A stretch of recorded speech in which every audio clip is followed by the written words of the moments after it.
Hey guys, sorry. I'm having technical difficulties, but it's fine. I'm here. How we doing? Hello. Welcome. Hey, how's it going, guys? Welcome in. How you guys doing today? Happy Monday. Thank you for being here, guys. I hope you're all doing well today. We were entertaining ourselves. Jay Fry, thank you so much for the tier 3 sub. My dear friend, thank you so much. We'll spin the wheel. Please let me know what you want me to draw for you. Yeah, I'm sorry, guys. I've done photo share streams like many times. For some reason, I'm having issues today. All right, sour candy. Don't worry though, we're still going to do our stream. It's still gonna work. I'm just a little peeved because I have some very, very lovely photos that my husband took that were on his phone. I airdropped them to mine, then synced my iCloud, and for some reason, it's not syncing up. So if anyone has any suggestions on how I could potentially fix that, let me know. Thank you, Noodle. Felix butt. Yeah, oh no, Felix butt is gone. Yeah, if anyone knows anything about how to do that, let me know, because I tried I literally completed a manual sync and it should have worked, but it didn't. So I'm like kind of annoyed because, but the thing that irritates me is that some of the photos that I airdropped to myself did come over, but not all of them did. So I'm like kind of bummed because there are some really good ones that aren't included, and I don't know what else to do. So like I took a shitload of pictures. I took pictures every day, but my husband took some really good ones and he's got such a nice phone, and like he has all the ziplining pictures. Woo!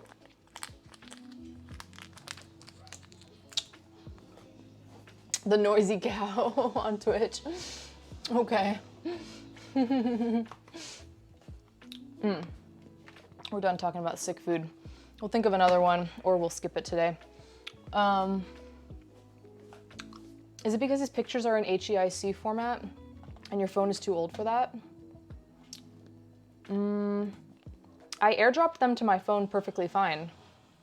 And I uploaded all the photos to a special album and then backed it up in iCloud. So I don't feel like there should be any issues there. But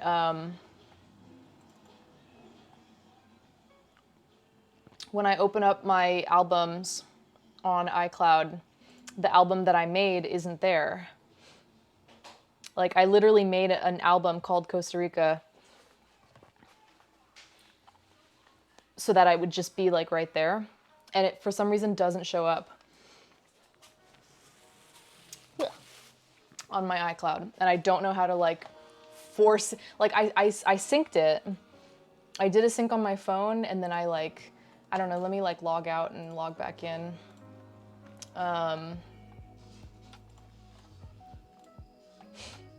Yeah, if anyone has any ideas, let me know and we could try it real quick. Otherwise, we'll just still do it, and then I'll put the couple that we missed in Discord or something. iCloud should convert the pictures to a suitable format so all devices can be previewed. Yeah, I would think so. Hey Nike, how are ya? Let's see. Try logging out and logging back in. It didn't work. I don't know why. I don't know why. iCloud is so fucking dumb. Did Offresh shoot raw? No, he just shot it on his iPhone. Okay, the loud cow streaming, okay. Have I tried turning it off and on again? Yeah, I have. Did he use the raw file format? No, I don't believe so. I didn't even know that was an option on iPhone.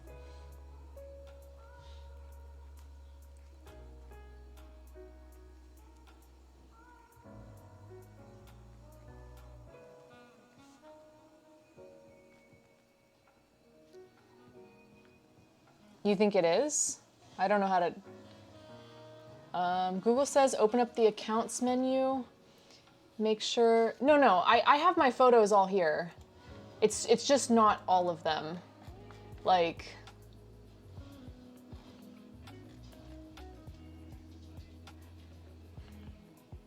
I can see them. Like, here, just real quick. I have my pictures here, and like, I took all these, and that's fine, they're there. But the ones that I synced, I don't know. I don't freaking know.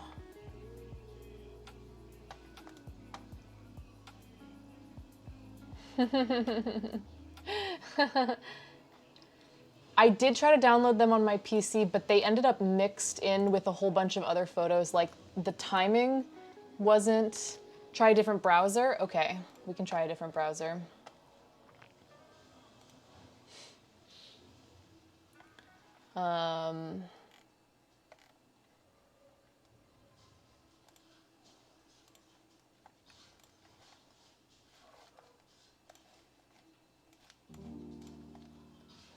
Or incognito. Hey, Knife Clan. You think incognito would work? No, you don't think so? Oh, Fresh doesn't think so. We're gonna tinker with it for just like a couple minutes. I'm not gonna waste too much time on it.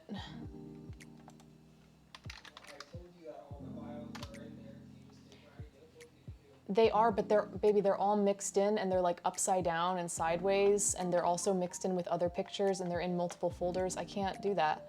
Hey Justin, thank you so much for the host. Welcome in.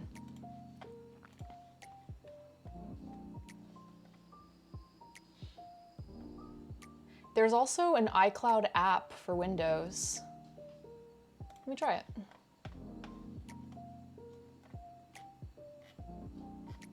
See if the app works instead of using a browser. You could try that. Incognito can rule out cookies issues. Okay, let's try everything.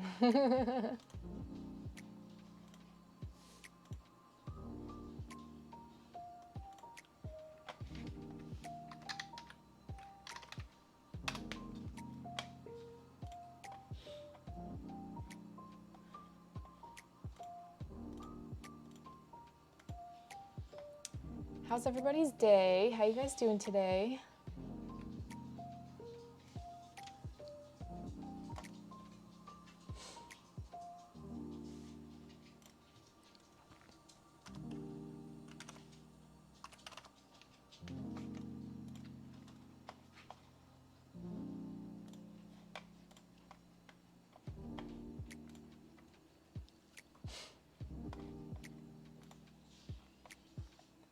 Incognito did not work. Nope.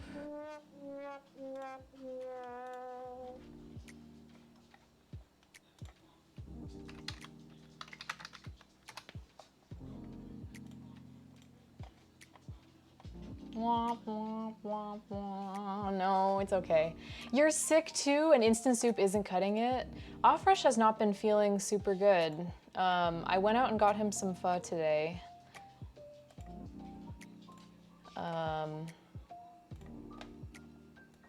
Hopefully that would help. He said he's not feeling that hungry, but I was like, I don't know, the place closes at 8. I'm like, I'm gonna go get it, and then you can just heat it up later. But I made chicken noodle soup last night. You should start dragging the files over. Like dragging them into their own thing? Yeah, but they're all freaking upside down. Okay. That's the best way to do it. All right, give me 1 second. We're just chatting, we're just hanging out. It's all good, y'all. We got a lull combo. Okay, so if the cow was a gamer, the loud cow.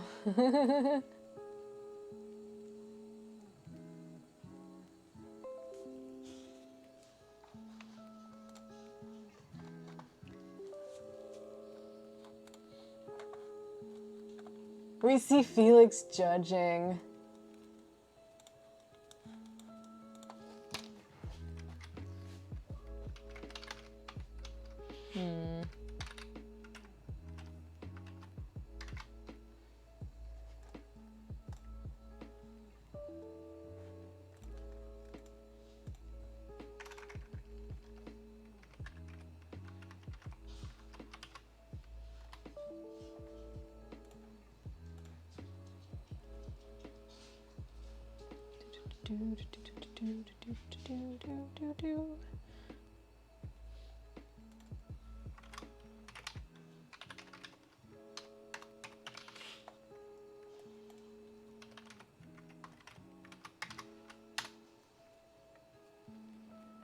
Oh my goodness.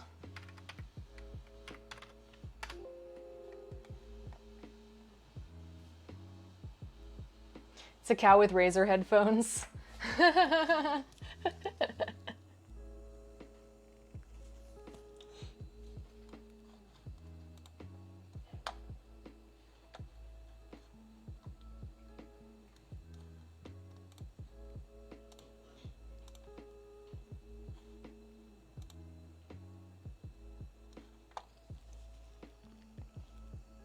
What kind of game do you think a cow would stream if a loud cow was a streamer?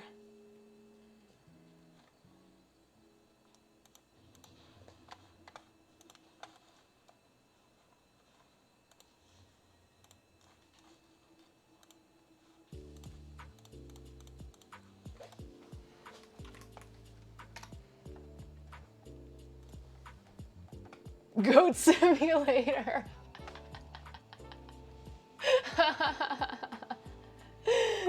Yeah, they would probably play Goat Simulator.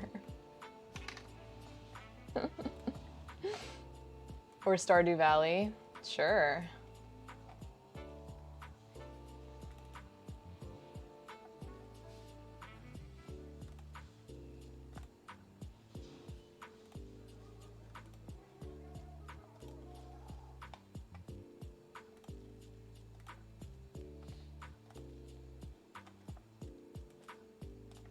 Hello, Frosted. Hey, Miss Cheetah. Good to see you guys. All right, how the fuck does this even work?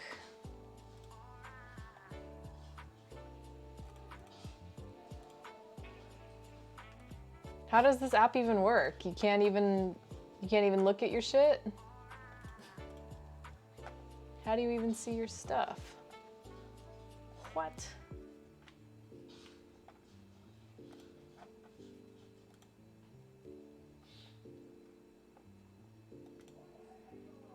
How does this app even work?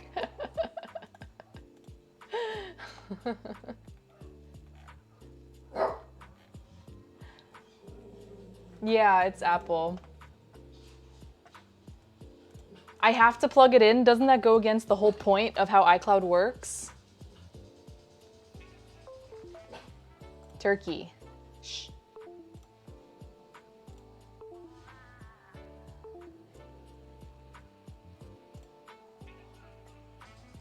How many plantain dishes are there? Oh my god, so many plantains.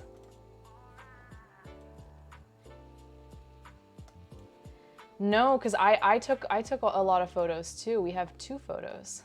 The cloud is just a bunch of wires.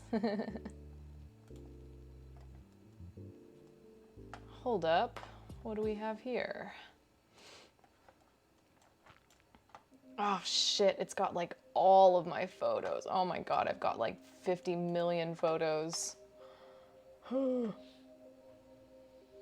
Whenever Apple designs software that works with other brands, they make it intentionally annoying. God damn it. I have literally pictures on here that are popping up on my thing from like years ago.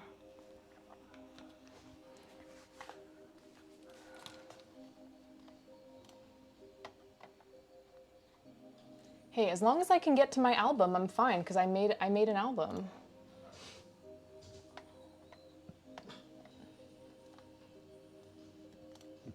Okay. Oh shit. This is a lot of pictures. Oh, and there's no way. Ah, shoot. Looks like there's no way to get to your albums from the Finder.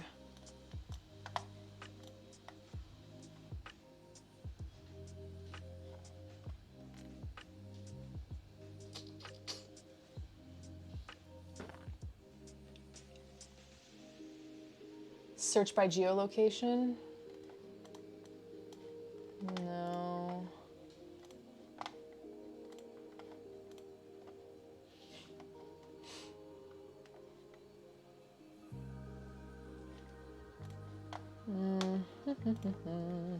Publish the album to a coffee table book, wait a week for it to be delivered, and then thumb through it on stream. Well, what can you do?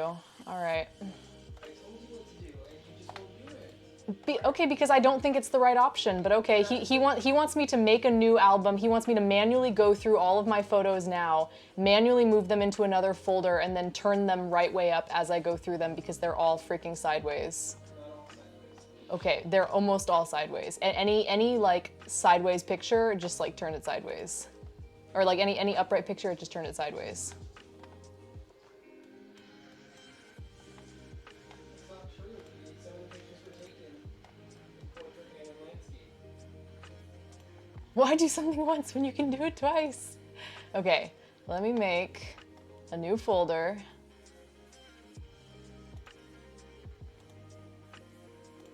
Okay, don't worry guys, I got this.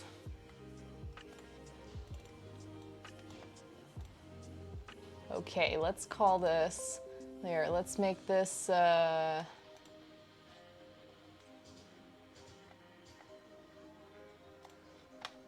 what?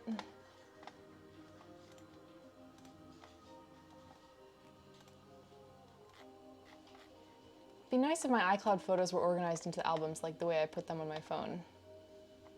You just typed food into Google Photos? That's cool. Unless you can batch process, don't know. You just searched for noodles, that's so cool. Okay, give me 1 second.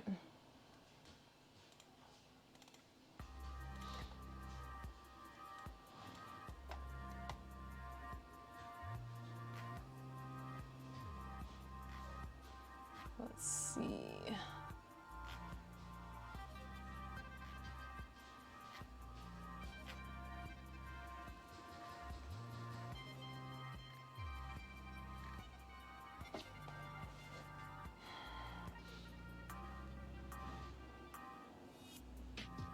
Sorry, checking something.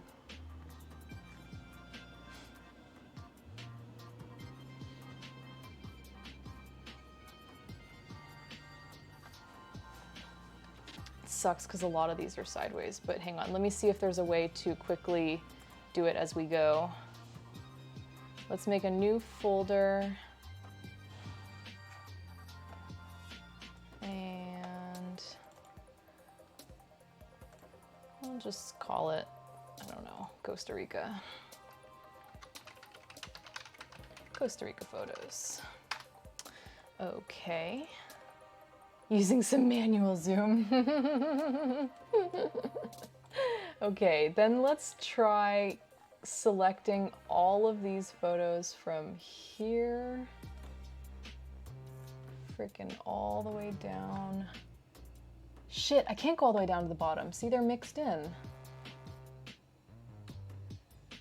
These photos aren't even in order. These are like food photos that I took before I left. Okay. Okay, we got this, we got this. We don't got this.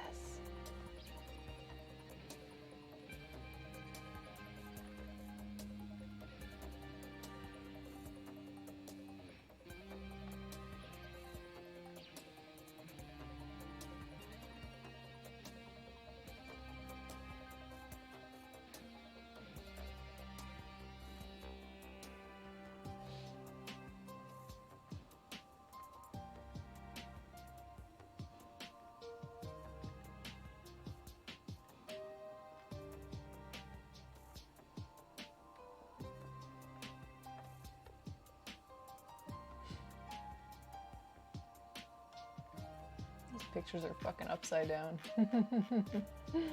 Okay.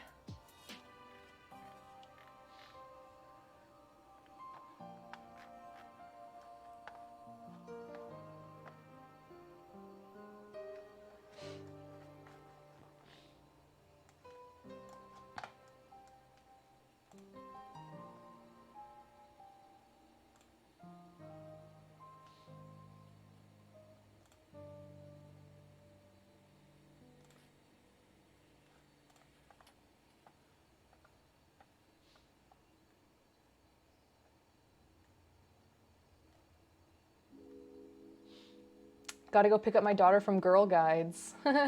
Thanks, Erasmus. Take care.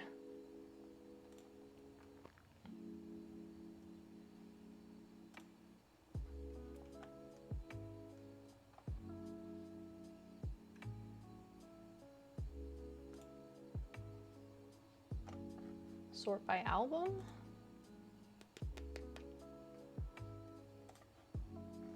Can we sort by album? Your mom sent you a video of, how do you say it? Is it xiaxia?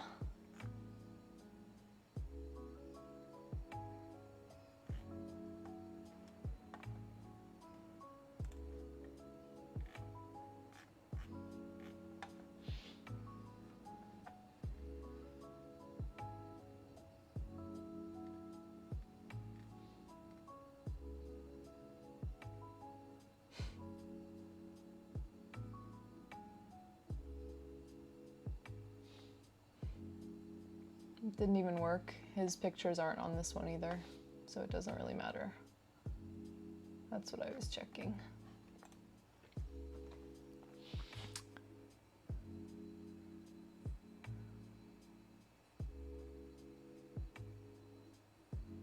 That's gonna be a big ass file, but yeah, I guess.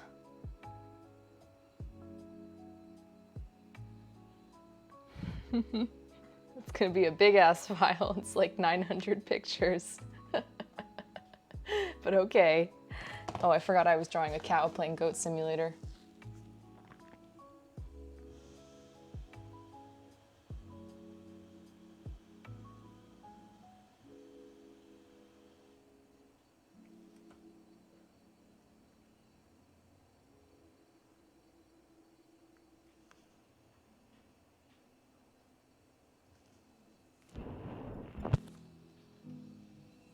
Yeah, I'm on Wi-Fi.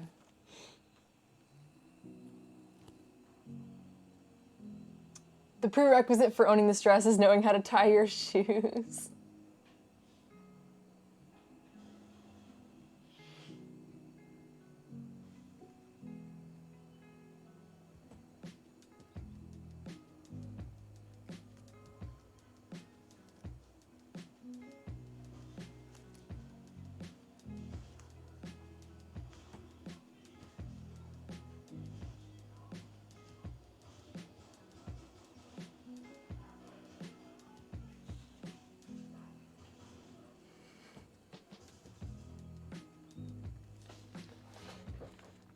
Okay, this is a cow. Actually, this is the cow playing, I guess playing Goat Simulator. I don't know what Goat Simulator looks like, but that's what a cow would look like if it was a streamer. The one and only loud cow.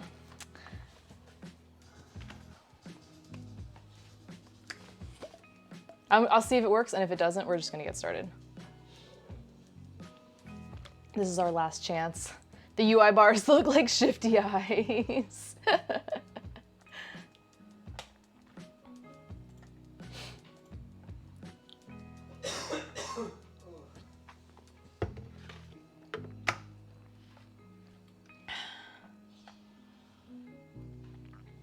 A small moose or a large mouse.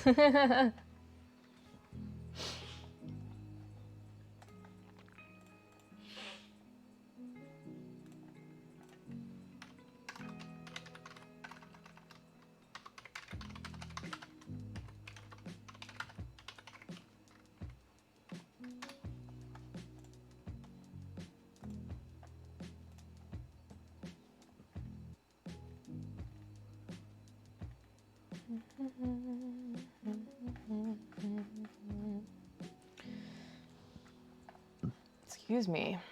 What's up, Tony Ferrari? Tony says hello from Italy. Say what? That's awesome. How are you doing today, my friend? All right, it's taking freaking forever, so I'm just gonna start. Here's what's gonna happen. We're gonna go to the very beginning, guys. Okay. And we're gonna start. We're gonna start here.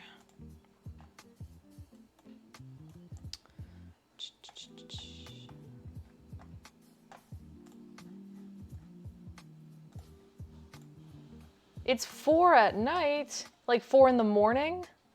What are you, crazy? Okay, so what we're gonna do is we're gonna open this up like this. Let me change my thingamabob because we're not making soup.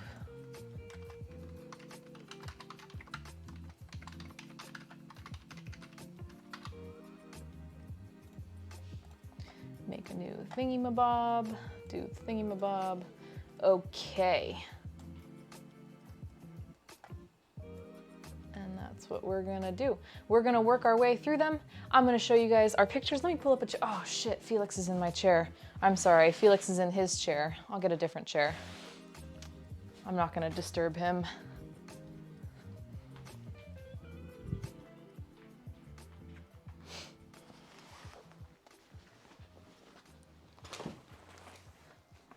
That would be rude.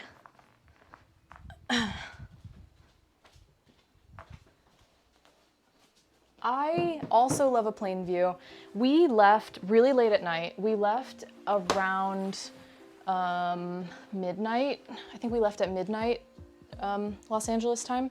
And so we departed and slept on the plane and then got there at like 5 or 6 in the morning. And so we tried to sleep on the plane. So I wake up and it is just beautiful. I wake up and this is what I see. Looking out the window, you know, they do the little announcement, oh, we're starting our descent into San Jose, blah, blah, blah, blah, like, and so I open up my shade and I look out and I'm just like, holy crap, it is the most greenest, like most green, beautiful, lush landscape I've ever seen. And yeah, I had a window seat. Our flight there was actually almost empty. I think there were about 20 people on it. So I was like totally freaking blown away. I've never seen anything like this before from the air. Everything was green. Like everywhere where there wasn't a house was green. You can see the mountains miles and miles away, all green. Clouds, beautiful. It's just like rolling hills, mountains, fog, clouds, rain. It was just gorgeous.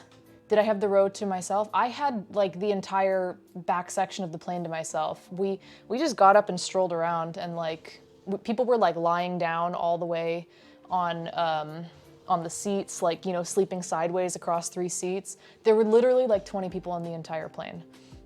So we had plenty of room.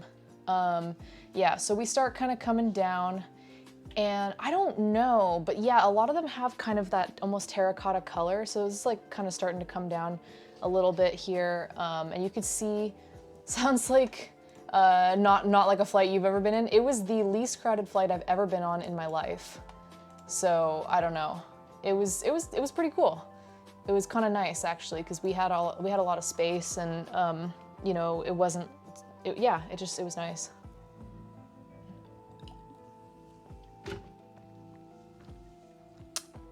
Back in the 90s, I was on a lot of flights like that. Sorry, made me think of BoJack Horseman. Back when they fed everyone. Oh yeah, I told you guys, they didn't freaking feed us at all on this flight. We got to LAX and the terminal was completely shut down. There was no food at all. We were super hungry. This was like 10:30, you know, at night. And we're just like, we want to eat before we get on our flight. No, tough shit. You can't. Everything's closed. You have to wait till you land. And not only do you have to wait till you land, but you gotta land, go through, you know, security customs, blah, blah, blah, blah, blah. And like, and then we had to get our rental car and we were just like, dude, it's gonna be freaking forever till we get to eat. So we were all starving and miserable because we thought for sure we were gonna be able to get a snack at the airport and we just weren't able to. And that was so fucked up. The flight was not that long actually. It was only like 6 hours or so. So it's actually not, Costa Rica is not that far from me. It's only 1 time zone ahead as well, so there's no jet lag. So this is us kind of coming down into San Jose, which is like the big city there. Yeah, it was not bad at all. Coming off the plane, let's see. We're a little crooked, aren't we? Can I straighten this out? Hang on, let me see.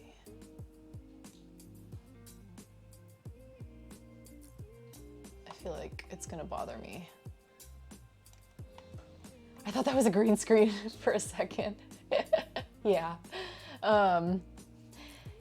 No food for a few hours, and it was the worst ever. No, it wasn't the worst ever. I was really hungry, and I knew that I wasn't going to be able to get any food for a long time.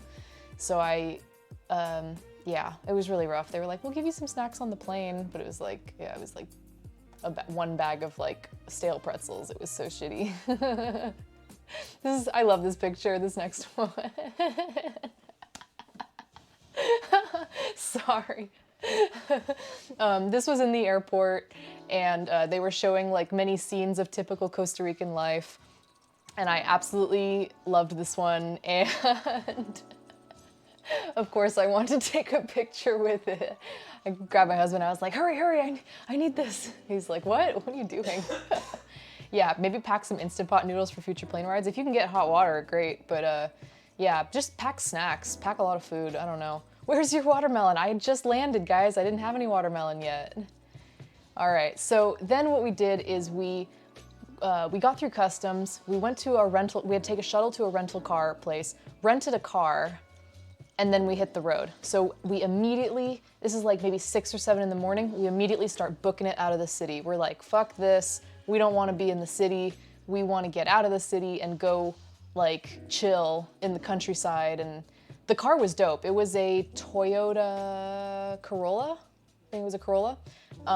It handled really nicely. It was nice. It was like not brand new, but it drove great. And yeah, I liked it a lot. It was nice. Hi, Dave. Yeah, it was nice and dependable. And honestly, a lot of the places that we went, it would have been nice to have some 4-wheel drive. We drove on some roads that were questionable, bumpy, potholed, and there were some parts when I was like, it would be really nice to have 4-wheel drive, but we made do. So we hit the road. These are some cows. There were cows everywhere. Here's our first happy puppy that I encountered. So of course we're starving, right? But we have to get out of the city because we don't want to, it's like really scary driving in a country you don't know. Kitchen Witch, thank you so much for the raid. Welcome in, guys. Hello, Poof, Kitschy Raid. Welcome in. Hello, Enlightened. Hello, Kitchen Witch. How are we doing today? You're J-Man. What's up? Hey, Mr. Nays. Welcome in, guys. How are we doing today? Hi, Cobra Concept. Thank you so much. Kitchen Witch, thank you so much for the tier 1 sub. Oh my goodness, my friend. Please let me know what you want me to draw for you. I draw a little bit of sub art for all of my subs if they request it. So feel free to pick something out and we'll do a chubby bunny. Yeah, sub art. I have a whole little notebook here. By the way, welcome in, folks. If this is your first time joining us, it's a pleasure to have you here on the stream. My name is Zoe. It's very nice to meet you. I am a streamer here. I do a lot of food, a lot of baking. I also do IRL, travel, like just chatting kind of stuff. Anyway, here's some of my drawings. These are just like, like goofy stuff. If people have random requests, I take requests. We are also close to a hype train. Look out, choo-choo. Fresh, thank you so much for the Prime Gaming sub. I appreciate it, my friend. Please tell me what you want me to draw for you. Mr. Nays, thank you so much for the biddies. J-Freak, thank you so much for the biddies. Hype train, choo-choo. All right, we got a moonshine cherry and a chubby bunny. A ziplining turkey. Of course, of course. Kitchen Witch, if you have anything you want me to draw. Oh, there we go. A bear swimming with an inflatable flamingo. Yes, yes, definitely. Yes. Kitchen Witch, thank you so much for the 200 biddies. Hype train, we made it. Hype, hype, hype. Frosty, thank you so much for the Prime Gaming sub. You're the best. How have you been, my dear friend? How's the job going? How's life? Can you get the turkey? Turkey, we have a very special guest. His name is Turkey. Come here. Turkey, come. That sounded like a Holly hype train. Come here. Oh, he didn't like how I grab him. Oh, he doesn't like how I grab him. Oh.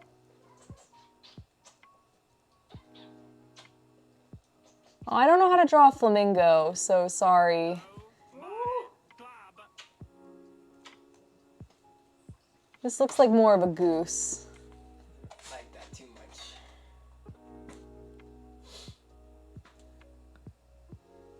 Thanks for the subscription. Thank you so much, Kitchen Witch. This one's for you. Sorry, it looks like more of a goose or a swan or something. I don't know, but it's a flamingo. Sleep. Thank you so much for the wait resub. Wait, what? Sorry, I can't even keep up. Shit, guys. My shirt's just like a picture. Sleep. Thank you so much for the resub. Can you get me some maraschino cherries, please? The back of the car. Can you get me the cherries? We got so many like weird things that I have to eat on the door.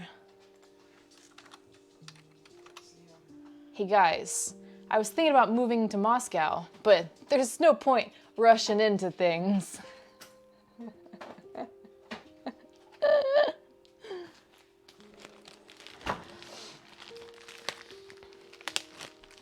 Boo! Hey, don't you dare boo me. Okay, I'm sorry guys, we'll be back on track in a second after I do a 1 chubby bunny, a 2 chubby bunny, a 3 chubby bunny. Did you do what I said with the pictures? No. Why? Do what you have to, it has to load while you're sending them. What? You have to like transfer them. I have to transfer what? I had to draw someone else's The first. photos. Onto your computer so you can show everyone. It's not like, Yes, it is. no. Yes, it is. I tried, it didn't work. No, I know, but we have so much better photos than just the ones you took. You know that. Can you not do this right now, please? That's not nice. Like, I legitimately did try, but for some reason I can't get it to sync. I just tried to, and it didn't work. It didn't work because I checked the photos that you had me look on in the folder, and yours weren't there. So it's not like they were there and I'm just too lazy. They weren't there.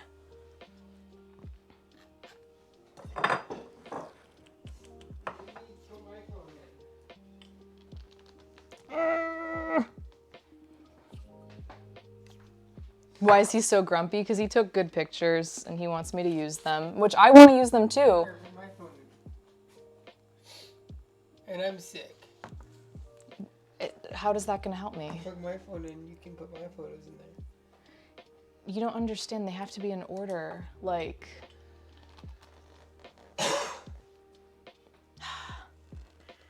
Here, can you open this?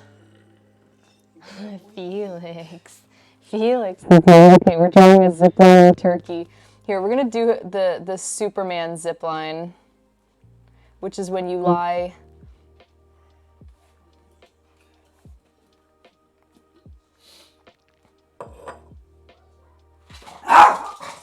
Oh my God. Stop. Jesus.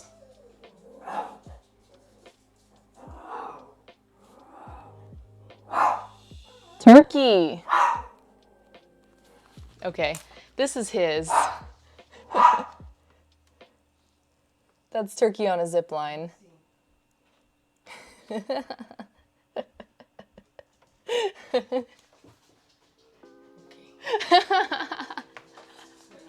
you wouldn't like it though? You'd be No, he would hate it.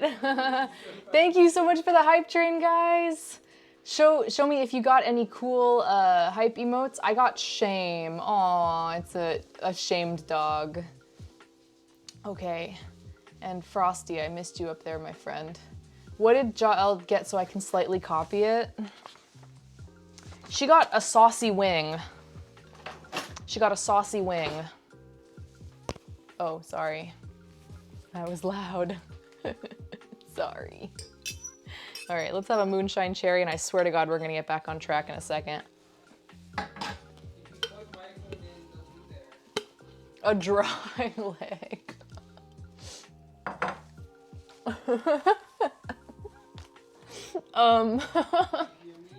Yes, but I don't understand I don't understand how to do it in like real life. Wouldn't that just give me your photos? A dry leg. Okay. Like a dry rub, maybe just make it lumpy. I'm trying to think, how do you do dry? Oh, it's dehydrated. Okay.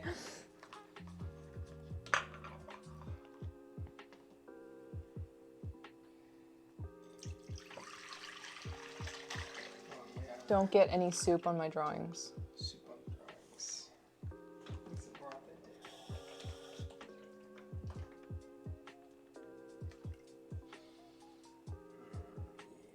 Yes.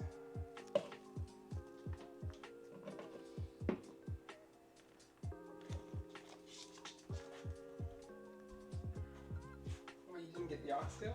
Or you did? No, I didn't.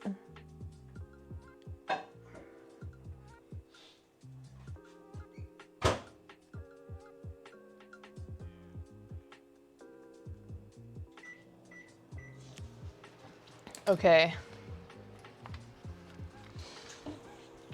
You know what? Just because I want it to be very clear.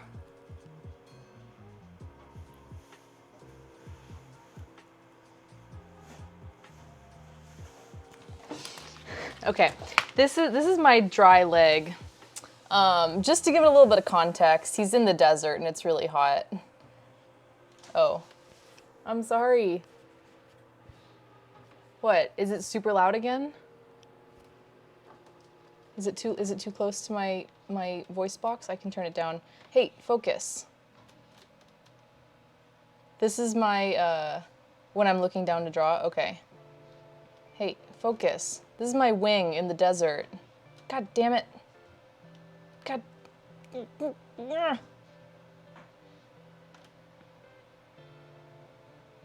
Okay, well, everything's broken today. Fuck. Oh, sleep. Hey, sleep, if you're still here, let me know what you want me to draw for you. Okay, I'm sorry, I got totally derailed. He's also hallucinating, that's why it's blurry. He's hallucinating from dehydration.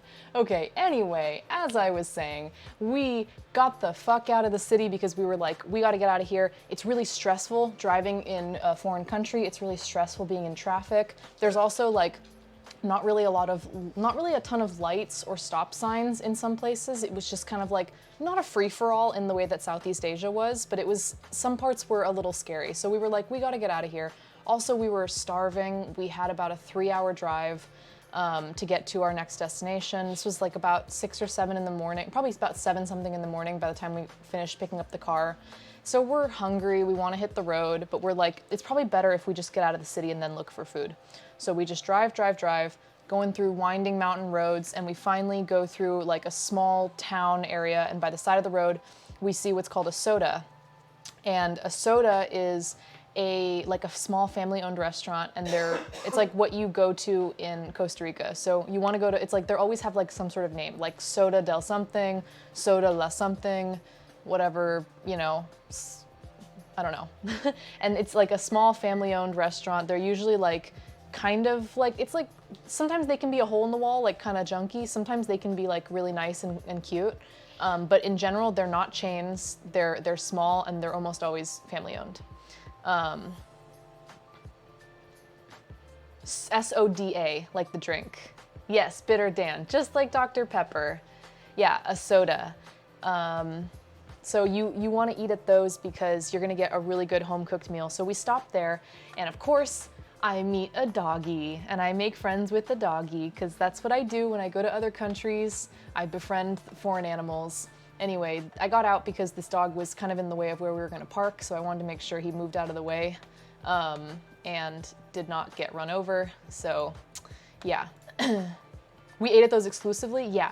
Good idea to eat at sodas all the time. I mean, there's gonna be chains, and there's also gonna, you know, if you're staying at a resort, I guess you eat the resort food, or if you wanna go to get fast food, you can get fast food, but eating at sodas, it's like the best way to go. Just look for a place that has a few tables in it already, see if there's people already eating there, and then you know it's probably decent. So We pull over at this one and we walk through the back, and there's this patio with a counter, and you sit at it and it looks out over here. So this is the view where we're sitting. This is where we're looking out as we're eating our first meal. We don't speak a lot of Spanish. We have like Spanish translation on like the language translator app. So we have those all downloaded. We're doing our best, but for the most part, we don't really know what to order. So we kind of broken Spanish and they're broken English, kind of are like, what's good? What do you have? And she's like, we can do like a lunch plate, which is a casado. I'll tell you guys about casados in a second.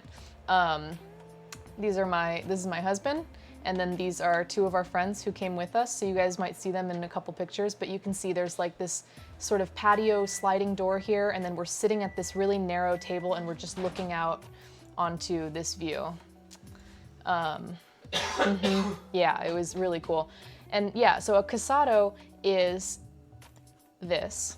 This is a typical casado. It's a very typical Costa Rican meal, and you'll see, like, I ate so many freaking casados on my trip. I lost count.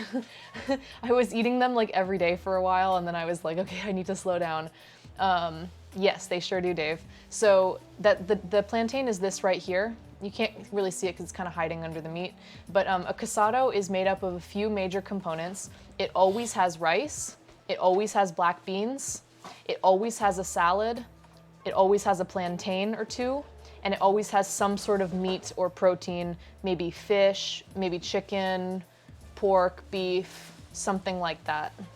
Sometimes it's saucy. Sometimes it's like more of a stew. Sometimes it's like steak. It just kind of depends. Everywhere has their own flair. Like everywhere has their own thing that they do. And then there can be other things as well. Like, so this one had like a fresh tortilla. And then this was a kind of like a side dish that had corn and squash. I think it was like squash or zucchini, just like all fresh. Sometimes it's saucy. Yeah, so this is just like steak. She was just like, it's like, I think it was like, I don't know, steak in sauce. And we were like, great, sounds fantastic. And sometimes it's salty, ooh. So yeah, it's like just a really good, nice, oh, and that's my view. So of course I got some coffee, because I'll tell you guys in a second, but Costa Rica is very known for their coffee and their chocolate.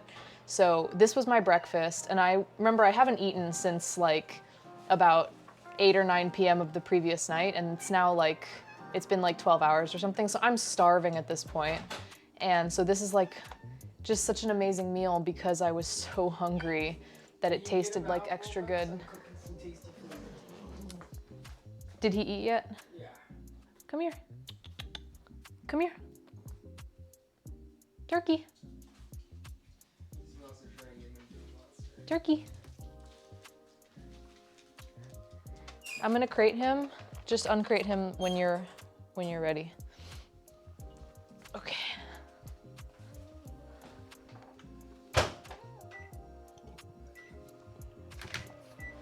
So anyway, that was our view, and it was an amazing meal. It was delicious, fresh. I don't even know if the food was that great. I was just so hungry and so happy to eat and so happy to be there, that it was just like music to my mouth. So then we drive. This is a grocery store. I actually took this picture for Noodle because Noodle told me I like to see the inside of grocery stores. You specifically told me that, and I took this picture for you, Noodle, because I was like, oh, this is the inside of a Costa Rican grocery store. So I thought you might want to see it. Yeah, I know it's super random, but yeah. Yeah, the ingredients are very fresh, a lot of fresh grown vegetables. If you like look at the milk beans and all are this stuff, amazing, it has, yeah. like, no shelf life, and it's like all on purpose. Yeah, good stuff. All right, so then we have like plantains out here, bags of onions. The conversion rate, so, wait, hang on, I just spaced on what the currency is called. Colones. Is it colones or colones? I've already forgotten. Colones. So the conversion rate is roughly like 620 colones to $1 US. However, a lot of places just do 600. And in my head, I kind of do 600 as an easy conversion. So, yeah. So, yeah, just if you're curious. This was so I didn't forget our license plate number.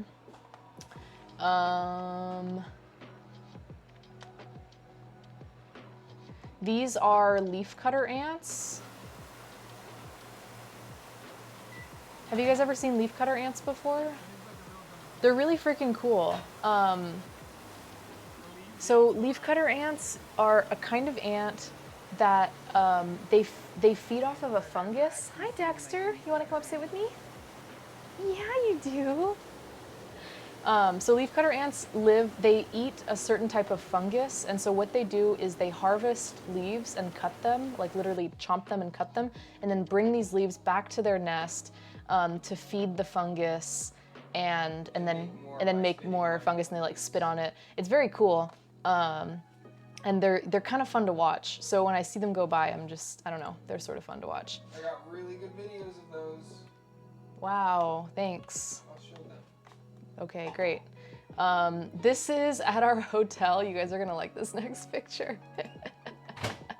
I don't know what it means. Don't ask me. I know what it means. So many weird things. He's the chosen one. It's the chosen Costa Rican child with his car on top. Nani? I loved this photo or this painting. It really made me laugh. I don't know what it is, but yeah. Anyway. Okay, wait a second. This is our first hotel. So you can see it doesn't look like much. It's not anything super fancy. You think it looks like Mike Pence. Gross. So it's like a pretty humble, it's a Costa Rican Jesus? Yeah, it could be. Pretty humble abode. I mean, I told you guys we weren't really gonna be staying in any extravagant resorts, and that's the truth.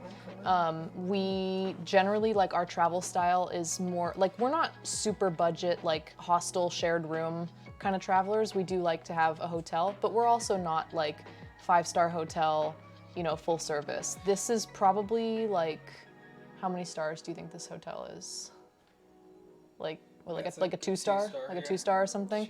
So the star system doesn't mean like how good of a, well, it does mean how good, but usually it means like how many amenities they have. So this hotel didn't have a ton of amenities. I don't, okay, great. It literally shows up only right here, just so you know.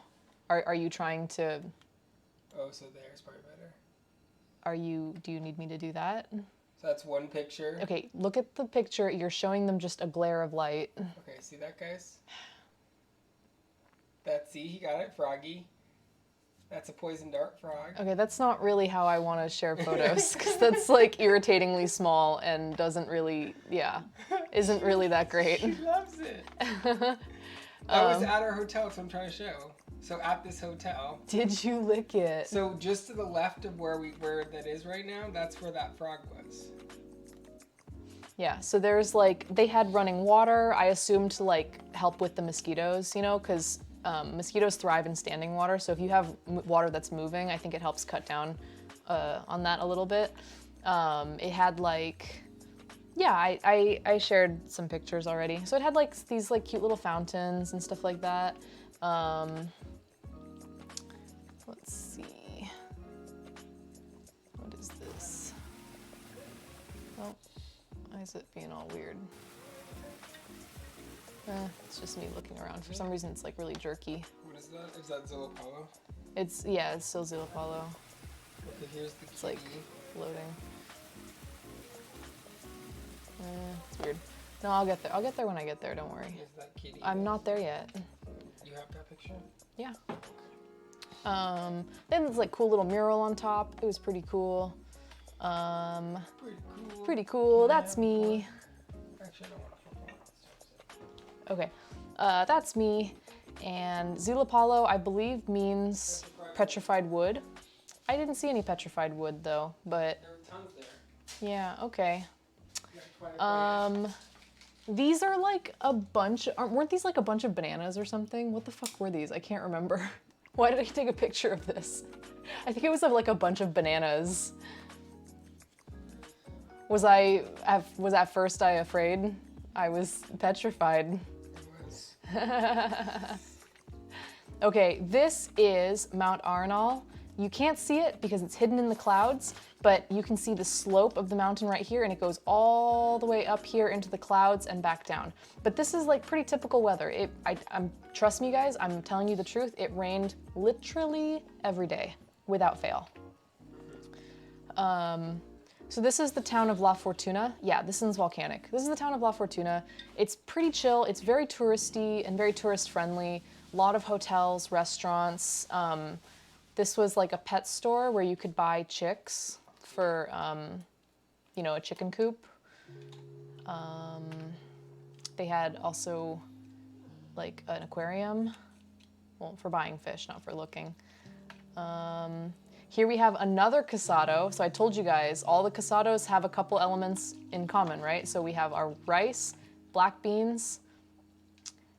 Well, yeah, but I mean, it was a pet store because they also had like gerbils and fish and stuff like that.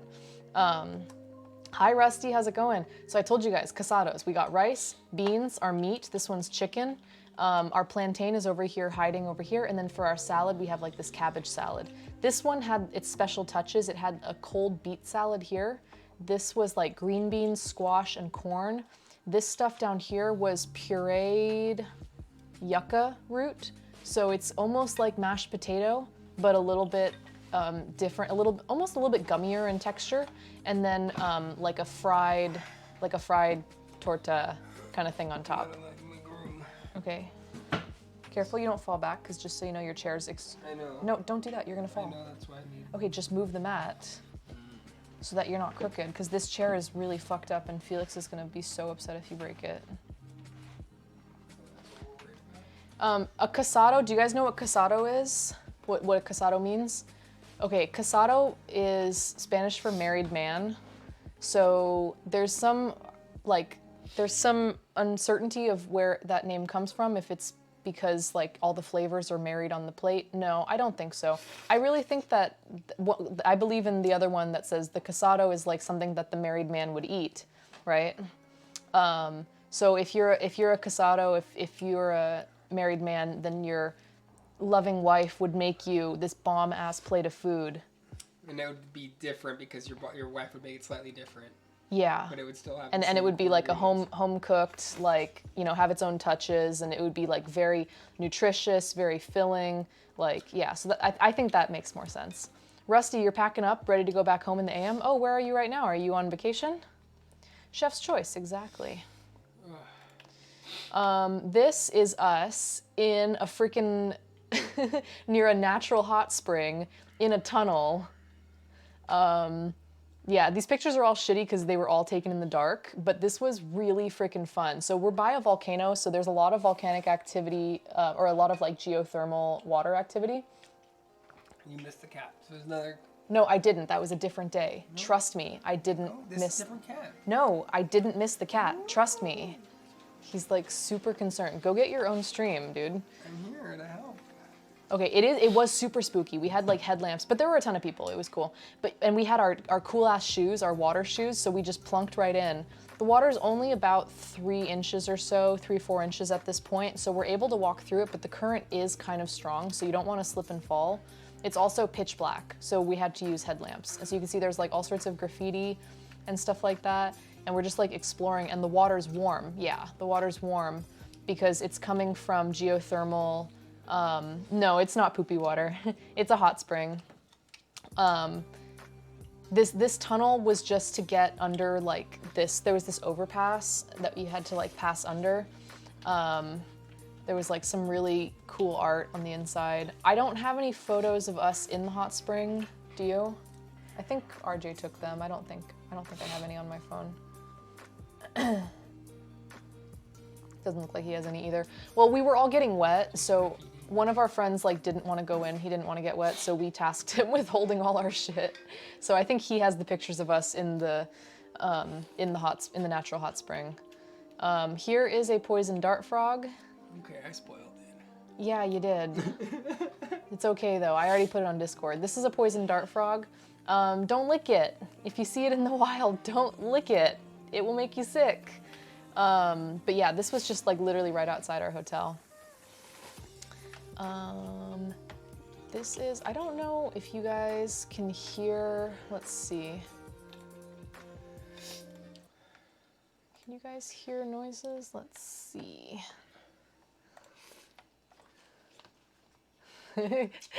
My auto mod was really upset that you said lick them. Let's see, I don't know if you can hear this. Will it work?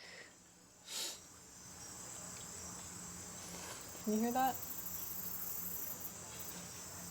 Stop slurping so loud. Hear that? Here's a woman talking in a man. Yeah, so that's just like our nighttime sounds. It was honestly like just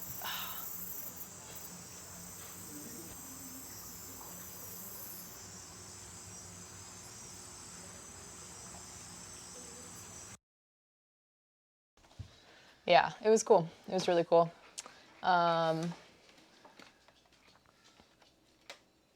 It was super comforting. Now, I don't recommend going to Costa Rica if you hate bugs. There's a lot of bugs in Costa Rica.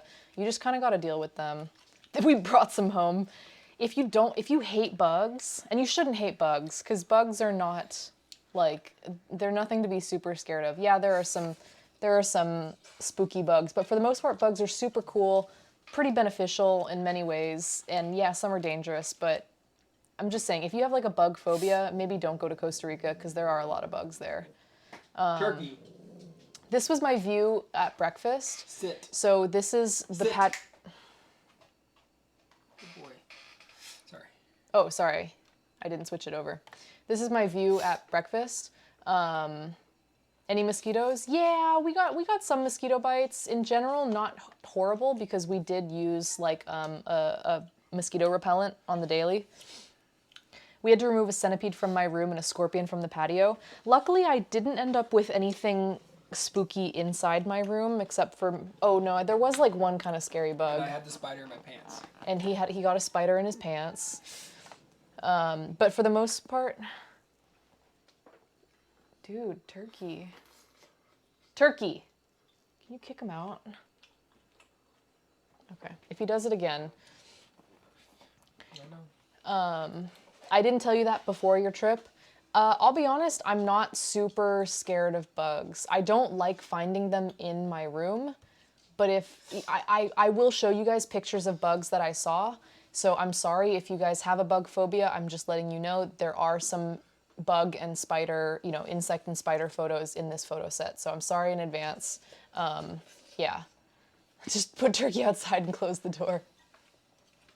Those kissing bugs down there. Oh, we talked about this.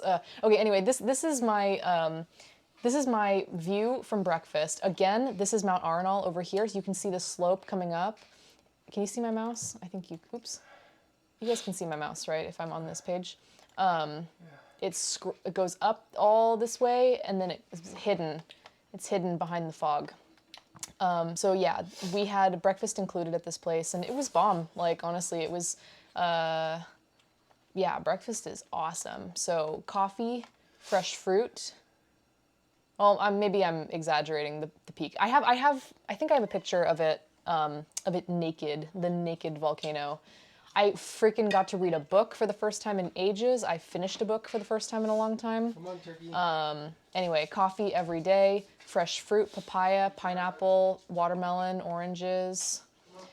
We had a few different options for breakfast. This is just like an omelet and toast. It was pretty decent.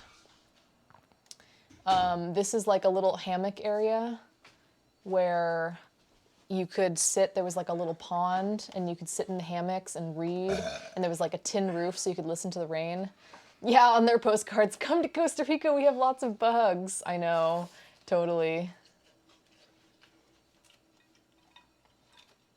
How was the butter? The butter was good. So, yeah, the omelet was tasty. So you can see there's like these, like hammocks. You can hear that it's raining.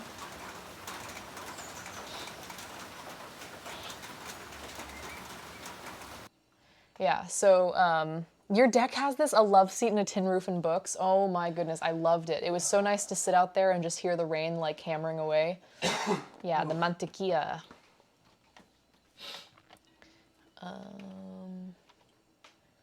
Those are my feet. Don't be gross. Okay, here is husband feeling better? Hey, Jeever, welcome back. I'm trying. He's trying.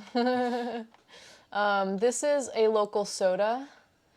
Yeah, I love the sound of rain on a tin roof, totally. I thought this was so cute because they had all these amazing hand-drawn photos of people from all around the world, and I wish I participated. I wish I like asked for a paper to do it. I didn't though. Here's the boys. Who the heck made a Florida Gators design? Well, there's people from all over the world, so yeah.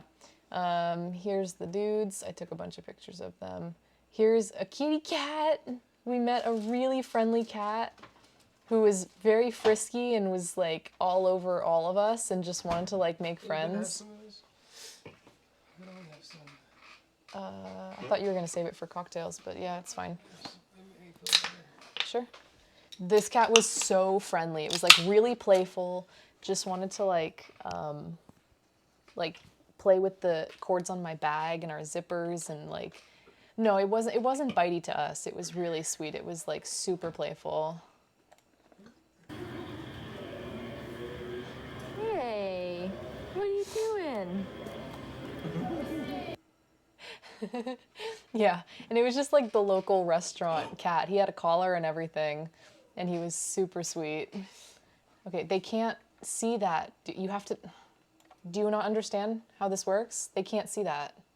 I have to do this, and then even so, it doesn't look so good. Yeah, but he sat right next to me and chilled. I have a better picture.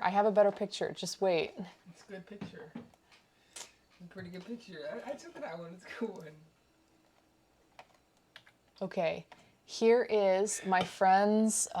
He got like tilapia, like a garlic tilapia. It was really freaking good. It was like smothered in butter, a shitload of garlic with like salad and rice. Yeah, it was really good. Fresh got another casado. Does the cat have a name? Yeah, probably Meow Mix. I don't know what it would be. Yeah, Meow White but Kitty. Probably. You told me. Another casado. So here we go. Rice, black beans, meat. This was, you said this was your favorite casado of the trip, right? This is the one. Pretty good one, yeah. Yeah. This was like a beef and some sort of chili sauce, salad, plantains. And then over here, I think this was like, I don't know, maybe potatoes or something, or squash, or I don't really remember. Yeah, gato. This is my friend's like seafood rice. So they do like arroz con pollo, but this one is like how do you say seafood? Mar something. Oh yeah, this meat was really good. Mariquesas. So maybe like arroz con mariquesas, maybe? No, it had a different name because it was mixed seafood. I don't know. It was really good though. Okay. Look at how cute this cat is. Oh, I think it was Marisco. It is Marisco. Yeah. Look at how stinking cute this cat is. Look at its pretty little eyes. Isn't it gorgeous? Okay, do you guys want to see it? I love this picture. It's one of my favorite photos of this whole trip.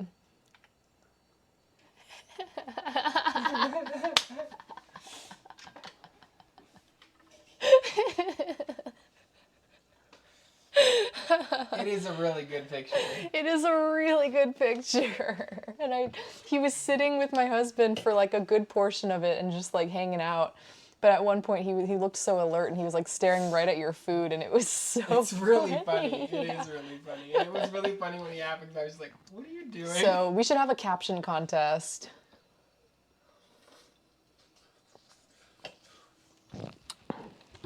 Oh, hell yeah. My husband opened up a can of Reed's. Have you guys ever had Reed's before? Can of whoop ass. A can of whoop ass. Reed's is like a ginger beer, but it's so nice and gingery and yummy. It's my favorite brand of ginger ale and ginger beer. Oh yeah, he was really clean. No fleas or anything, or if they were, it wasn't too bad. He was super cute. I'm gonna go a little farther than a caption on that one. Oh god. Fucking swap our faces. Please don't. You like Virgil's more? I'll try Virgil's. I don't know. Dave, have a good dinner? Gato says, hola. These are just some gorgeous flowers that I saw next to where we were eating. This is a chocolate shop in town. They had pastries and chocolates. I do have that here with us. So yeah, I thought you guys would enjoy seeing some of these goodies. We've got like croissants, focaccia, cake, some pastries. This looks like some sort of, maybe like a banana bread. This like cheese Danish. I don't know what this is, some sort of like crazy blondie or something like that. I don't know. They were freaking good. Okay. And this is what we got from there? No, we didn't. We bought that elsewhere. Wait. Oh, this is from this small chocolate shop. He's already forgetting the trip. I already forget everything. I do remember this chocolate shop. I forgot this is the first chocolate shop. Yeah, so we got some truffles and then ate all of them. So yeah, they're just gorgeous and everything looked so good. This is like a. Oh, I wish we went back for that. Excuse me. This is a passion fruit mousse. Oh, it looks so good. This I think is some sort of like custard or like a creme brulee type thing. Yeah. And then down here we have a whole bunch of truffles. You can see we've got bee pollen, pollen de abeja, and tequila rose, or tequila rosé maybe, I'm not sure. I'm not sure if it's rose or rosé. This stream should be named Reasons I Got Fat. Aw. Yeah, passion fruit. So it's got passion fruit seeds in it. That's what the black speckles are. Yeah, J Fried, we got a chocolate with them in it. Yeah, so we didn't get the whole mousse, but we did get a chocolate truffle that had, okay, so they had a whole bunch. Pineapple, soursop, blueberry, orange, passion fruit, guava, raspberry. So they have all these amazing ones, and so they have like milk, dark, white, and then they have whatever fruit filling on the inside. They also had ones that were like liquor filled. They had a really good selection, and the passion fruit one was just incredible. Yeah, coffee, Jägermeister, almond, Nutella, cinnamon, ginger, coconut, chili pepper, almond, mint, tangerine, lime, peanut butter, pistachio up here. Yeah, it was really, really awesome. Hello, Dexter. Caramel sea salt. That's Felix. Oh, Felix, what are you doing, buddy? That's kind of a dangerous spot to sit. He just really wants to be extremely Okay, close to both why of don't us. you come sit on me? Because I don't want you standing up there. You're going to fall. Why don't you sit on me? There we go. This is oh, wait, me? Or Yeah. what happened? Felix is being a daredevil.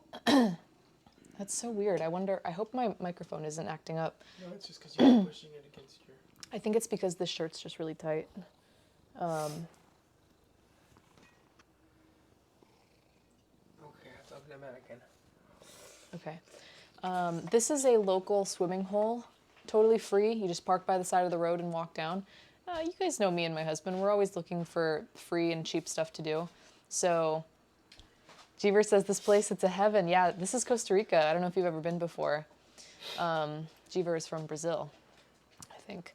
So you stop on Cool. near a bridge and then you walk down. There's like a little swimming hole down here. Whoop. Oh, I didn't have more pictures. There's a rope swing here, and this area is deep, and then you climb up these rocks here on the side. Really nice composition for this photo. Rule of thirds. Oh, thank you. Except for the exposure. The composition's great. The exposure on the top is kind of... Okay, you don't need to... No, it's nothing to do with you. It's the camera. Yeah, I get it. I don't have the nicest camera. Sorry. Yeah, it looks good. Jeez. Okay, great. Like, what if you cut it to here? Wouldn't that be really nice? Thank you. He's like, actually, this photo isn't very good. Actually. I was going on a hike in the Poconos, and there was a spot like this, so I decided to get in the water. You're from Rio de Janeiro? Cool. I mean, that's pretty beautiful. Noodle, thank you for the clip. Yeah, I mean, a local swimming hole like this, and it had like a big old rope swing that was obviously like very well used. I watched people jump in to just make sure that it was safe, and they all went in without incident, so I was like, fuck yeah, I'm gonna do it too. So I did the rope swing. My husband was too cold. He didn't want to go fully in, so he didn't want to do it. But I did the rope swing, and it was awesome. And I asked him to take a picture, and he said no. I was worried about dropping her phone in the water. Here is the volcano. So here it is, semi-nude. We'll go back to the prices. We don't want to go over those. Okay, sure. I mean, we're still in our first location. It's already past 8, so I'm gonna try to pick it up a little bit. Pick it up. No, I'm going. Did you ever end up wearing socks? Nope, not once. I didn't pack any. So these are some of the tours. So, okay, Costa Rica is very, very, very much reliant on what they call ecotourism. Ecotourism meaning tours that are centered around like nature, you know, outdoor excursions, stuff like that. So it's not so much about like, yeah, it's very much about like outdoor, foresty, you know, ATV, zip line, hiking, wildlife, all of those things kind of fall under ecotourism. So, yeah, so these are some of their rates. A sloth walk, a night walk. Oh, that's some regular water. Okay. Thank you. You're using the headphones from the... I don't know where I put my other headphones, and to be honest, the other ones are like kind of annoying because they're this one that way if there's audio on the video, I can just hear it real quick, you know. I can just pop it in my ear. Sweet airplane headphones. Yeah, the free airplane headphones.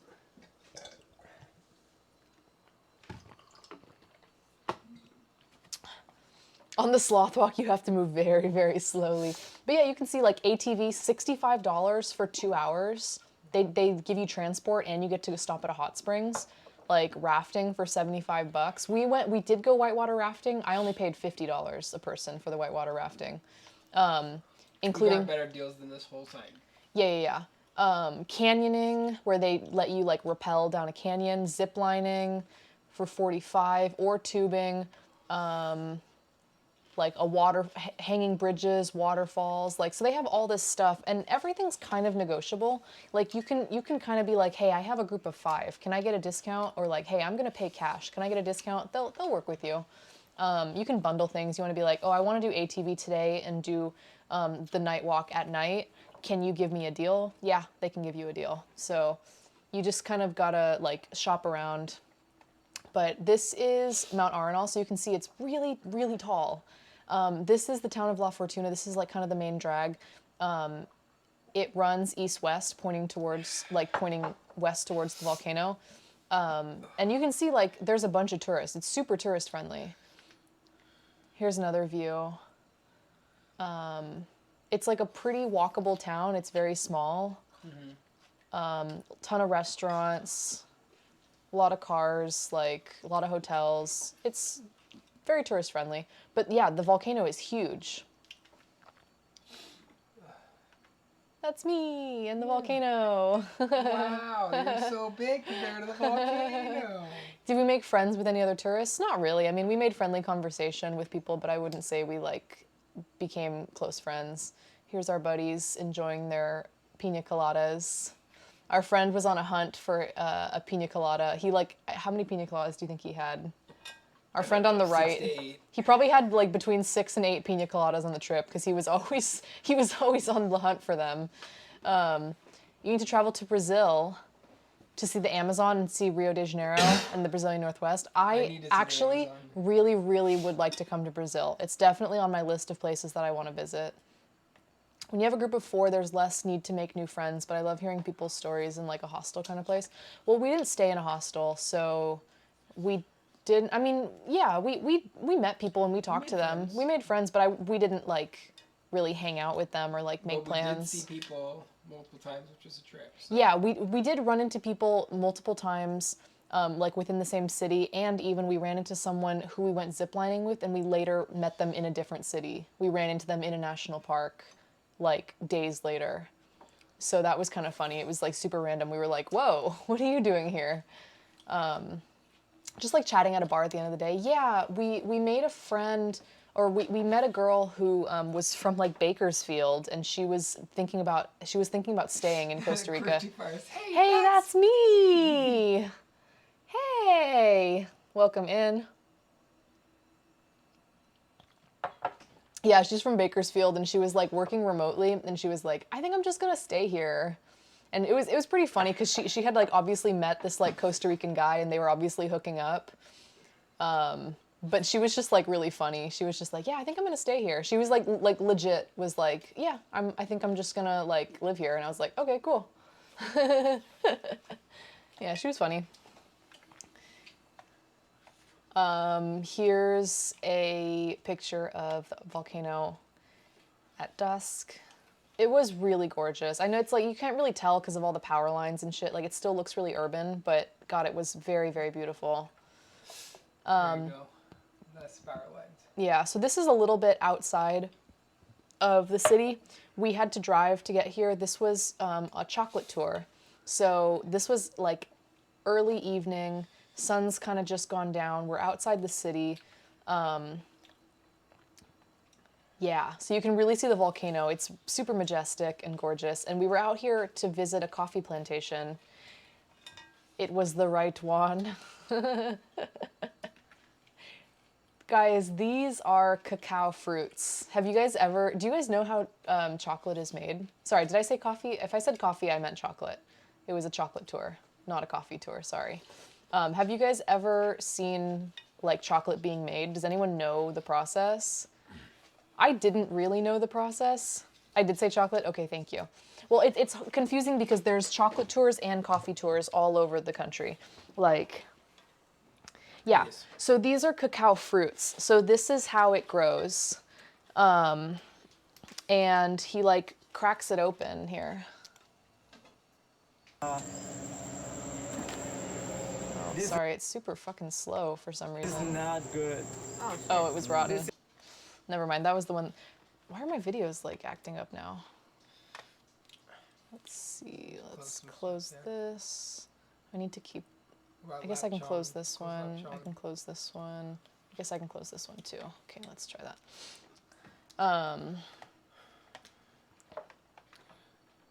The politics of Brazil are bad, but the country is amazing. I mean, nowhere is perfect. So yeah, I have heard that too, but Brazil overall seems like an interesting place to visit.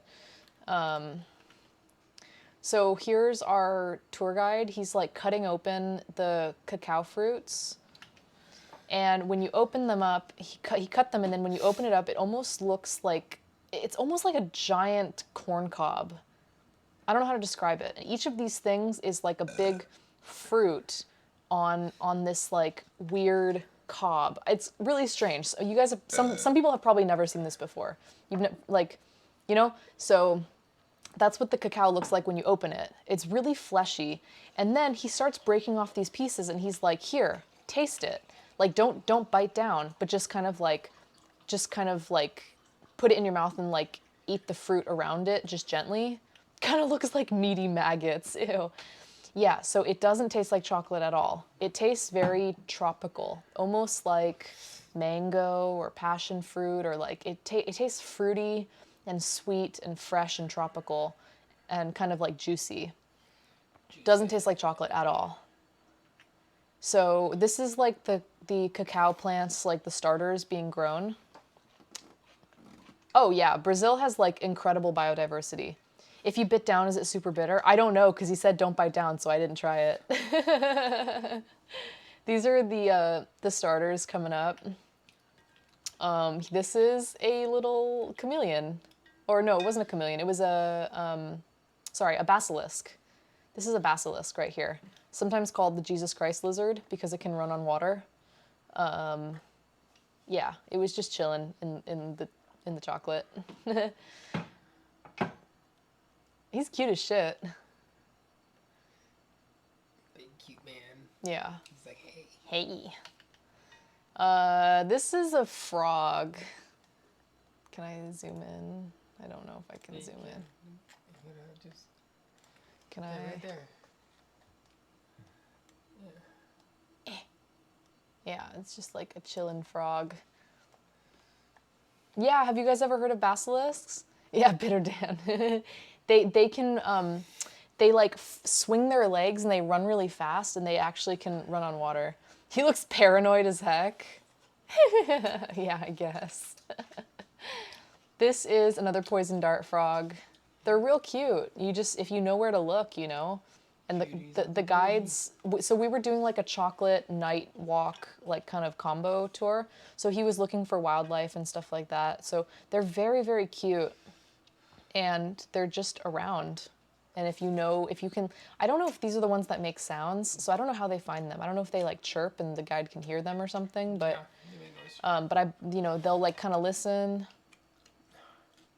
Okay. Can you imagine if they were venomous dart frogs? They were just like shooting out. Like if they're like spitting or like biting. Yeah, so I mentioned that there would be some spiders. I'm sorry if you guys don't like spiders, but this was really big. I don't have a banana for scale, but it was a really big spider. Just trust me. These are the cacao beans after they've been like taken out of their pods and dried out.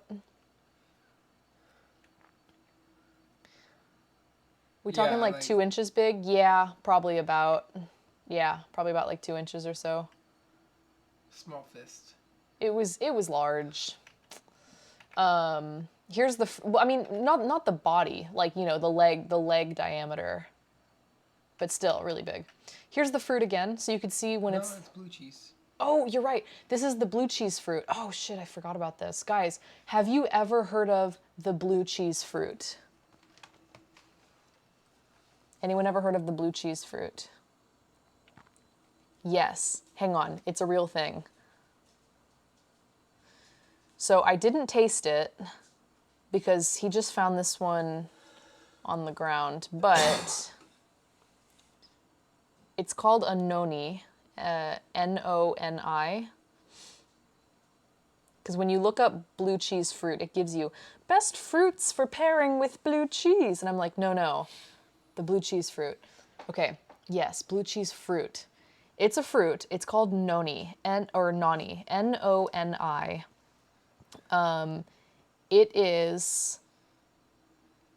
It tastes like blue cheese. It tastes and smells like blue cheese. I'm not even joking. Okay, let me tell you more about it.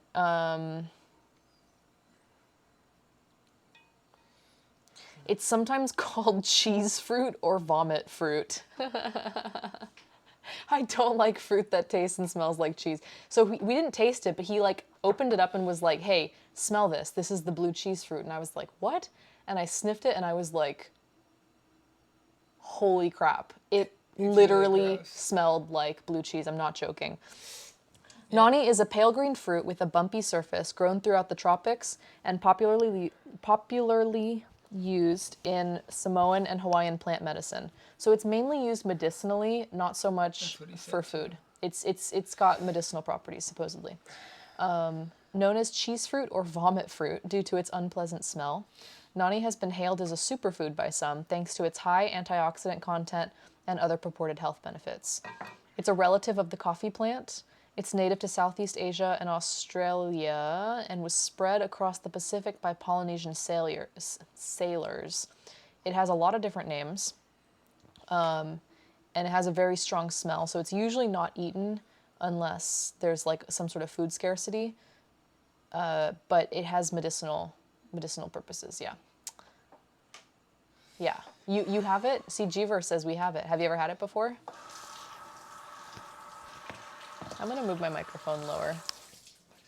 I don't blame them for not eating it. Yeah, I'm gonna move my microphone down here because I think on my shirt it's a little too high. Let's see if that's better. Have you ever tried it? What do you think of it?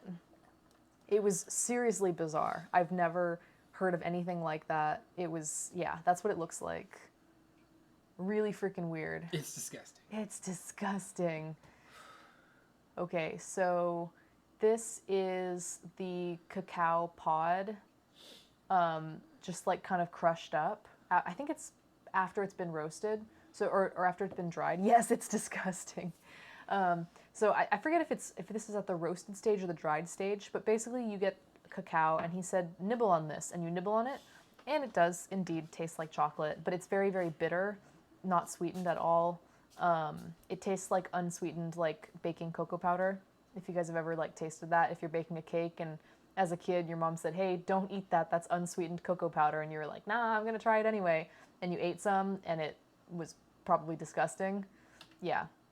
So I took a picture of this so that I would remember. So you have the cacao flour, then it fruits, then you get those fruit things, then you actually ferment them. So you take the white pods and you ferment them, then you dry them out, then you roast them, then you grind them, then you have the nibs, then you have the cocoa butter, and then you add the sugar and milk and all that kind of stuff. So this is how chocolate is made.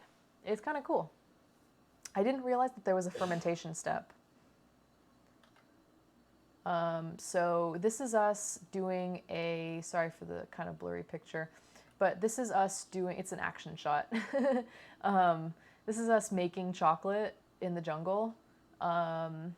So this is not my friend, this is some random person who was on the tour with us, but he was grinding up roasted cacao like nibs, so unsweetened, nothing added, and he's like grinding them.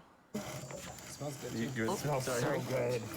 It does smell good. It smells like fresh chocolate. Pretty fresh. He's like grinding it, and if you can see that all the cacao nibs are getting ground down, they're kind of releasing a little bit of oil. Getting good. And it comes out to like this kind of grainy paste. And the more you grind it, the smoother it gets. So like, Well, people do call me a crank. yeah.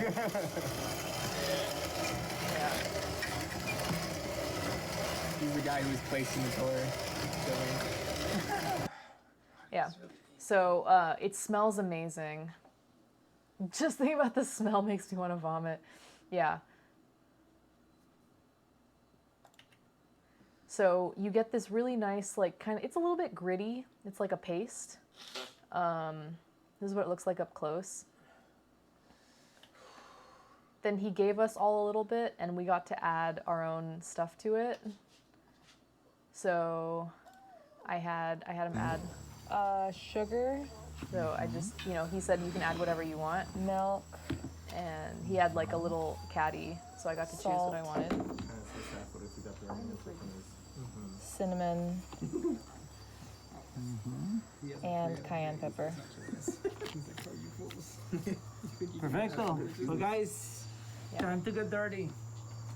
He says, time to get dirty. So then we wash our hands, take our bare hands, and we just start mixing the chocolate. Fancy, I know. So we go by hand and we just start like mixing the chocolate into like a paste. That's me.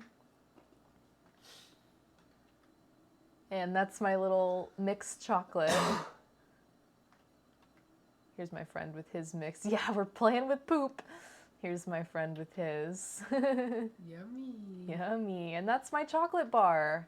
And then you roll it out and you put it in plastic and put it in the Hers freezer. looked very professional. Most professional one there in terms of the... Yeah, it's branded, okay? It's very branded. I actually have it in the fridge right now. You know what? I tried it. I'm gonna try mine. I tried mine the night of and was like, this is delicious. And then a couple days later, I tried it again and I was like, it's so spicy. Why did I add so much cayenne pepper? Oh, I love acai. Acai is really good. Okay. Here's mine, guys. I don't think they can tell. They can't tell. It says all fresh and has lemongrab on it. Okay. Cool. I think he added the same stuff, right? No. Okay. The same as you, lady. I'm sorry. So then he took hot water and the ground. It was like the ground cacao shells, or like the flaky part of it. He like ground it up and he added hot water, and he made this kind of like, it's hot water, not milk. Hey Aya, how are you? Am I late?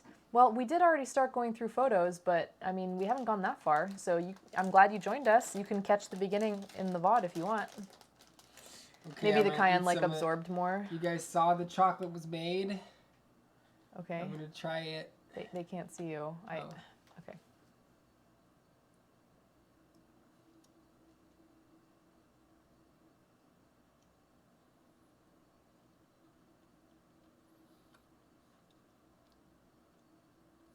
It's dark. It's really, really dark. Like, I don't know what percentage, but like... It's good. It's very dark. And also because it's just like ground, like hand ground.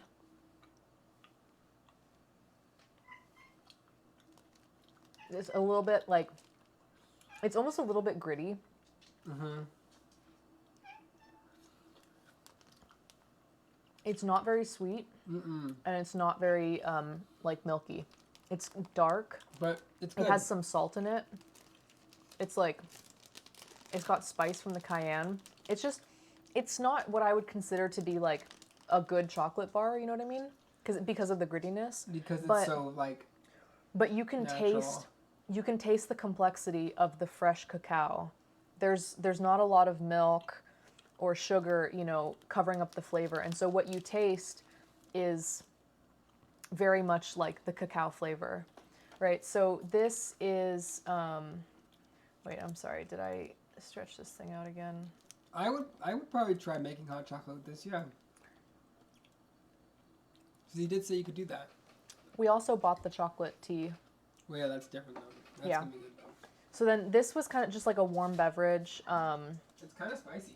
Yeah, it's spicy. Mine was like even more spicy because like I said, I added too much cayenne pepper. Anyway, then they gave us good chocolate. They were like, okay, that was cute. Here's the real stuff now. And so this is our plate. They have this like nice hot beverage. It's like it's almost like hot chocolate, but it's made with water instead of milk.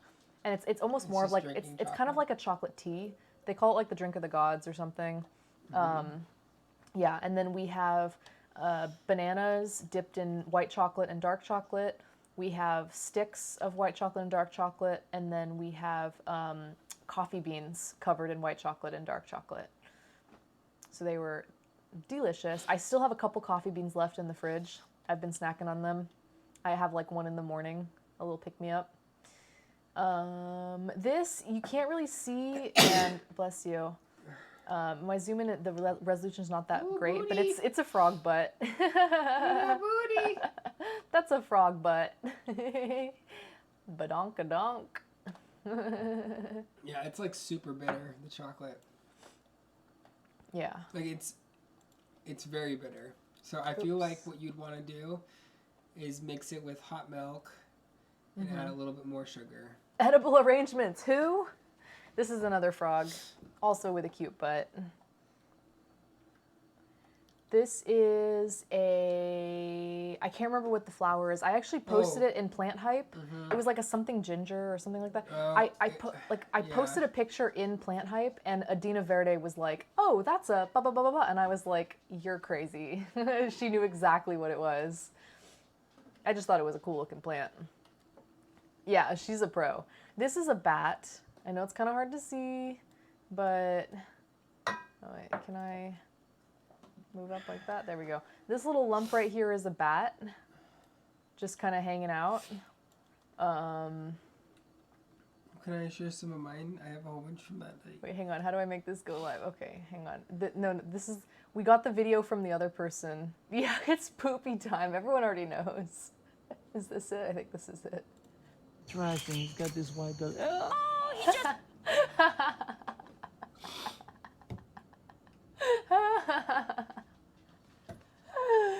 Okay, one more time. Sorry. Ready? Trash, and he's got this white dog. Oh, he just... I'm just so amused by this really cute bat who just took a poop while we were watching. It was just like, don't come any closer. I poop on you. Anyway, bats are really awesome, and I love bats, and they're so cute. These are just a bunch of plushies that I was very amused by. I thought they were cute. Here's our tour friends. So we went on the tour with these two. They were actually also from the US, I think from like here's one you can Chicago have. area. So yeah, we hung out with. I mean, we didn't hang out with them. So this is the glass frog, and this is the one you can see the heart through its skin. You can also post these on Discord so people can get. No one can see that. Yeah, they can. Really? Yeah.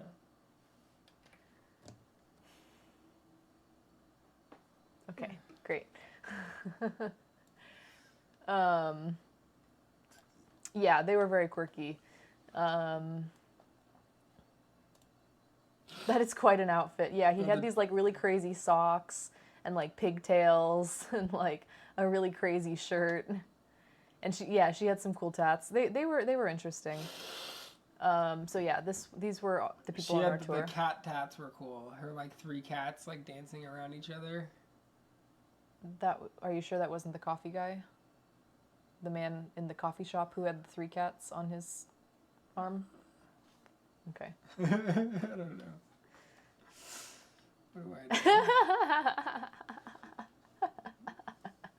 This is what happened when I was gone. What? I didn't agree to that. Yeah, this is what happened when I was gone. And Felix took over. Sorry, that was from the Rebel. This is just a TikTok. I'm not going to play it. It's the exact same thing that I already showed you guys of the grinding of the chocolate. Isn't that freaking cute, though? Wait, hey. Why are you doing it again? There we go.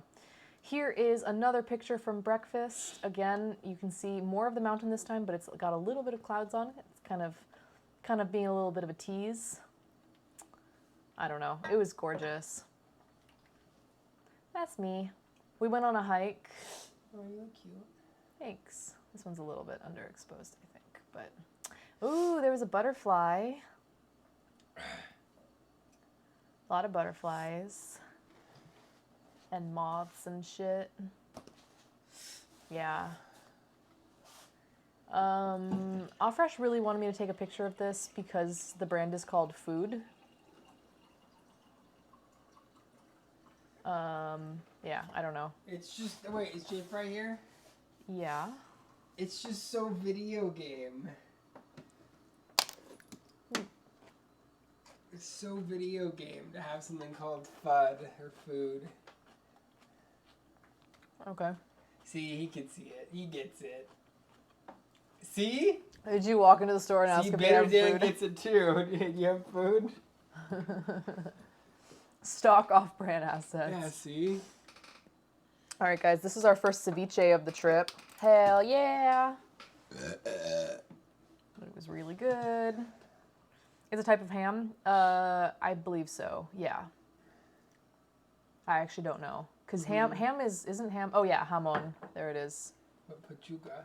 I don't know what that is. So the different kinds. It's just sliced. We got some nachos and some ceviche. They were bomb.com.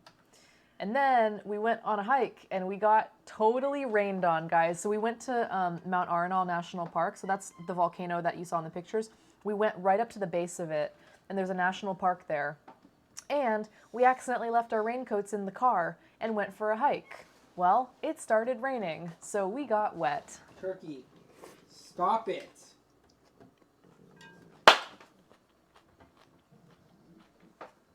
Hey, leave it. Okay, come on. Well, I had my raincoat on me most of the time. Come. Turkey. But, because you do want a raincoat. It rains, like, without warning, and it can rain very hard. Turkey. This was no big deal. Get out of here, bud. Go inside. This was no big deal. Just a little bit of rain. Hey, not too bad. Go in there. This is the mountain again. You can't see, but we're right up at the base of it. It was very, very foggy and like misty. Inside. So we got a little bit of rain, but it was like, why was Felix photobombing? That was just a joke. The Rebel did a Photoshop as a joke saying that he was streaming while I was gone. Stop.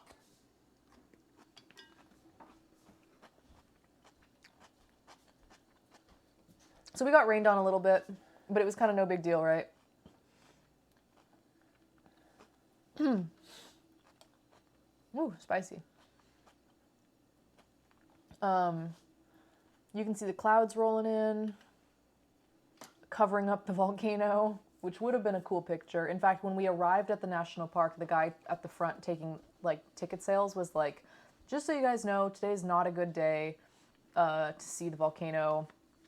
Just so you know, like, it's pretty foggy. And we were like, yeah, it's fine. Like, we were already there, so we just went. But you can see, like, you can sort of make it out, but it was like real foggy. And it was pretty. I was somewhat damp because it was like misty and raining. Just like, this is all volcanic rock from a lava flow that happened in 1992. Yeah, it is, definitely. I just, like, you know, my camera's not as nice as his, so my photos aren't as nice, but it's okay. I still have a good eye. Yeah, so this is from volcanic rock that... Such good pictures of that. Great, congratulations. This is a volcanic flow that happened in 1992. So it's really it's like really new rock. This is us. Okay, can I at least show them this dope video? I took some dope videos. Here's a dope video of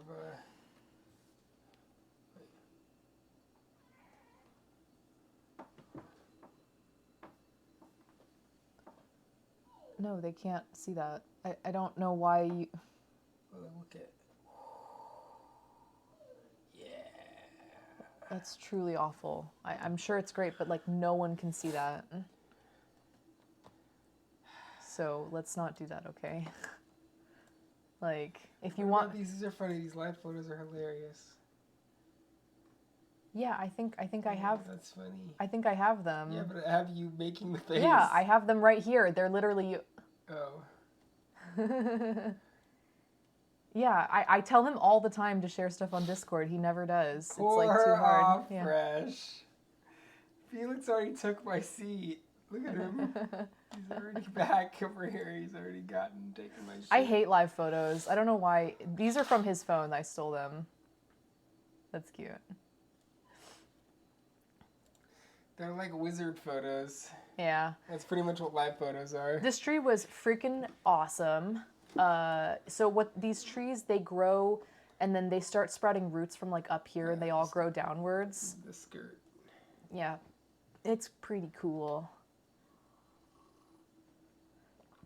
Felix just wants to cuddle with us and get fed. So I think, is this when it started raining? Let me see. Nope, there he goes. Yep. So it started raining. And we're like in the jungle and we're all alone. There's like no one here. I don't know where you think you're gonna go, bud. Felix, what are you doing? What are you doing?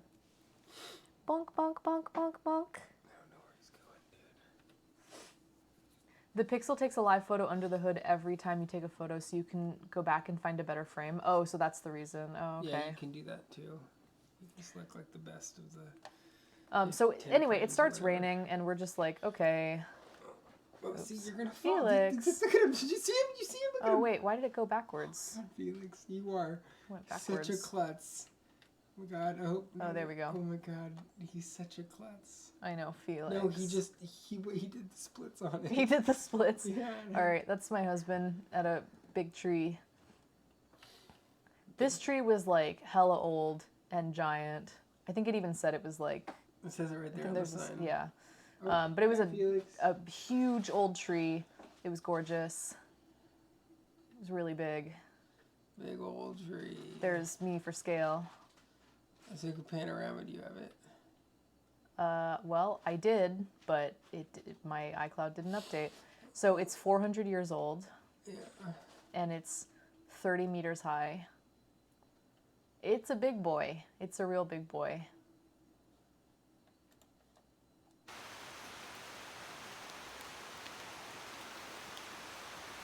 And at this point, it's kind of like started raining a bit more. Look at that. Oh, shit, Zoe. How do we miss this? You can hear him going, "Holy shit, Zoe! Holy shit! Look at this!" Can you guys hear my husband freaking out in the background? It's you going, "Holy shit, Zoe! Look at this! Come over here! Look at this!" What? Of what? I don't know. We will never know. It's probably pretty cool. Probably. It's probably these mushrooms. because that's what I took a picture of next. A lot of really cool fungi. A lot of really cool fungi. Oh, fungi. Fungi. Stop.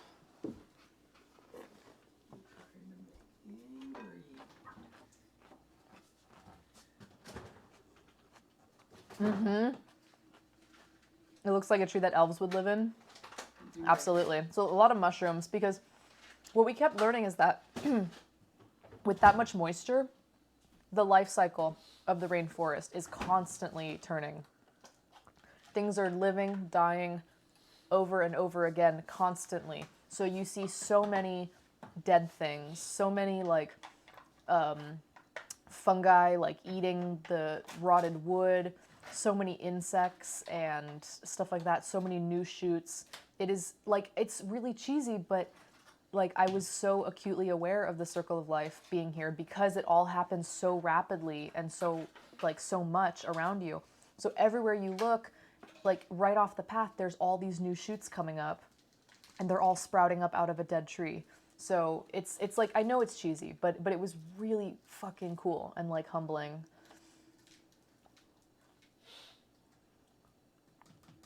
So it starts raining a lot harder. And we're still stuck. Sorry, my videos are like acting up a little bit. Sorry, I'm gonna let it buffer. I'll get you a spoon. We're still stuck on our hike without raincoats, remember? So, Very small one. Okay. That's too big. All right. Too big for my Okay, size. calm Tiny down, little calm baby down, one. calm down. Okay. Jeez Louise. So it starts pouring rain.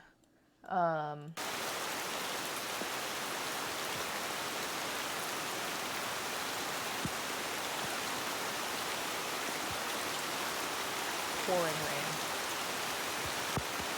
And the trails that we're walking on really quickly become really muddy. There starts being puddles. We're getting soaked. There's thunder and lightning. The thunder and lightning is getting closer. We're getting scared.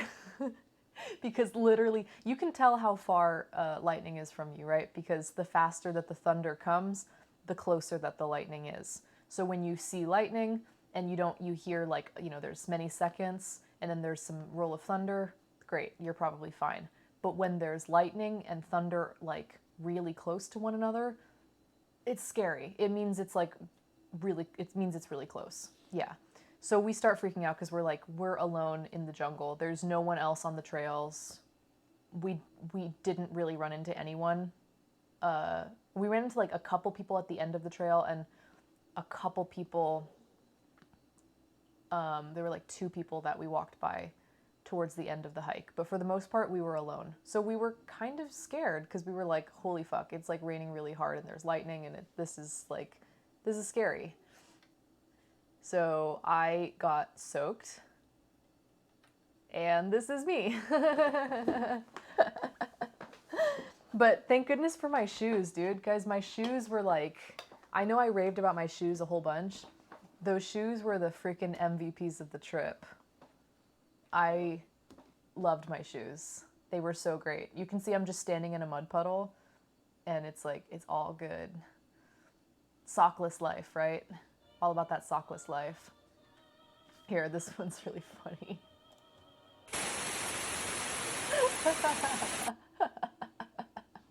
I'm like, it's soaking wet. But you know what? The good thing is it's not cold. It's not cold. So I'm able to wear just a tank top and I'm totally sopping wet. But it doesn't matter. I'm totally comfortable. Yeah, I didn't break them in at all, and I didn't wear any socks, and I never got a single blister. So I'm telling you guys, Keen, Keen, I like them. They're great. Anyway, lightning is basically almost on top of us, so we start getting really scared, and we start kind of running because we're like, we don't want to get struck by lightning. Like literally, I know it sounds stupid, but it was very, very scary. The water starts flooding the trails, so the trails start having like 3-4 inches of water, and so we just start running, sloshing. So we had started over here by like number 3, and we had walked up here along this trail to the lookout point. That's where those rocks were.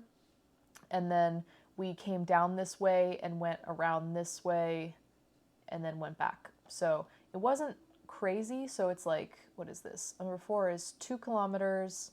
And number 3 is 600 meters. And this one is 3 kilometers. So yeah, overall, I mean, it was a few miles hike, but,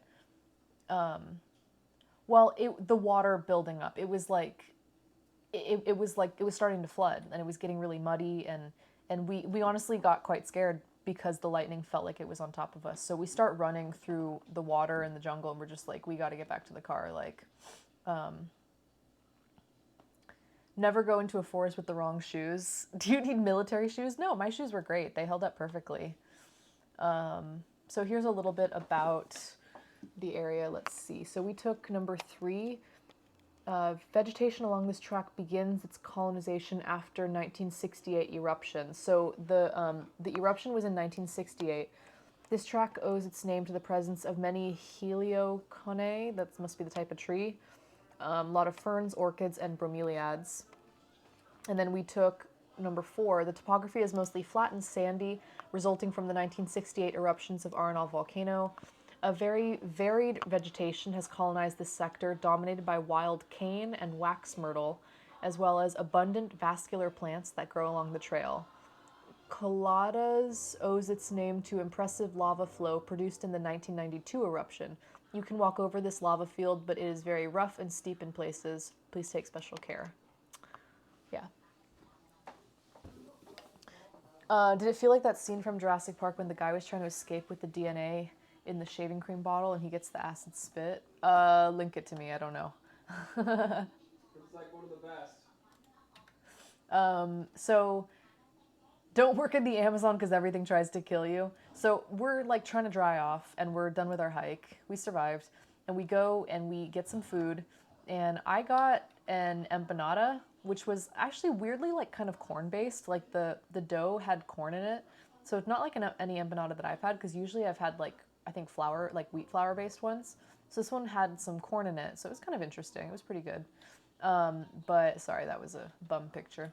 But this one is a taco. My husband ordered a taco. And the lady goes, just so you know, this is like, not kind of broken English. She's like, just so you know, this is a different taco than the tacos in Mexico. Is that okay? And we were like, yeah, that's fine. No big deal. We didn't know what she meant, but we were like, okay, sure, no problem. It ended up being like a rolled taco, almost like a crispy rolled taquito, filled with meat, covered in cabbage, then covered in mayonnaise and salsa. No, it's like a ketchup salsa. It's like a ketchup salsa. So it's kind of like ketchup basically. Ketchup and mayonnaise and cabbage on top of one rolled taquito with French fries. Really strange. It was really weird. Here's a nice picture of the volcano. Volcano. Here's more rain. Almost like an inside-out taco. I mean, I guess. So here's more rain on the tin roof. Let's see. Let it load a little bit. It was pretty good. I mean, the food there wasn't amazing, but we just like, we were so soaking wet, and we were like tired from our long hike, exhausted from running through like mud puddles and lightning. You know what kind of sauce I'm talking about? Yeah. It's a lot like ketchup.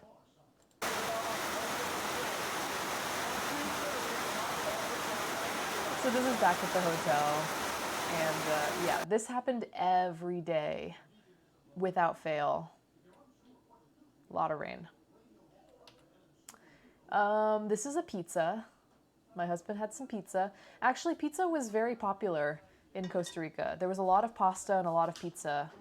I don't know. I think I believe, I gotta fact check this, but I believe they had some Italian immigration at some point. Like, no joke. I think there might have been some Italian immigration into Costa Rica at one point, because it felt like there was a lot of Italian food. Either that or it's catering towards European tourists. I'm not sure which, but I was thinking it might have been some sort of immigration. I don't know. This is, yeah, maybe some Italian fascists. We were kind of talking about this, like, how how like Germans and like post World War II, you know, some Germans moved to South and Central America to like kind of hide from their crimes against humanity.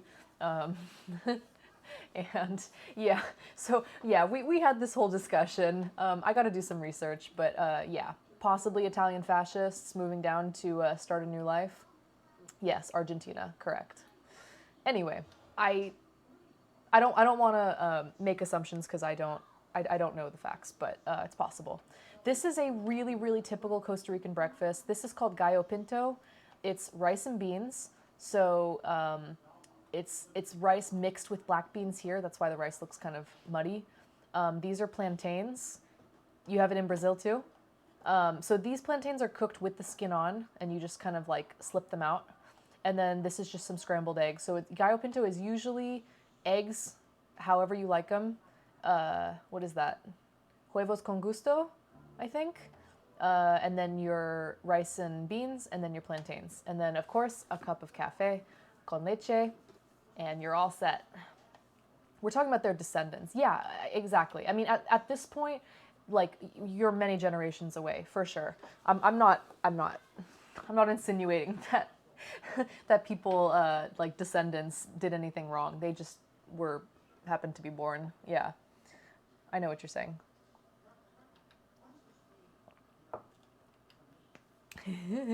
This is a dog that I met. He was so cute, or she was so cute. She was like really happy and really friendly. Yeah.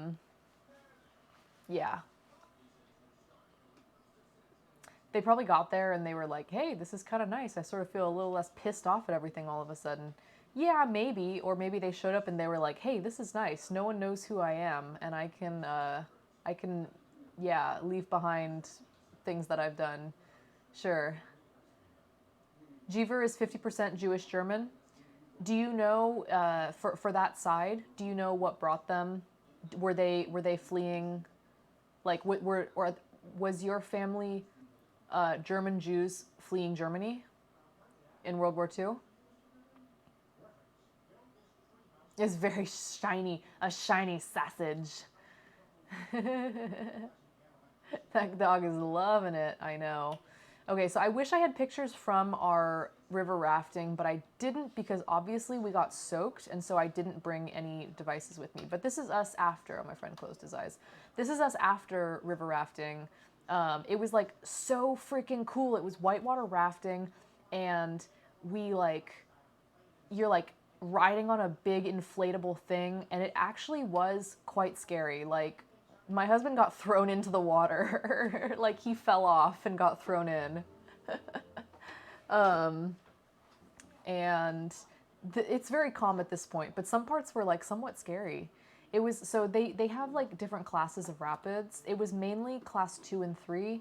I believe they might have had a little bit of class 4, but for the most part, class 2 and 3. So they were like not insane as far as like gnarly rapids, but they were pretty thrilling. Like,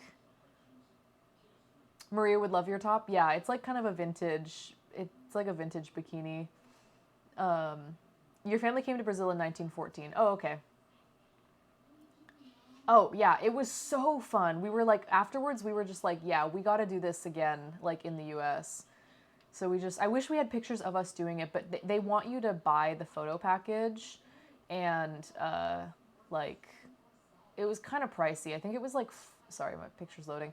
I think it was like $40 for the photo package link, but it was for everyone in your boat. So it was the 3 of us, and then there were these 2 people from Israel, and weirdly they didn't know each other. They happened to meet that morning at their hostel, and they were both going river rafting. But we said, hey, do you guys want to go in on the photos? Because we said, like, if you want to go in, we'll chip in money. Because they said you could do that. So, you know, we said, if you guys want the photos, we'll chip in. But if you don't, like, we'll probably not get it. And we discussed, and they were like, no, I think we're okay. So we didn't end up getting the photo package. But there were some pretty funny photos of us, like, you know, screaming and getting splashed, and my husband falling in the water. They got a picture of him falling in the water. It's like an amusement park of nature. It was very thrilling. This is another happy husband dish. You got it right. So this is another casado. This one was fish. So we got our rice, beans, protein. We got our fish, and then our plantains, a little bit of salad down here, tortilla, and over here more like squash. I know. They honestly weren't amazing. Like they were funny, but they weren't like, you know, I didn't need to have them. And they were very much like, do not take pictures of the screen while we show them. If you want it, you have to buy it. Which I get it. It's part of the tourism, but what was the most common fish type? I don't know, like tilapia maybe. I'm not even sure. I don't freaking know. It just says fish and I say, "Okay, sure, sounds good to me." My grandfather fought in World War I and my father fought in World War II from the Brazilian side in Italy. Oh wow, that's cool. Who do they think they are? Disney?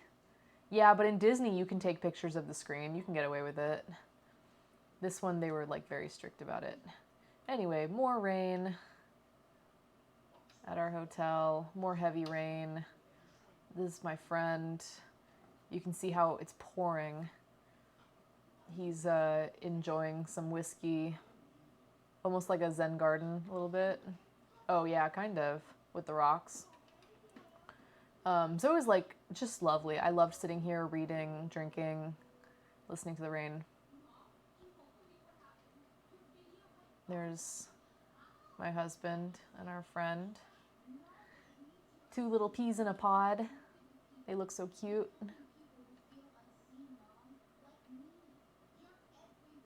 No, that was actually like Shiva's. Weirdly, they didn't have.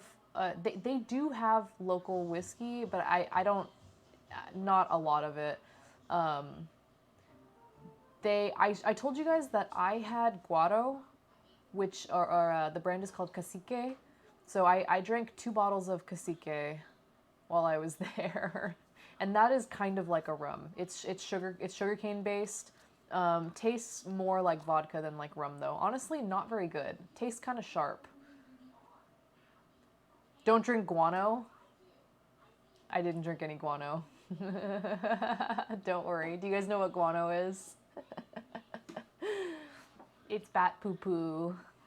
I drink guano. Ew. It's bat poo poo. She almost ate some accidentally. I did not. I actually didn't take that photo or that video of the bat pooping. That was the girl who was on our tour with the tattoos. I asked her to airdrop it to me. She's the one who took it. Anyway, check out these cool ass birds. How do I make it go live? So they put these like old plantains on these like sticks, and this is by the breakfast area. And birds come and like, because it attracts bugs on the rotting fruit, and so they'll come eat the bugs or they'll come eat the plantains. I'm gonna let this one buffer for a second. Yeah, really big tail feathers. Come on. I'm gonna let it load a little bit. They were really freaking cool. Super cool birds. I got my husband some pho. He didn't finish the broth, so I'm just gonna finish the broth. I didn't really have dinner. I don't know what I should have for dinner. Oh yeah, take a nap in those hammocks. Like listening to the rain. Hell yeah. No, they're not quetzals. I didn't see a single quetzal. They're very elusive. I think they're pretty hard to find. So I didn't see any. I did see some toucans though.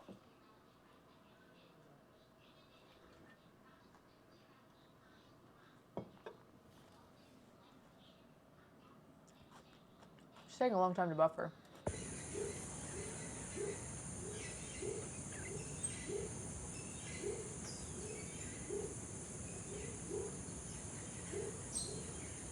Oh, sorry, never mind. Because isn't there a bird called isn't quetzal the green bird? Quetzales. Oh. How did the chicken soup turn out last night? It was really good. Okay, the recipe called for too many noodles though. The noodles soaked up all of my broth and it ended up becoming like a noodle dish. I was able to get like 2 bowls of soup out of it, and then all the broth was like freaking gone. So I made more of the broth using the carcass, and that came out great. My husband finished it today. But now I have like a ton of noodles left and not a lot of soup. So I either have to buy more chicken stock, or someone suggested it, and I think it's actually a great idea, is to mix it with literally like a can of cream soup. So I have a cream of mushroom. I was like, I'm gonna mix it with cream of mushroom soup and make like a chicken noodle casserole, and then and just like bake it and then eat it, because I bet that's gonna be delicious. Maybe a little bit of like chips on top or some panko on top.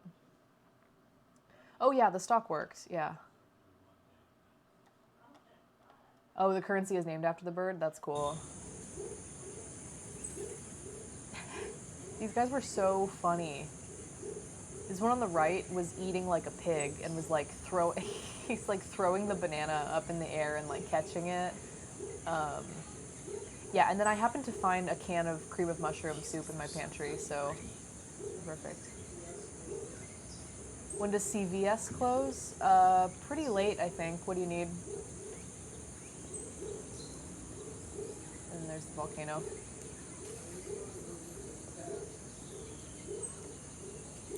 Oh, well, they probably aren't doing that at this hour. You should have done it earlier if you wanted to do that. I thought you just wanted to, like, buy something. Did we bring home any of the currency? No, not really. I think we spent it all. If I had some extra coins, I would have, but I think we spent it all. I bought some snacks. I got palitos, sabor queso. They're just like cheese puffs. Yeah, I know.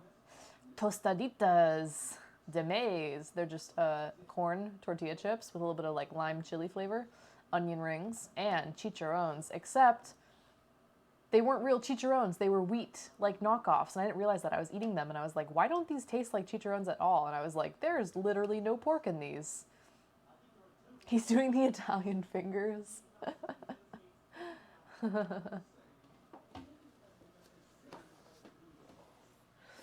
Italian fingers. There's my friend with another pina colada. Okay, he had a chicken parmesan. Yeah, well, no, yeah, I think they were vegan, actually. I think they were vegan. They were wheat-based. My other friend was not feeling very well. He had gotten food poisoning earlier that day, or like the night before. Or we don't know if he like drank too much or if it was a combination of drinking, food poisoning, or what. But he was not feeling well. He spent pretty much the whole day feeling like shit. And then when we were like, what do you want to eat? Like, are you hungry? Can you keep something down? He was like, I want like something really fresh and light, like a salad. And so we found a place that had like a big old salad. And it has like an edible flower. It's gorgeous. This is Afresh's ceviche with plantain chips. Those lime slices, yeah. I had arroz con pollo. It was fine. It wasn't like, it didn't blow my mind. It was a little on the salty side, but I liked the salad because the salad had a whole bunch of like weird things in it. Like it had like a bell pepper, edible flowers, all sorts of like weird lettuces. It was very strange. I liked the salad a lot. The rice was okay. This is a hot spring. So since we're near the volcano, there's like, yeah, they like molding the rice in those funnels. Yeah, they do. This is Termalitas de Arenal. So this is a hot spring. So hot springs. Oh, Jesus. Hot springs are like a really. Stop. Okay. Hot springs are like a really big part of the culture there. So because you have all that geothermal energy heating up water, they have all of these hot springs, and so you can go. There's literally like a free one. That's where when I showed you guys we were walking through that tunnel. That was the free one where you just park on the road. Then you just had dinner and you're getting hungry again. I know. This is, then there's like really expensive ones where it's like, you know, $100 a day to go to, you know, or it's part of a resort or something like that. And you go and you have like fancy pools of hot geothermal water and blah, blah, blah. Is that real stone? Yeah, I think so. This one was kind of a cheapo one. This one was more of like a local spot, not very luxury. But they have all these pools, and it's kind of like you go and you stay all day. So they have a restaurant and like a snack bar there, and they have picnic tables and barbecues, and you're supposed to go with your whole family and like stay there all day and like just go in the water, and like it's just really fun. So they have water that's like kind of cool, tepid room temperature, and then they have water that was so hot it would melt your freaking skin off. Like we tried to go in the hottest pool and it was so hot I couldn't stand it. Like I felt like I was burning, so I couldn't go in it. But I went in like the almost hottest one, and that was awesome. It was really, really freaking hot, and it's all heated with like volcanic, volcanic activity. Pretty cool. Where's his bones? Anyway, you were saying that it was a sensual pool. They have a lot of rules at the hot springs, and they have a very strict rule against forbidden love scenes.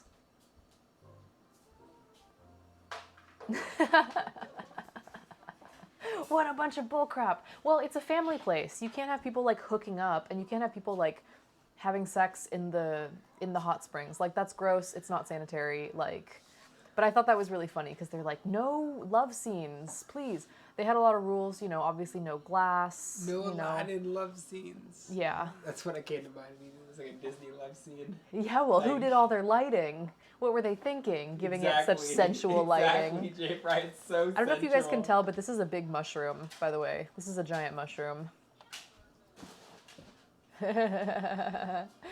Yeah.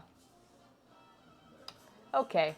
Then we left La Fortuna and we hit the road headed to Monteverde. I was driving, I was in the car, and it was honestly kind of stressful. It was about 3 hours driving, mostly pretty good, but we did hit some like potholy areas, and it was very windy mountain road, so I had to really be like paying attention. This is Lake Arenal. So Mount Arenal is the volcano, and then there's a lake right next to it. You mean mushroom sculpture? Yes, I'm sorry. I should have been more clear. It's a sculpture, not a real mushroom. I'm sorry. Back from Girl Guide's daughter in bed. I'm back. Can we start at picture number 1? No, that's what the VODs are for. But we're just on the road to Monteverde now. So here's the lake. It was beautiful, just beautiful. But yeah, welcome back. These are coatis. I think that's how you pronounce it. C-O-A-T-I, coatis. We thought they were monkeys at first. They're not monkeys. They're coatis.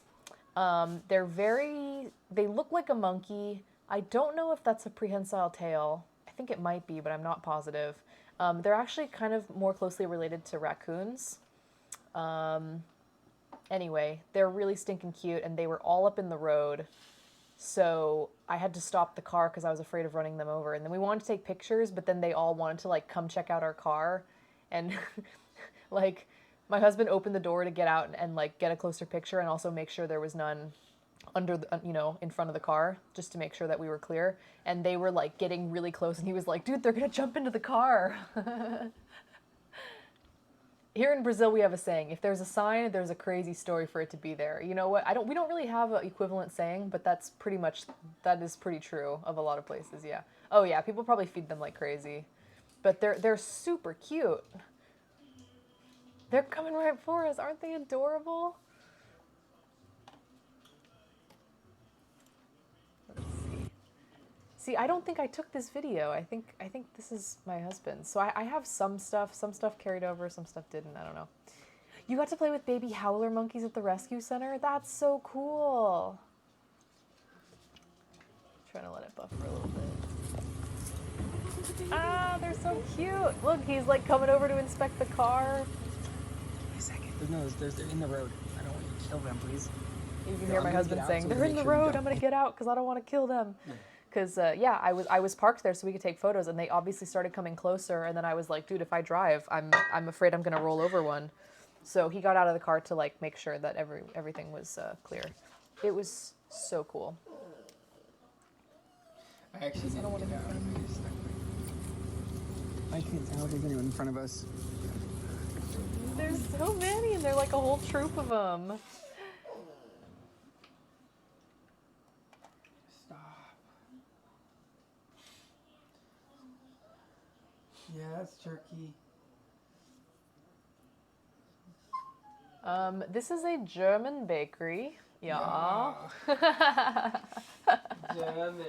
We were driving through this town. This is what I was talking about with like the German stuff and like, you know, German immigrants and stuff. This is like a very legit German bakery that had been around for a long time. I don't know exactly when they started it, but you know, it's been around for a long time.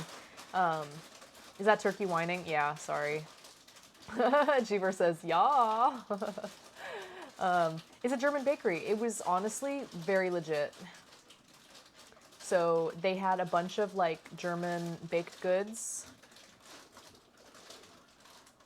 They had imported salami, Leberwurst, Frankfurters, Weisswurst, Bratwurst, and all of these were sourced from a German butcher in San Jose. They were all like delivered regularly, so yeah, legit German stuff. My friend got meatloaf and a fried egg. So this under here is meatloaf. This is fried egg on top with pretzel, with a pretzel. He actually said the pretzel was disappointing, unfortunately. He said the pretzel was not amazing, but yeah, I don't know. My husband got a schnitzel with a very weird potato salad. Jeever, no spoilers. Shh. Yeah, maybe it needed some more mustard. I did ask for mustard. We had a sweet mustard and a spicy mustard, and they were really good. So this was like a giant schnitzel. My other friend had a goulash. Is that goulash? No, wait. Yeah, I think it's goulash. It's like a beef stew. I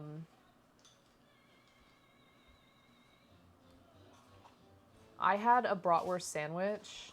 It was like a really dark, nutty bread with bratwurst, like sausage. Oh, you thought goulash is Hungarian? Maybe it's called something else. I didn't take a picture. No, it wasn't German potato salad like we know it, like the warm potato salad. It was very weird. Excuse me. Yeah, the bread was really good, dark, crusty, and it had like a ton of veggies, like really crispy lettuce, tomatoes, carrots. It was really good. And this kind of like creamy sauce. Yeah, it was really big. It took me like 2 or 3 meals to finish it. And then here's the Apfelstrudel. I don't know how you say it. It's an apple strudel with homemade ice cream. And yeah, he said it was delicious. I didn't have it because I was too full, but my friend said it was amazing.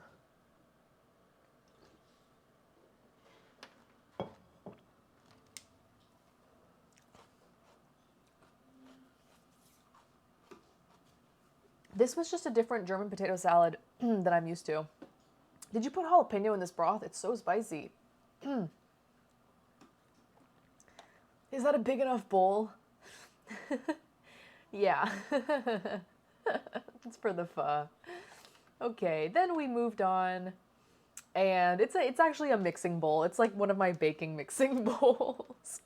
You know what though? When you're making a big bowl of pho and you don't want to slosh it, this one's good because it has handles from the pour spouts, so you won't burn yourself. And also, like, you can kind of move it around and you're not going to lose your soup. So if you're, like, you know, a little out of it and a little sick and you want a big bowl of pho and you don't want to be sloshing it on yourself as you're taking it out of the microwave, this is kind of a great bowl for it. Like, yeah, it's way bigger than it needs to be, sure, but it's perfect.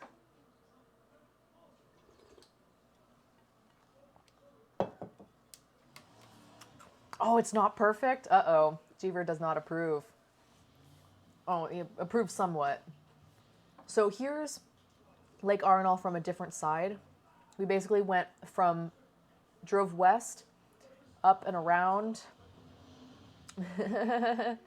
and went around the lake. So here's a view a little bit higher up. Very beautiful. There's Mount Arenal in the distance, so that's where we had come from. So we drove from here all the way around the lake, and now that's the volcano in the distance. We saw a lot of Costa Rican flags because it was their bicentennial. It was their bicentennial Independence Day. Unfortunately, because of COVID, the celebrations were like not even close to what they would have been, which totally sucks. But so there was a lot of national pride for that reason. Here's us.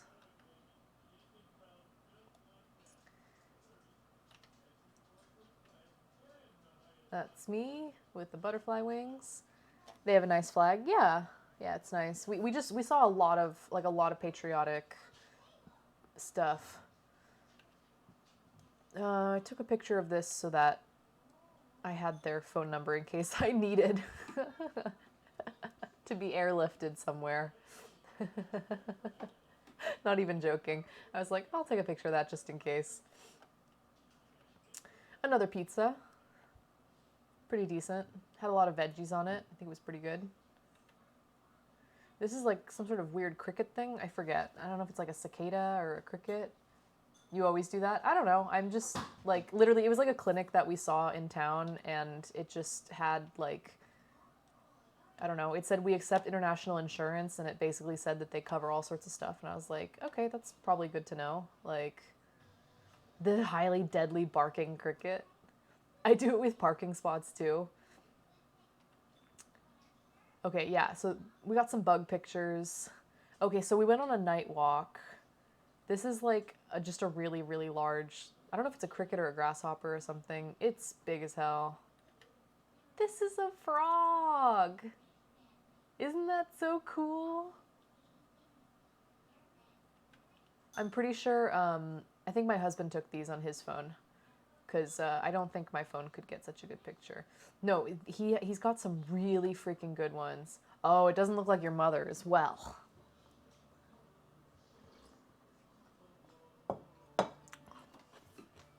Isn't that so cute? It's like such a beautiful animal.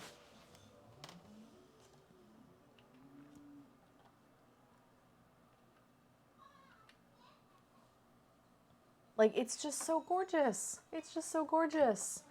And he was so patient. He like let everyone take pictures of him. This is not in captivity. This is a wild frog. Just kind of let us, you know, ooh and ah at him. It was a very chill frog.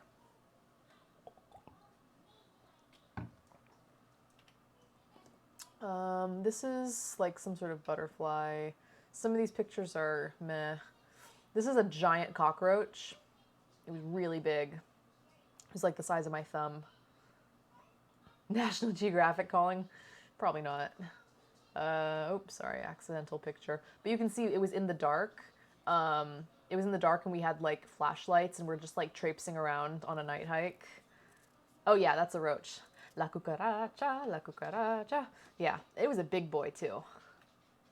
Oh, this picture's not so good. My husband has the good ones from this night. Mine aren't as good. He has all the good ones from this night. Mine doesn't like autofocus as well. But we did see a tarantula in her little hidey hole. The frog had red eyes from fumaring too much cucaracha. We did see a tarantula. Again, this is in the wild. This is not in captivity. Our guide found this, and we got to like sneak a peek at her. This is a chocolate cake. We told, you know, when we booked our hotels, you can give them some extra instructions, and we said we're celebrating, you know, my husband's birthday. If there's anything special you can do, blah blah blah blah blah. Like, we'd really appreciate it. And so yeah, they literally bought us a chocolate cake and left it in our fridge for us, or like left it on the table for us. It was very sweet, and it was delicious. I thought this was really funny. So in Costa Rica, everyone's always like pura vida. And that just means like It literally, this sign is kind of accurate. I think they play it up for the tourists. I was asking my husband, I was like, do you think they say Pura Vida to each other? Or, yeah, kind of like aloha. I was like, or do you think they play it up, like, only for the tourists? And we kind of decided that it was somewhat both, like, that it is said, but it's mainly said because of the tourism aspect. That's what we think, anyway. But everyone always says it. On the Caribbean coast, no one says it. Interesting. So it's, yeah, if you say, like, if you bump into someone and you're like, oh, I'm so sorry, they'll just be like, Pura Vida, and you're like, oh, okay, great. Or if you, like, thank someone, you thank your server for your meal, they'll say, Pura Vida, and you're like, oh, okay, great, thank you. It's like everyone says it, yeah. I don't know, it's like aloha, kind of. It's like a, I just thought this was, yeah, it's nice. It's just, it's probably somewhat cheesy and played up. So I'm not going to pretend that it's like super authentic, but I like the sentiment. Just the idea of like pure life, life is good, enjoy it, it's all good, like be happy. Kind of like it's that kind of vibe, you know? So here's where we were saying C'est la vie. C'est la vie is a little bit more resigned for me. C'est la vie kind of means, for me, is a bit more painful. Like when something bad or when something unfortunate happens and you're like, well, c'est la vie. Like, what can you do? Life is pain. You know what I mean? No, it means such is life, but I usually feel like it's said in a negative connotation where something goes wrong, you don't, you know, something doesn't happen the way you wanted it to. And it's not the end of the world, but it's not like, you know, and so you just kind of shrug and you say, oh, c'est la vie. Like, that's life. Yeah. Hey, Sammy's cat. Yeah, c'est la vie means, like, it's life or such is life or whatever. That's life. Pura vida means pure life, if that's what you're asking. You gotta take the good with the bad kind of thing. Exactly. But what I'm saying is I think Pura Vida is a little bit more positive than C'est la vie. I feel like C'est la vie is a little bit more talking about something not so good. But maybe I'm just misusing it. I don't know. This was where we were staying in Monteverde. It was kind of like an Airbnb. So it was like these apartments, these stacked units. We actually were completely alone in the whole place until the last night. It was basically like an Airbnb, not a proper hotel. In Portuguese, it's é a vida. Yeah, it was a really nice building. Beautiful view. Like this is where you guys heard the cow. I was sitting here on this bench, streaming here when you guys heard that loud cow. So the cow lives somewhere out in this jungle. This is just, it's because I uploaded the TikTok a few days later, but this is the rainy video. I guess I can show it.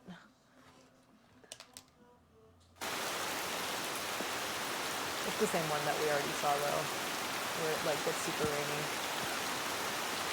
I said it perfect. Ea vida. Oh, goodness. And I just got like super soaking wet. It was so fun. You get a full hour break? Nice. This is a weird statue. Don't ask me. I thought it was funny, okay?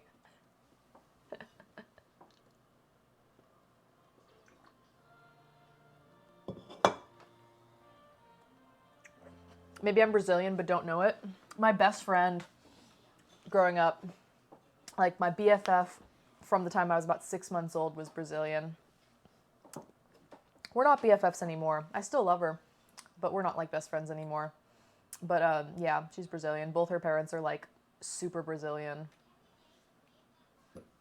What in the world? Yeah, I don't know. It was just a weird statue that I liked. And another friendly doggy. This dog was so friendly. We went to a Soda La China. It was a Chinese restaurant. And it was Chinese and Costa Rican food. And we were like, hell yeah, let's try it. Oy. This dog was so friendly. Oh my god. So cute. Here's my friend enjoying a hot chocolate. Also, I didn't even notice, but I caught the kid in the background here. So actually this picture is really adorable. This is on the day of, this is on their Independence Day. So it's very traditional for people to dress up in like traditional clothing, so a dress kind of like this. Adults do it too, like especially for like parades and stuff like that, but the kids especially do it. So the little girl, it's like very common for the kids to dress up in something like this. And those are like, you know, kind of like the flag colors. And my husband says, you could have got one. Geekhorn fan, welcome Raiders. Hello, welcome in. How you guys doing today? Welcome. Woo, vacation photos. Yeah, you guys are just in time for Monteverde. Yeah, she's wearing the national colors. We're celebrating the bicentennial anniversary, Independence Day anniversary. So 200 years of independence from Spain. Thank you very much, Geekhorns fan, for the raid. I hope you're doing well. Welcome in, Raiders. Good to have you here. I was trying to take a picture of my friend, but she happened to be like running around the restaurant in her dress. So, like I said, family restaurants, right? Here is another casado. Sorry for the weird angle. But this is my husband's casado. So we got rice, black beans. Here's our plantain, our salad, and chicken. And then like kind of like a squash thing. Not all of them have squash, but it seems to be pretty prevalent.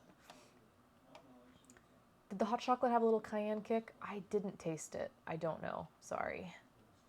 I got fried rice. And it actually had like char siu in it. It had like char siu and chicken, and for some reason they served it with bread.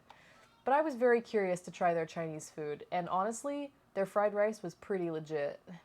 It was like honestly quite good. I didn't eat the bread because I was like, I don't want bread with my rice, thank you. But yeah, it was decent. It's pretty decent. This is a bat.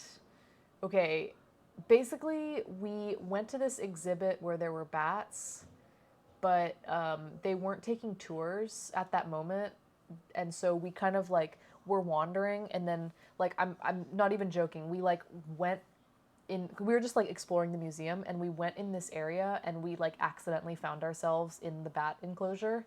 Like not like we were with them, but like there's a walking hallway with like glass, and then you can see, and they have it very dark, and you can see the bats like flying around behind glass. They have like kind of this indoor cavern. So we like accidentally wandered into it, and we were like, okay. So we stayed there a little while and got some free bat content. Well, the back is, but this one is hanging in front. It's not a very good picture because it was so dark in there. Yeah. Then we went to a cheese factory. We went to a cheese factory, the Monteverde cheese factory. They make ice cream and cheese, and yeah, they specialize in this one, Monte Rico. It's kind of like a mozzarella. They don't offer tours, unfortunately. They used to, but they don't anymore. And they have ice cream, which was really delicious. Here's their little, like, shop. My wife spent 6 weeks in Costa Rica in college for a study abroad program, and she went to Monteverde and Mount Arnal, too. Hell yeah, yeah. We showed the pictures earlier from Mount Arnal, and now we're in Monteverde. And yeah, I'm not surprised. 6 weeks, what a dream. The bat does kind of look like a painting, yeah. So yeah, they have all this like yogurt, cheese, ice cream. It was awesome. And then here they have some photos. I don't think I can see the dates. I bet my resolution's not good enough to see it. Let's see. 1950s. I think that says 1950s. So these are pictures of like the early cheese factory days. This was a sculpture of milk jugs. I liked it. It's milk jugs. Here's us driving on the road. Kind of foggy. So this is like what the visibility was like. A lot of times you can see the road's really rough too. It's not like a dirt road per se, but it's, you know, not super awesome looking. It's a little rough. This is the Children's Eternal Rainforest. We didn't end up going here because it didn't work out. But yeah, look at the jugs on that sculpture.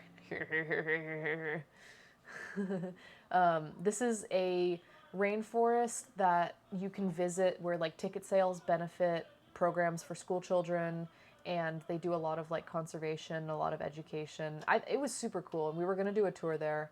We ended up not doing it, but I took a picture anyway. Cool ass flower.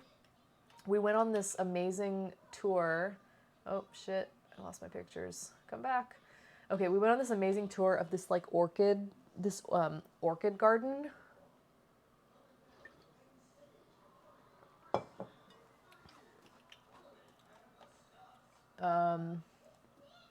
Where they have like an insane variety of orchids, which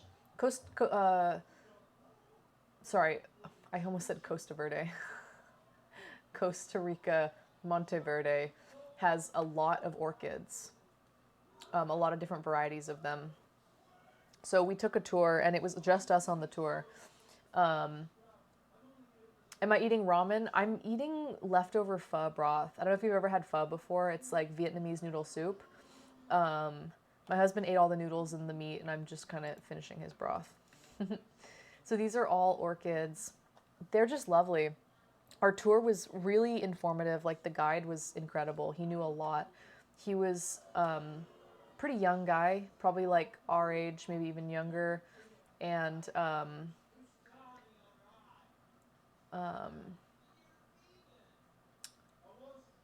yeah, he said his dad was like a really well-known botanist. Was he a fun guy too? No, he was really cool. I guess his dad was like a pretty well-known botanist, and so he was like had been studying orchids, and so the kid had been studying orchids like a lot of his life too. It was just pretty cool. It was like all in the family, you know. So these are like kind of the orchids that we're used to seeing. Like these are the ones that we see like at the grocery store or whatever. We don't usually get to see really cool ones like these. The orchids, if there was any takeaway that I learned, it's that orchids are extremely finicky, fascinating, just like delicate and just wild ass plants. Like, yeah. This is not an orchid. This is not a pitcher plant. It's not carnivorous. It is a pitcher plant, but it's not carnivorous. It's a pitcher plant that uses bugs to pollinate, so it does smell kind of like rotting meat, but it doesn't trap and digest the bugs. It basically lures them in to get pollen, and then it lets them fly out. Have you seen adaptation? No.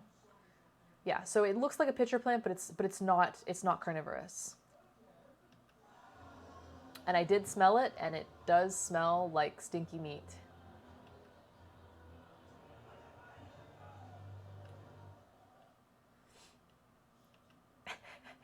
It started raining a lot. And we had our raincoats, but they only went down to our waist, and it was pouring rain. And so the guy had a big yellow raincoat that went all the way down to his like shins. And he was like, "We have extras. Do you want to borrow them?" And we were like, "Yeah." So we did. Hey, dude, they offered us a free raincoat. Not to keep, but like they offered us a free raincoat as part of our tour, of course. So that my pants don't get wet? Hell yeah. Hey, you guys are mean. When you see something red in a forest, don't ask, just run. Wait, why? What are we running from? Yeah, orchids are very fascinating. They're so delicate, and they just have so many interesting like mechanisms of survival and pollination and stuff like that. Put the banana face with that photo.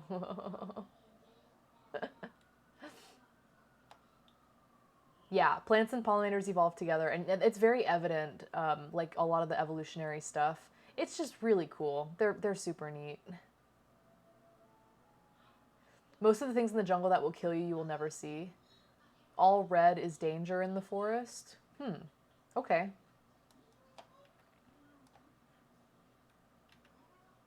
Just lots of orchid pictures. We can just kind of skip through them. Skippity, skippity. Sorry, this one's loading. A photo you can create in Photoshop next. I know we look stupid. I totally took that picture knowing that you guys would like it, okay?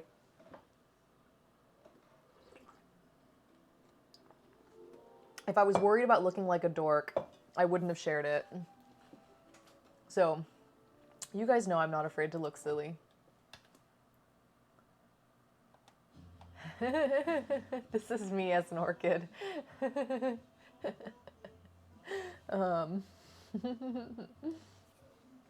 Speaking of looking silly, that's me if I was an orchid. You would probably enjoy adaptation more after having this orchid tour. Nice. Sorry, I must have taken an accidental photo. I don't know what this is. Oh, no, I didn't actually. Oh, I know what I did. I accidentally had the flash on, and it was so misty that it illuminated the mist instead of the photo. Nice, nice. Don't say it, Dan, don't say it. So we were gonna go on a night tour. It was very like foggy and misty. I accidentally used the flash. It actually looked like this. Yeah, it's cool, but you don't want to use flash in it because it illuminates the water droplets. This is a Hercules beetle. Sorry if you guys don't like bugs. I promise yeah, it's fine. Don't be scared. This is a Hercules beetle. It's real big. And this one's a big boy too.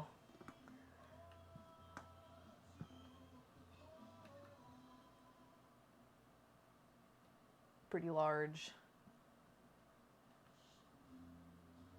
Yes, they can fly. This one, I don't think can. I think this one had an injured wing because they were looking after him. They had found him and they were looking after him.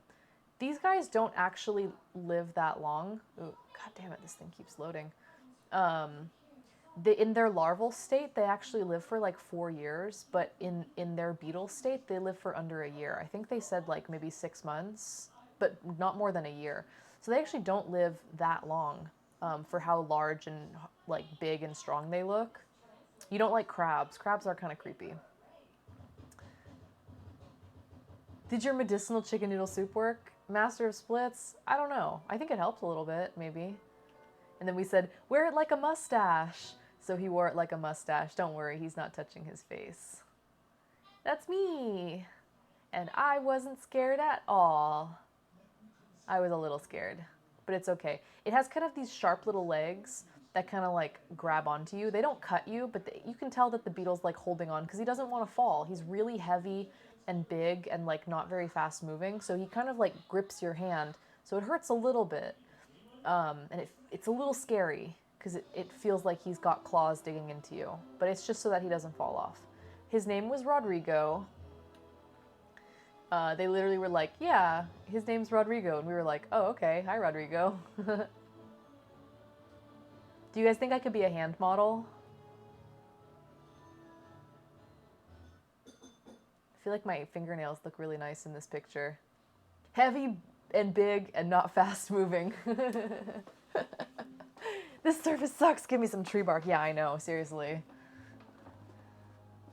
This is a stick bug that looks like moss. There's a lot of masters of disguise in the rainforest. The rainforest is like a really dangerous place to live if you're a bug or a, reptile or whatever. Like there's a lot of stuff that wants to kill you and eat you.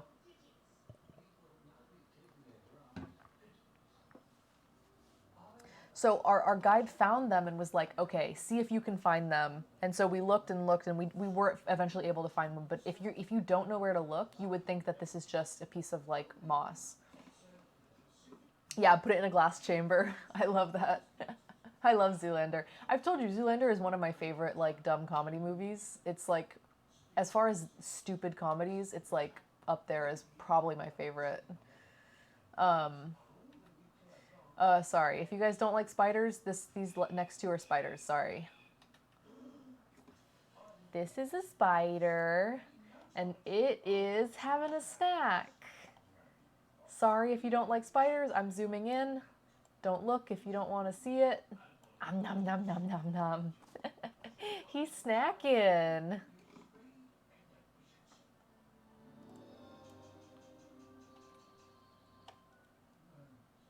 I don't know. Spiders are creepy. I don't want them in my house, but look at this. See these? It's actually eating like a daddy long leg. So see these really long, skinny legs right here? Those are the legs of the daddy long legs, and then the hairy legs right here are the spider.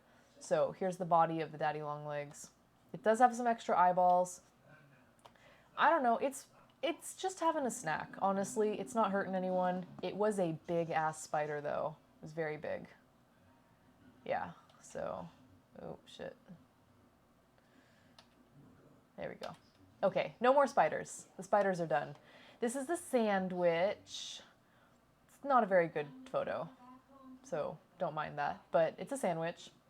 It did hurt the daddy long legs. It's true.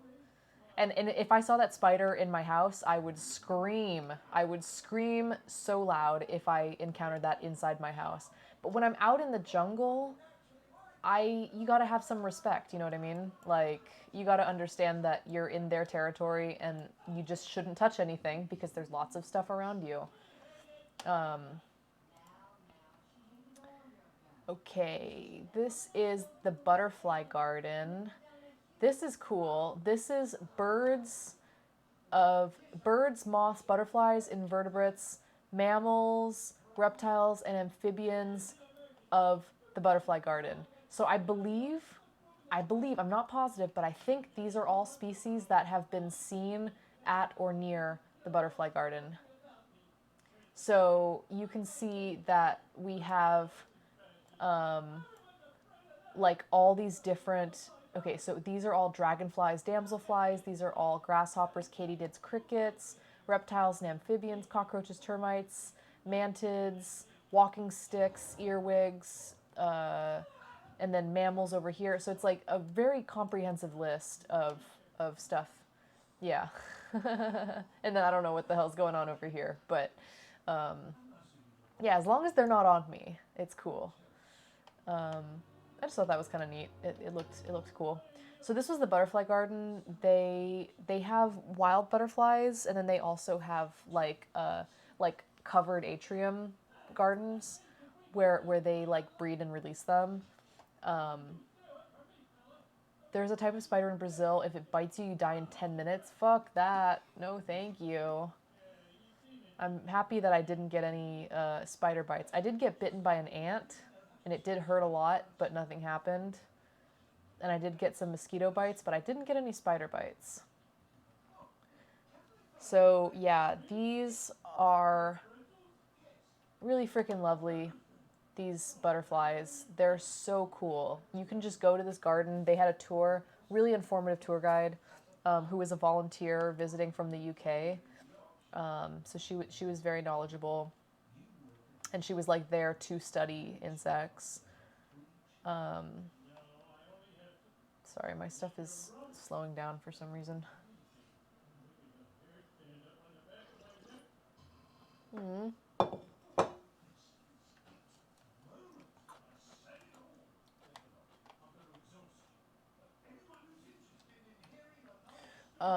So they put out fruit, and our guide explained that these butterflies really like to eat fruit, but they actually let it rot on purpose.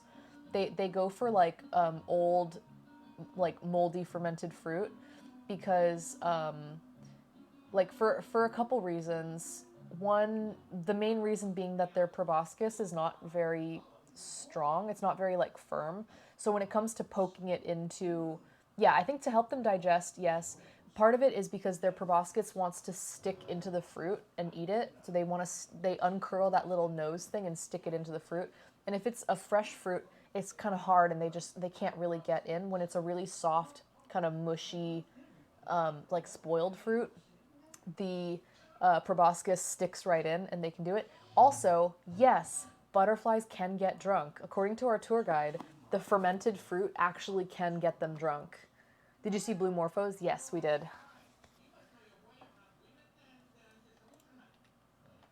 So they are just supposedly getting drunk on fermented fruit. How crazy would it be to have a straw for a mouth? Pretty inconvenient, I think. So lots of butterflies. One landed on my friend. God, why is it like slowing down? Come on.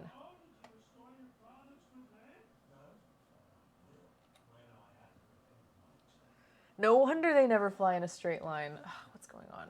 Hang on, I need to like... Milkshakes every day. Sorry, my thing is like slowing down a little bit. I don't know why. They already kind of fly drunkish, and it apparently makes them harder for predators to track since it's not predictable. They're like, whoop, whoop, whoop, whoop, whoop, whoop, whoop, whoop. These are more leafcutter ants.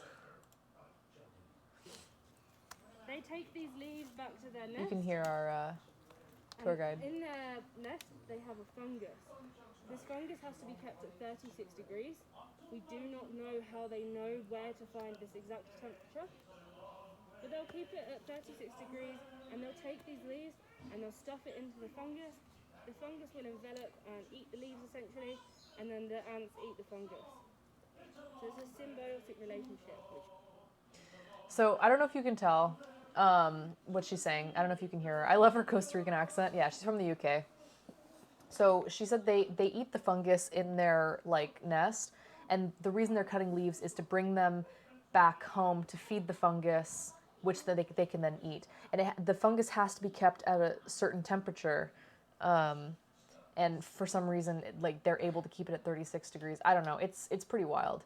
Yeah, she's British. She's British, and she was there to like. Can you play it again? Yeah. Here, I'll turn it up a little bit. They take these leaves back to their nest, and in their nest they have a fungus. This fungus has to be kept at 36 degrees. What the shit? I just played it. How they know where I don't know why everything's struggling. Ants are so strong. Yeah, the one with the flower stem. He's like, ugh, I got this. I got this. Okay. Is it gonna load? They take these leaves back to their nest, and in their nest they have a fungus. This fungus has to be kept at 36 degrees. We do not know how they know where to find this exact temperature, but they'll keep it at 36 degrees and they'll take these leaves and they'll stuff it into the fungus. The fungus will envelop and eat the leaves essentially, and then the ants eat the fungus. So it's a symbiotic relationship. It's a symbiotic relationship, she says. So, pretty cool. Yeah, it is really hot. BRB, gonna go watch A Bug's Life. All right, here's some more shots of the ants. They're really cool. Apparently they're kind of pests because, you know, they cut down leaves and stuff. Hello, what's up, Jalapeno Whisper? Jalapeno Whisper. I think they're really funny looking. She told me, because I was kind of laughing with the tour guide about how they look so funny carrying their big giant leaves, and she said, yeah. She said, I'm gonna go to hell for laughing at these stupid ants, but she said when it's windy, it's so funny to watch them try to hold on for dear life to like their giant leaf sails while the wind like blows them away. And she said she cracks up because these poor ants can't hold on to their leaves and they're trying so hard. All right, this is a giant ass tree. These are some scorpions.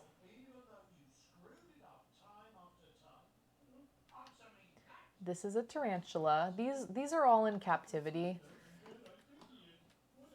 The windy rum got me. These are all in captivity. This bug is scary as shit. It's actually not dangerous though. It looks horrifying though. I can't remember what it's called. But yeah, it's actually, I think it's harmless. A cave scorpion? I don't know, maybe. the guide was specifically like, I know it looks freaky as heck, but like honestly, like they probably won't hurt you. I don't know. I just thought it looked crazy. Here, should I zoom in? Nom nom nom nom. Scary. This is a scary bug. I've never shown so many bug photos on my stream. Okay, cave scorpion. These are all cocoons and chrysalises.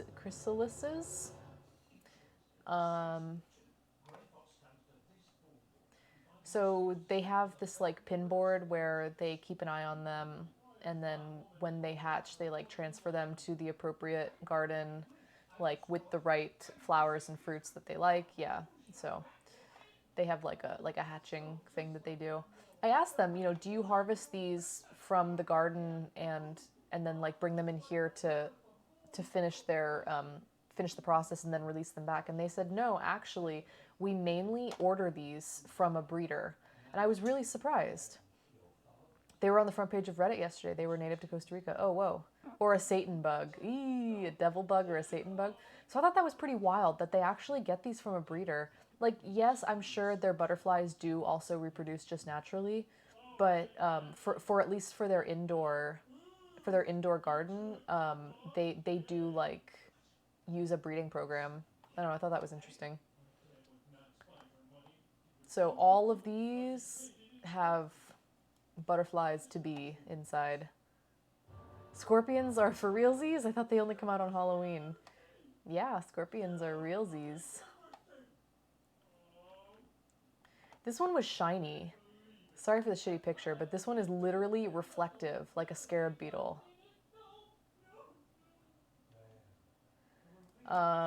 This is... Sorry. This is the Monteverde Cloud Forest, right outside the Monteverde Cloud Forest. Sorry, I'm loading. This is where the Hanging Bridge is, and there's like the Continental Divide, tons of hiking. Super cool. These are hummingbirds. This is a hummingbird feeder. And we were at this cafe outside the,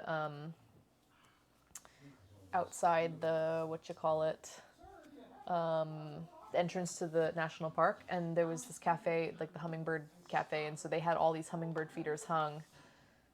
The motto for the Costa Rica subreddit is Pura Vida. I'm telling you, that's the phrase. So these are just like different species of hummingbirds, and they were going freaking nuts. There were so many of them. I was wrong. I was thinking about trapdoor spiders. Oh, trapdoor spiders are very cool.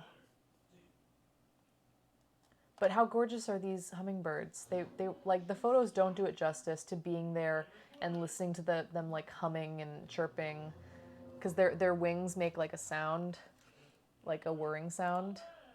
Let's see if I'm gonna let it buffer for a second. I love hummingbirds. I love hummingbirds. I have a tattoo of a hummingbird.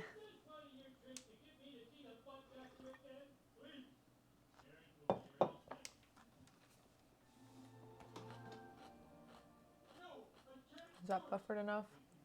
A little bit? So they're like...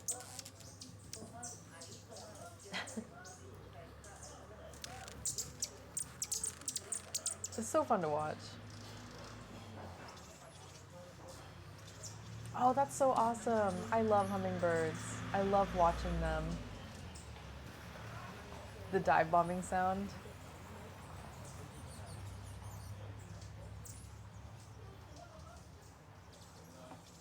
They're just like so soothing to watch. Okay, this is a quiche.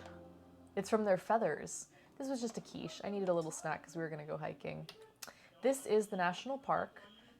This is the Cloud Forest National Park. So we start here at the entrance, and you tell them how much time you have, and they will help you plan a route. Like, for some reason, when you pay, that's how they do it. They tell you where you should go.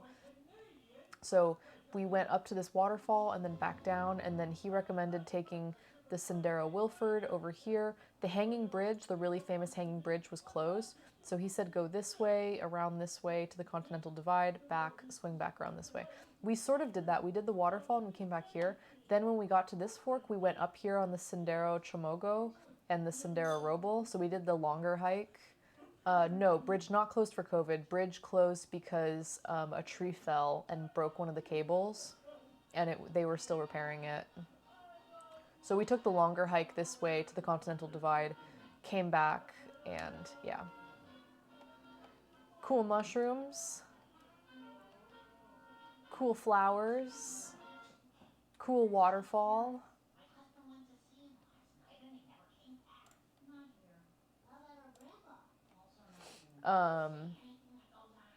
Hummingbirds in Portuguese is beija-flor. Flower kiss. That's so cool. Just a cool ass waterfall. I don't know. Nothing too crazy. Awesome freaking tree. Look at this giant tree. These trees are so amazing. And like they host so much life. You can see the moss. There are like air plants and stuff that like grow on them. It's freaking incredible. Like this is just the jungle, you know, you're walking through this and it's just, there's vines, there's birds, there's bugs, there's plants, there's dead stumps and mammals rustling and birds and plants growing and mushrooms, and it's like so full of life you can't even believe it. Like everywhere you walk, like any 10-foot by 10-foot square has so much life and so much biodiversity in it. You've never seen anything like it. Oh, come on.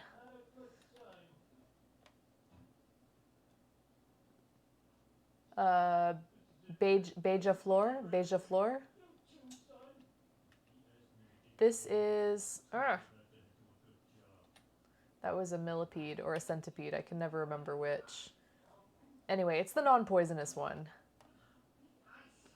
Beija-flor. That's so pretty, a flower kiss. This is a millipede. Well, I don't know. A guy we talked to said if they have 4 legs per body segment, they won't hurt you. But I mean, I didn't want to test it, but I thought it was kind of cute. When I went up to inspect it, it got scared and it curled up. This scares you? I'm sorry. We'll skip it. Do I speak Portuguese? No, I don't. These are what the trail was lined with. Because it rains so hard, they can't maintain regular trails. Because since it rains daily, okay, centipedes are mean, millipedes are nice. Yeah, so millipede. Oh, thanks. So because it rains so hard, they can't maintain trails because they would get muddy and they would flood instantly, like all the time. So they have to have these kind of like weird steps to maintain the trail. So it was like this. And this part kind of floods out, I'm sure, but you just have to walk here. And it's actually really difficult because there's all these holes in the ground. Like, these are all, like, really uneven. And so you're walking super carefully. Like, yeah, you can walk on the side, but it's a little bit slippery. And, yeah, it was actually, like, I've never been on a trail like this before. It was really difficult. It's very roughly 100 legs versus 1,000,000 legs. That's my mnemonic. That the millipede just has way more legs. That's me.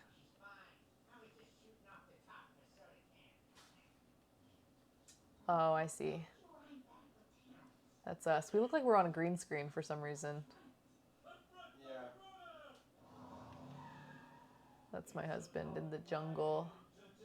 That's my jungle off fresh. I've been on lots of trails where the middle is a log over the squish. Yeah, so get a load of this. Here's the fog. Yeah, it kind of looks like a green screen. Something about the photo, I don't know.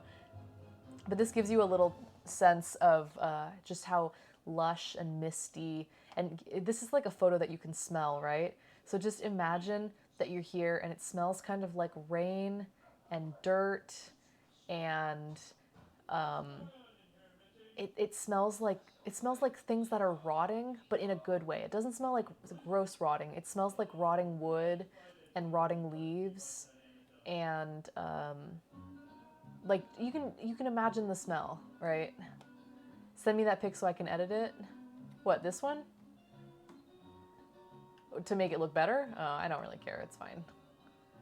Oh, this one? Oh, this one.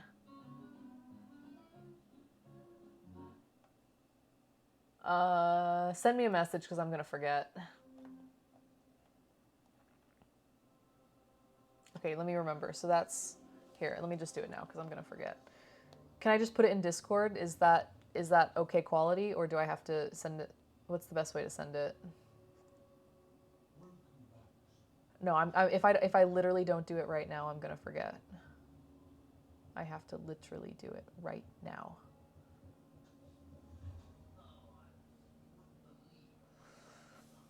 Give me a second. Okay, so we're in Monteverde. Wait, I should be able to go into my photo album. Costa Rica. Zoom, zoom, zoom, zoom, zoom. We're in Monteverde, in the cloud forest. Doop, doop, doop.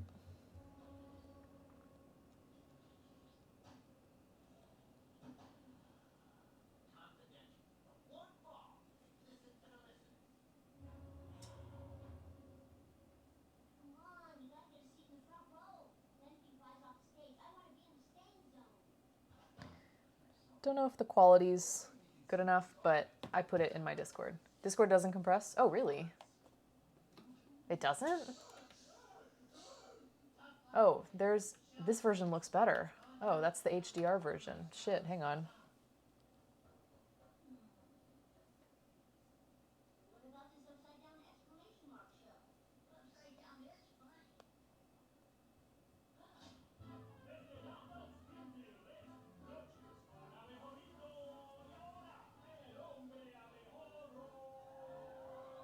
Oh, yeah.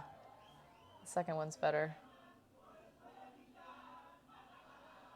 There we go. Okay.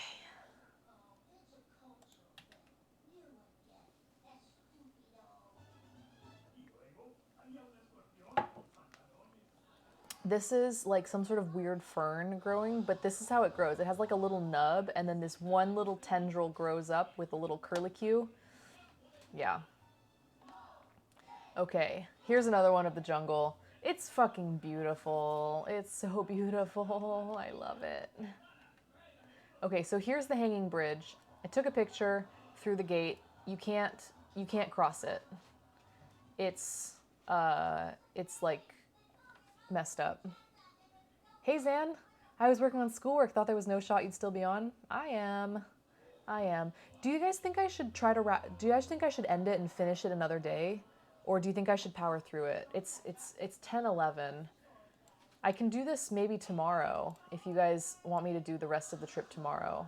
Or I can just keep powering through because I know it's going to start getting late for some people. What do you guys think?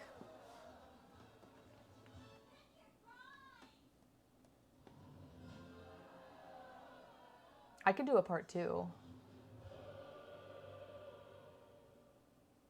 It's 1:11 a.m. I don't know what you're going on about. I think one shot is best, but I could see either. Okay. For a VOD purpose, I like a one shot, but all right, let's pick up the pace a little bit. I feel like I'm gonna start losing people, which is, okay, let's keep going a little bit longer. See how it goes. So this is the bridge. The cable like was broken from a tree falling, so we weren't able to cross it. This is like a really famous bridge. So you can see I'm like kind of on it, but you couldn't cross it. This is just a little thing off the trail that we jumped down to get our feet wet. That bridge is a whole lot of nope. Have you guys ever heard snakes being called nope ropes? I thought this was a beautiful little like secret garden passageway. Yeah, I enabled my HDR and it's kind of interesting to see what it does to the exposure. Very mystical looking. So we went all the way, nope rope. We went all the way out here and we made it to the Continental Divide. Like Trash Panda, yeah. That's me. That's my husband. I like this picture a lot. This whole series of pictures is very cute, actually. I like this one a lot. I think this one's my favorite. Ah! Okay, so this is the continental divide. It says the continental division is a geographic line drawn over the Earth that marks the boundary between two hydrographic watersheds on a continental scale. In order to understand this, the water that falls on your left hand will lead to the Atlantic Ocean. The water that falls on your right hand will lead to the Pacific Ocean. The water that falls in the same place will travel hundreds of kilometers in opposite directions. So it's the continental divide because Costa Rica is literally a country between two oceans. So you have Pacific on one side, Atlantic on one side. Costa Rica has ocean on either side. So there is a midpoint in the country where when the same rain falls and it hits that point, some of it will go to this ocean, some of it will go to this ocean. It's really cool.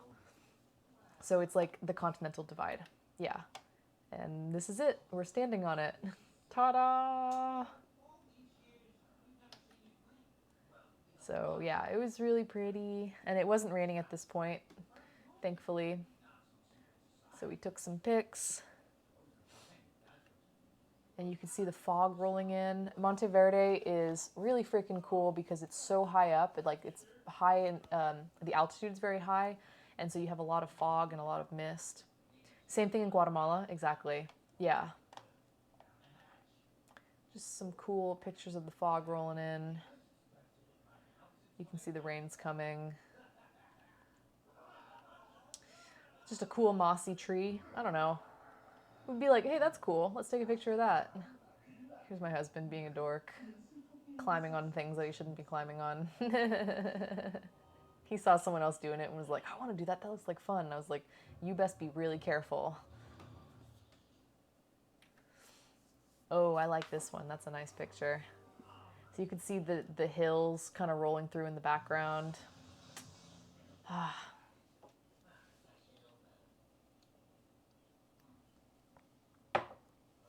Started to rain a little bit. I didn't have my raincoat, but it was okay.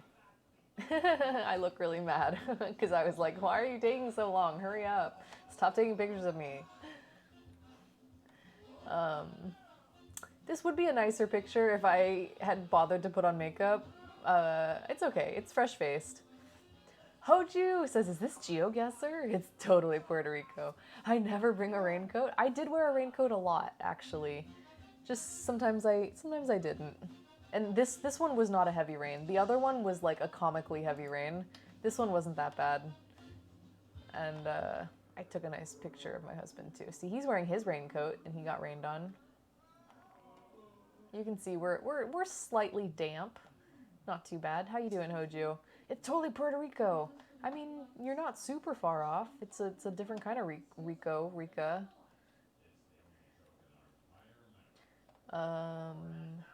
More pictures of beautiful running streams, clear ass cold water.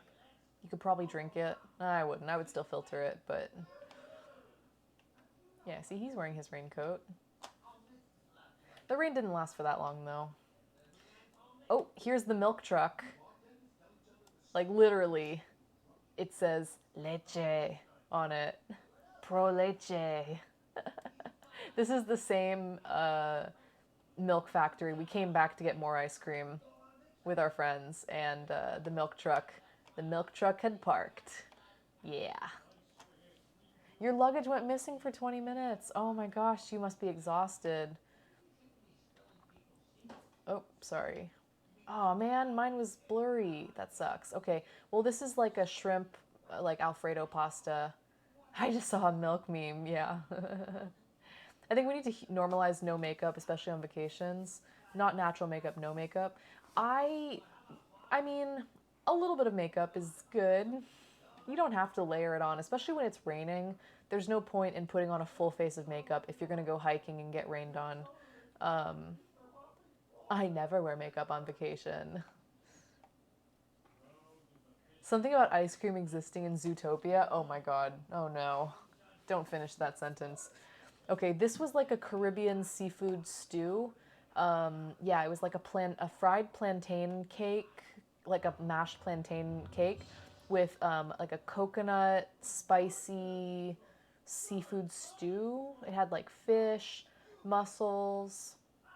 I think it might have had a little bit of squid too. It was pretty good. I liked it. My friend had a burger with plantain chips.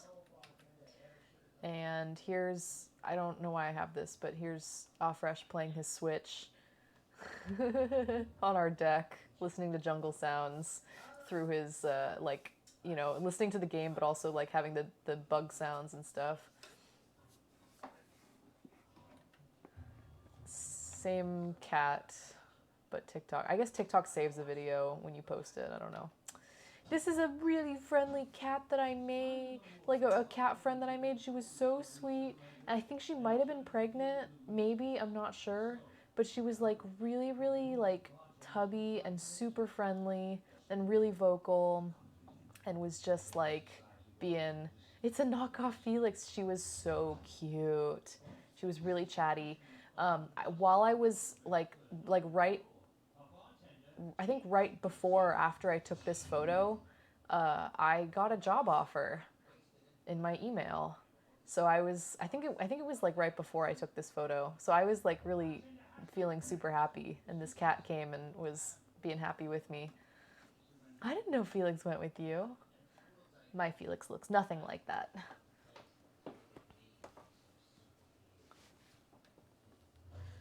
Yeah, did I tell you guys that they sent me my work device? Here, this is what Felix looks like. He just came. He's like, I heard my name. I heard my name. Oh. Hi. This is what Felix looks like. This is what this kitty looks like. I want to hear more about this job offer. I'm happy about it. I'm also, I mean, whatever. Beggars can't be choosers, but it's a full-time job with the federal government, but it's temporary. Reminds me of Copper Confetti's cat Murphy. I don't think I've seen her cat before. Felix does not like the picture. Yeah, it is. It is a federal job, but it's a 3 to 6 month assignment. So obviously I'm gonna do it, but I'd be like way more stoked if it was permanent. Oh my god, she's a spy. I wouldn't tell you if I was.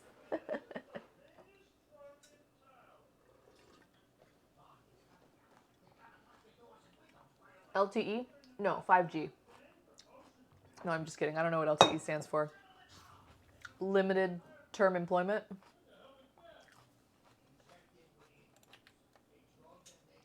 More Gallo Pinto? You're cheating on me. I would never, Felix. I love you so much. I love you so much. Giving him some noogies. This is another Gallo Pinto. So we've got our rice and beans. We got scrambled eggs, toast, plantains. Okay, guys, this is mayonnaise. I'm not even joking. This is mayonnaise. You work for the federal government? I recently got a temporary job offer. I recently got a temporary job offer with the government, yeah. I haven't started yet, though. I still have some stuff to do, but today I received my laptop from them. So I guess it's happening. Anyway, this is a big piece of cheese. And yeah, this is mayonnaise. We were like, what is the mayonnaise for? Do you put it on your eggs, your rice, your beans, your bread? Like, what purpose does the mayonnaise serve? Okay, guys. Okay, so the photos did come through. For some reason, the iCloud did sync, so we're good, because these are pictures that my husband took. I didn't have my phone this day. You would need like 3 vaccines to get it. Yeah, I don't even have 3 vaccines. I guess I'm a loser. Okay, these were all taken on my husband's phone, so that means maybe my iCloud did finally sync, which, if that's the case, is fucking fantastic. So this is my husband's birthday. So, sorry, happy belated birthday to Afresh, my husband. This guy right here. we went ziplining for his birthday, and it was so much fun. Z-double-O bow. Can I send someone to jail? No, I can't. So we went ziplining. This is just like going up the stairs.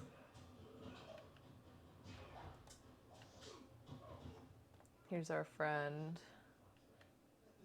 Oh, shit. Sometimes it has to load for a second.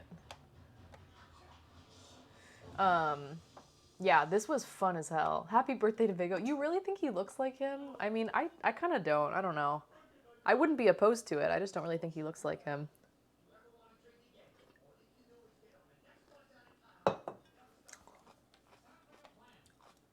Let's see. Let's see if I got a good video. Let it buffer for a second. So we went ziplining. Have you guys ever been ziplining before?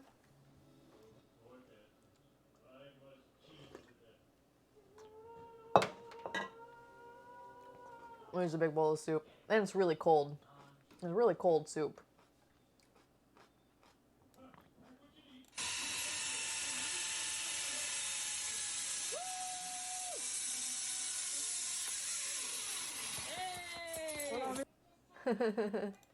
It's really fun.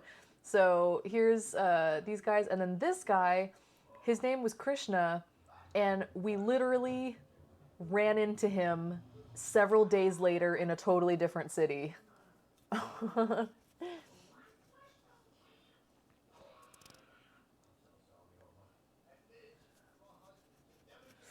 just thought that was funny. We like literally ran into him several days later in a completely different location. So yeah, they have people manning the takeoff site and the like landing site. So they have people all throughout the course. I finished my edit of your photo in Discord. Oh gosh. Okay.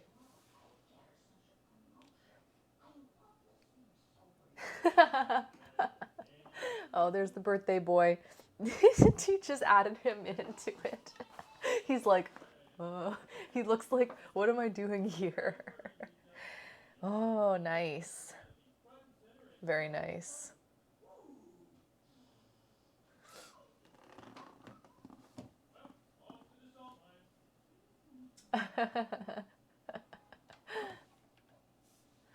I thought you edited the raincoat one. I was like, oh god. So here's us hanging out with all our gear. So if you guys have never gone ziplining, you leave the gear on. You don't get geared up every single one. Your harness stays on, and then this part right here, this metal clip, clips on to each course and then unclips when you're done. So here's, I think this one is off-rush coming in. Sorry, I'm letting it buffer again. Drop the curse video in the memes channel. Oh god. Oh god.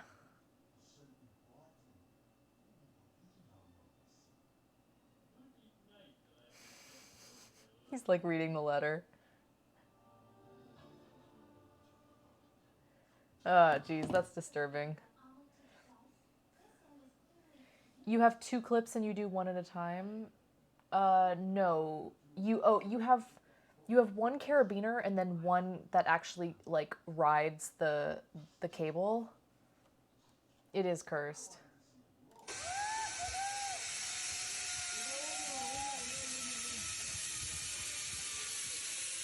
Did I miss the treehouse meal? No, we're getting to that after this. There's off-rush. Woo! This is our other friends coming in. This one was cool as shit.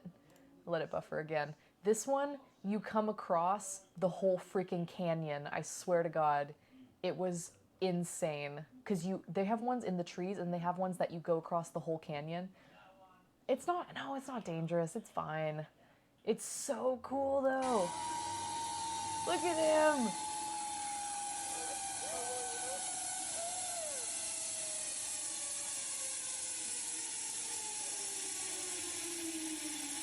And then you can break yourself. So he's breaking himself.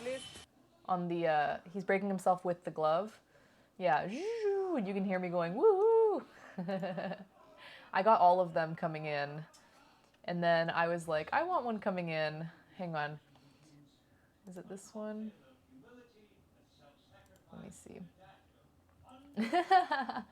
I came in like a wrecking ball. You're like, Zhoo. It sounded like a scene out of a Goofy movie. Your friend got stuck halfway. I got stuck. I don't know if it's this one. I got stuck.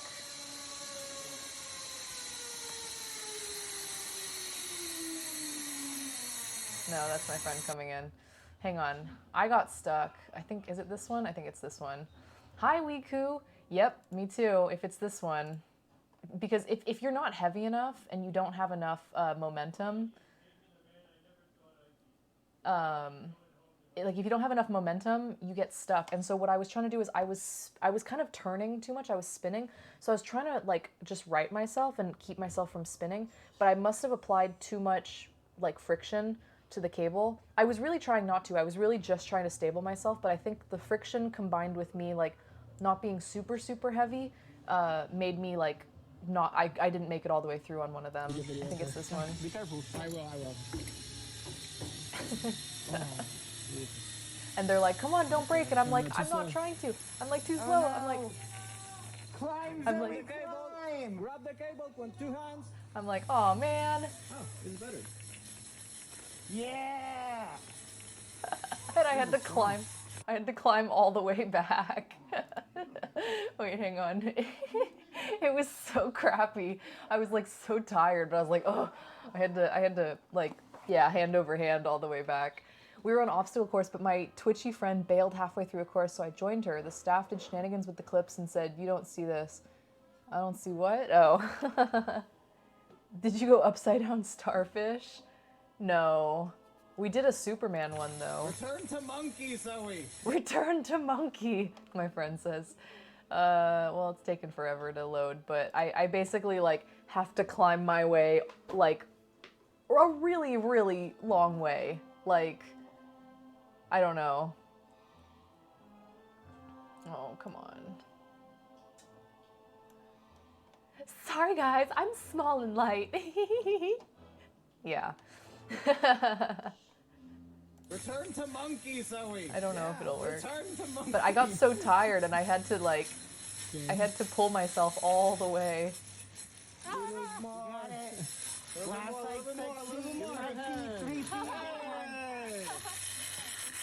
you're okay? That's why we wear a helmet. Yeah. Okay, go on. I'm stupid. I like bonked my head. Hey, but that is why we wear a helmet. Anywho, here's the view that day. It was freaking gorgeous. It didn't rain while we were ziplining. It was so beautiful. So beautiful. I never skip arm day. No, I'm just kidding. I skip arm day all the time. That could be a puzzle. Oh, yeah. I skip day. The computer's getting slow.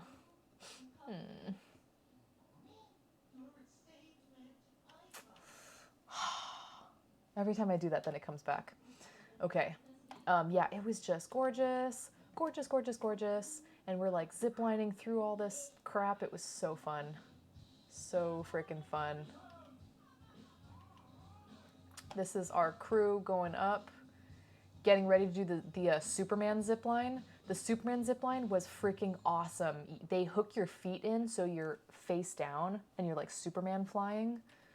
And my friend here, he's kind of scared of heights. So we were like, you can do it, you can do it. He was like pretty nervous, but we were like, you totally got this. And he totally did it. It was awesome. Weirdo.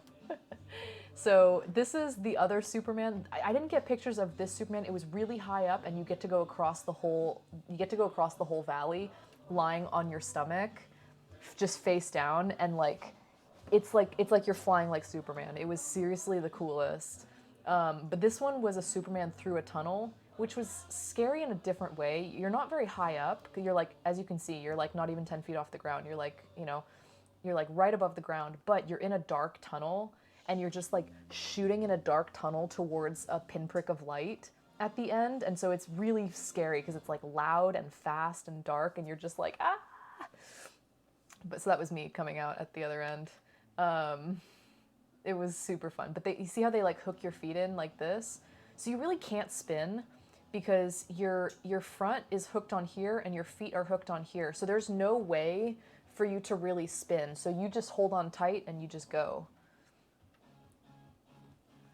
You can also see the gloves have this like leather pad so that you don't, so that you can like slow yourself down. It's pretty cool. This one was the rappel. I thought this one was like really, really goofy. Basically, it literally just like lowers you down. It wasn't super exciting, but I was like, it's included in it, so I'll do it. But basically, they lower you down, and sometimes they kind of like let go of the rope a little bit, and you like fall a little bit. But it's kind of, they kind of just lower you. It's not super thrilling. I just balled up, so my fluffy ass got some speed. Yeah. Yeah, for the Superman, they said keep your legs straight, keep your hands tightly crossed like this. So I did that, really good form, and I pew, because if you like open up, it slows you down, and if you open up, there's a chance that you could get stuck in the middle of the zip line. That's a really long one. You don't want that to happen.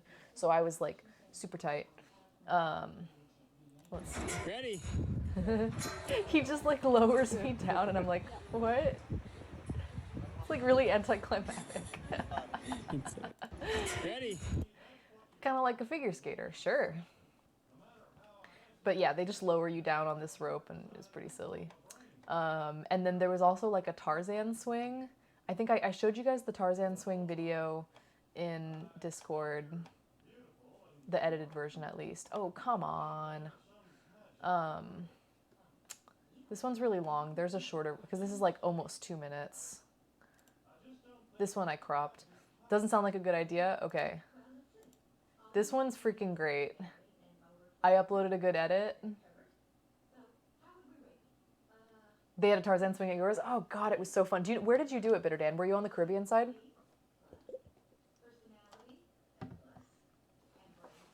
I posted this one on Discord, so some of you guys might have already seen it, but oh my god, it was so fun. They hook you up here into this like harness, and you're on this rope, and then the platform like opens up, and then you're just like hanging there, and then they drop you.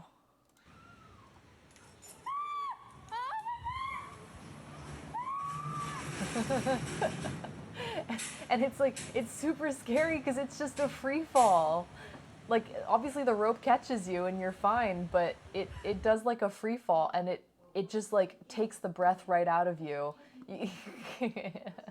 I'm just like screaming.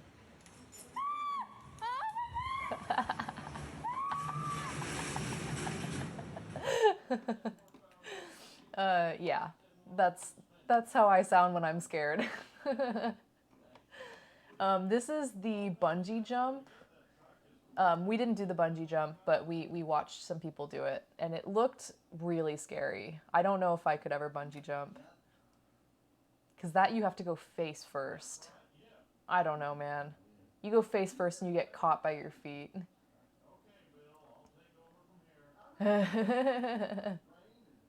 Anyone here, would you guys, I can't talk. Would you guys try the Tarzan swing? Does it look like fun or does it look scary? I just can't get over these gorgeous clouds. It was just like the perfect day. So this was still my husband's birthday, and the weather was really cooperating. It was really lovely. You didn't do it? Were you scared? My friend who was scared of heights didn't do it either. Your friends made fun of you all day. See, I didn't make fun of my friend. He did really good on the zip line. He just didn't want to do the Tarzan swing. And at first I kind of gave him shit. And I told our friends, I was like, let's just have him do it. Let's not tell him that it's scary. Like, let's just have him do it. Like, it'll be awesome. Like, he'll feel good afterwards. But then after I did it, I was like, oh, good thing he sat it out. He would have hated it. Kind of like Daredevil Dive, but taller. No! I did something like that swing a long time ago at Six Flags. Yeah. Yeah, okay, we were just at Six Flags a couple days ago, and I was looking at it, and I was trying to gauge if it's bigger than the Tarzan swing, because I had thought being at the Tarzan swing here in Costa Rica, I was like, this is bigger than the one at Six Flags. Like, I literally thought that. But being at Six Flags and looking at it, I was like, I think the one at Six Flags is a bigger swing. You would do the Superman and the parachute, but not a bungee. Daredevil dive, yeah.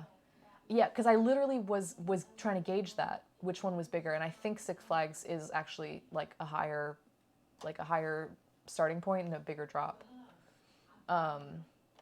Yeah, the weather really did cooperate on this day. Yeah, the size is smaller, but the setting is just so great because you're like falling into a jungle.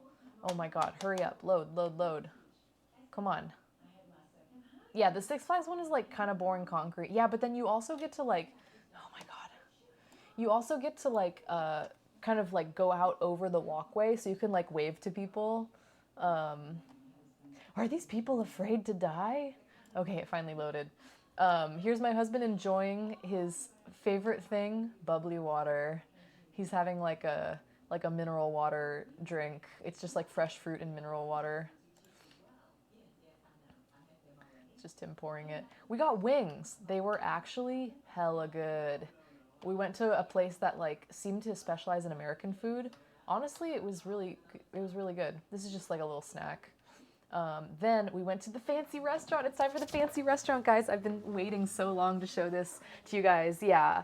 No, we want plates? Okay, yeah. We were talking about we want plates at this night. So these were just in a bucket. It was no problem. It wasn't really that big of a deal. This place was the fucking fancy meal, guys. I'm so excited to share this with you guys. Okay, I'm like sitting up. I'm ready. Okay, so here's us walking there. Sorry, don't mind this. Bad picture. Oh, there we go. Sorry, these are bad. Okay, those are accidental pictures. Here is where we had dinner. So this is just a table for two, but they have ones all the way from 2 up until like 8 or 10 people. Actually, I think 8 might be the biggest party you can have. And you're in this like platform on stilts, and every single thing is like a glass box. And so you get all the views. It's extremely gorgeous. And each one has its own like private dining area. And then it comes out onto this walkway. And then you go down to the next one and the next one. And I believe each box also has only one waiter. And I think each waiter only does one box for the evening. Like they don't like serve all of them like a normal restaurant. Like you have one waiter, and I believe they only look after you that night. Fuck. Stop doing this. Okay, I'm gonna try reloading.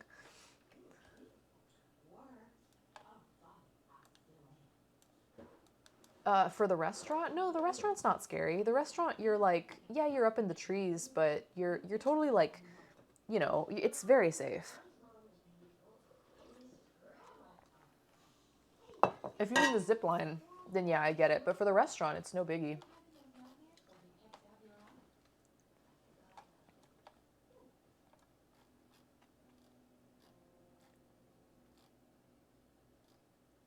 Sorry, going back to find it.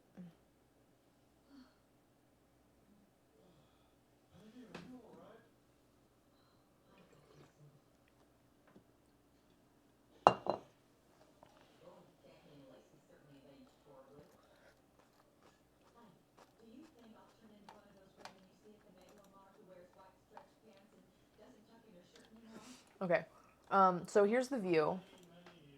Imagine if they strapped you in carabiners at the restaurant. Here's the view. It was, oh God, it was beautiful.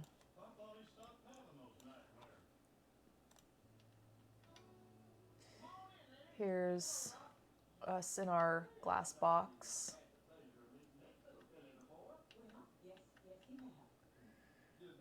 It was, and we made sure to get the 5 o'clock one because there was a 5 o'clock dinner and an 8 o'clock dinner. And 5 o'clock, you get much better views. Like, you get all the sunset. Sorry, these pictures are from my husband. So yeah, just like the small touches. It was very, very nice. That's me.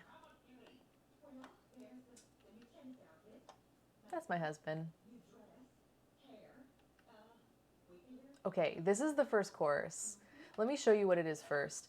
It's okay, so each course was based off like some aspect of Costa Rica. So this was like the jungle, and you could see it's crudités, so it's carrots. It's just carrots, celery, and green beans. This is like guacamole, and the black stuff is like dehydrated olive, and then there's like this mustard glaze. You don't eat the outside, but he was like, everything within the box is edible. Fuck, why does it keep doing this? Okay. So it was like a whole experience. He was like, it's all about like new growth and life in the forest, and so he like starts pouring water into it, and it literally makes the vegetables grow. It was so cool. It was like a kinetic art exhibit.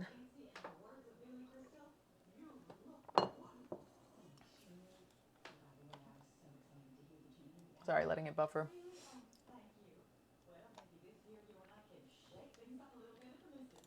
And see what your vegetable do. So he starts watering it, and the This is crudités called start the sprouting. garden that grows on the table, okay?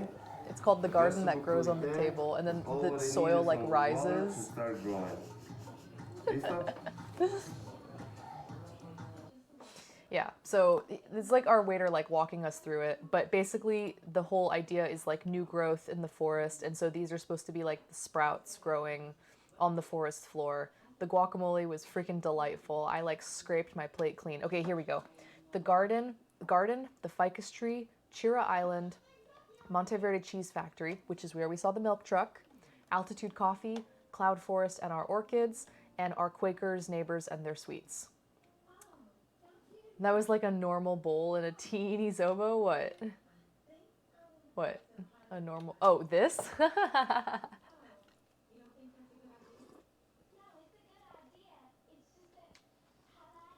Are there Quakers there? Yes, there are. My friend had an old fashioned. These guys had, it was called like the Golden Something Frog. It was like, I think it was whiskey based. There's the birthday boy. I don't know what was in it. It was good. I considered getting the wine experience, which was an additional $40. And for $40, they would give you a 3-ounce wine pairing with every course. Which I thought, was a decent deal, but I was also like, I don't really know if I want to drink all that wine. I'm glad I didn't, because I got quite full. And I think if I had had to drink 3 ounces of wine with every course too, that would have taken up precious space in my belly. So I honestly just sipped on water. I was the only one who didn't get like a fun beverage. Son of a bitch. It's like if I linger on a photo too long, it doesn't work. All right, it was a delicious drink though. All right, so then we took some pics as a group, sunset pictures. Yay, happy birthday. And us. You can tell they didn't have a dress code. There's a separate wine stomach for all that. Is that how it works?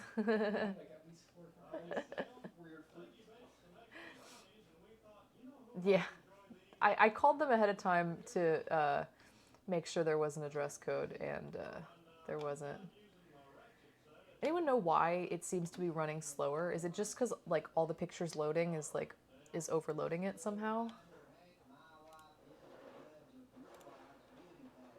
Like, does anyone know why it's doing that? It's kind of annoying.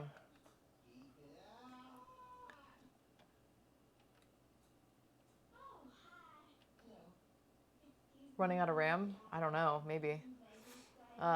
Okay, so then the sun started setting, and you could see the town of like Monteverde down here.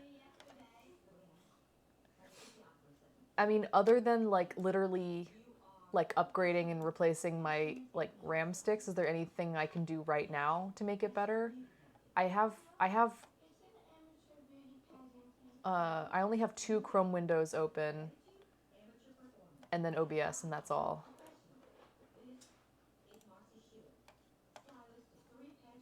You could download some more RAM, kill the slideshow,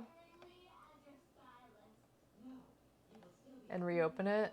Ugh, but then I have to find my picture. Okay, I'll keep going for now, and yeah, maybe I'll do that. Okay, this is the second course, the ficus tree. This one was like a rice puff, like a fried rice puff with edible flowers served on top of this like orange squash hummus. And then on this side, the brown side, was chicken pate. And then the green part was like some sort of dehydrated, I don't know, spinach or something. I don't even know. It was just beautiful, but it was supposed to be like the ficus tree. And it looks like, I don't know. If you guys have ever seen a ficus tree, that's what it's based on. It's quite gorgeous. This was lavash bread and focaccia bread with homemade butter. Someone was asking about butter, so this is homemade butter. This is like a fig raisin jam, and this is like a sun-dried tomato pesto. That looked like a cordyceps? Yeah, kind of. It did have a little bit of a fungal kind of vibe to it. I love cordyceps, actually. I'm fascinated by them. But anyway, this bread was freaking delicious. These videos are nothing. They're just for TikTok. It's just me like zooming in on them. It's nothing special. Sun started setting. Other people dining in their own boxes. Yeah, look at that. I knew what you meant. Yeah, this was the view. So like, I'm so glad we went to the 5 o'clock dinner. Like, I'm so glad we were able to get a table for it. Oh, here we go. Okay.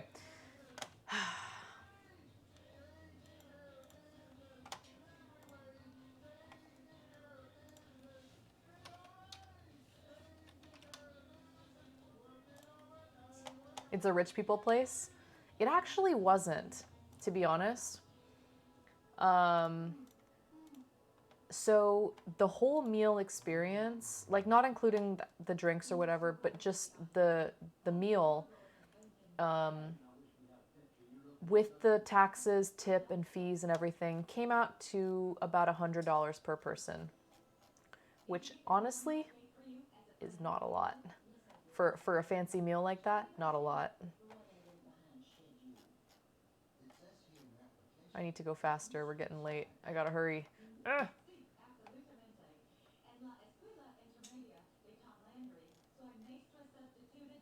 $100. Yeah. Which, I mean, is more than I would usually pay for dinner. Sure, it's like I'm not a very fancy dinner kind of person. I usually don't spend that much, but like $100 for this experience, you would never get that, you know?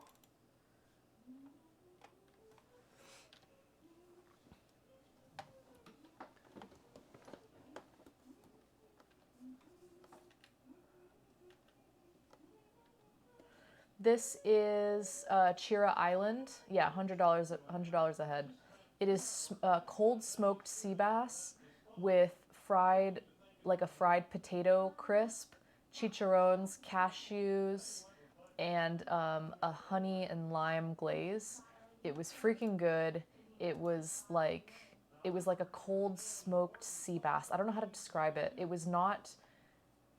It had the texture almost of like sashimi, but it had the flavor of like something kind of smoky. So it wasn't dry and cooked. It still, the texture felt raw, but the taste was like really smoky and delicate. It was really, really nice. Then we were given a quiz partway through. I just paid $38 for Taco Bell again the other day. Well, there you go. Like 2 or 3 of those and you're on your way to this meal. Okay, they gave us a quiz, literally. And we were like, we could look it up, but we were like, we suspect he's gonna tell us everything over the course of this meal if we just pay attention. So it was called the jail escape. So we're like, okay. So he gave us a box and was like, you have to figure out the code to the box and then you will unlock the 7th course. And we were like, interesting, okay. So we were like, okay, these are what we have to pay attention to. So the Quakers settled in Monteverde in the 1905 blank. Release from jail represents course number. That one was 7. We knew that. And the number of species of orchids in Monteverde is 60 blank. This was delicious. Sorry, the picture's not that great. We started losing some light, but it is a like a, I don't know if it was broiled or what. This octopus was fucking phenomenal. It was so tender. These are like this crisp made out of, I don't even know what, some sort of crisp. And then this like leaf, this like green leaf. And then this sauce was freaking incredible. I don't even know what was in it. I think it was like tomato and some sort of herbs. It was really, really like kind of sweet and tangy and delicious. Underneath here, we have like this puree. I can't remember what everything was. It was all so good. I can't even remember. And I asked, I kind of knew the answer, but I asked anyway. I was like, do you guys have like a list anywhere of like what the meal was? Not the recipe, but just like, do you have a list of what it was? And they were like, no, it's an experience. And I was like, yeah, I figured it was, but thought I would ask. This here is like a cheesy mashed potato. So remember I showed you guys that Monte Rico cheese? This is the Monte Rico cheese from the cheese factory. So like made right in the city, and then they melt it down with like a potato puree until it basically becomes like, we were trying to wonder what percentage of this dish is cheese versus potato, because it was gooey and stretchy like cheese, but it had like the smoothness of mashed potato. The octopus was really nice. It was very tender, yeah.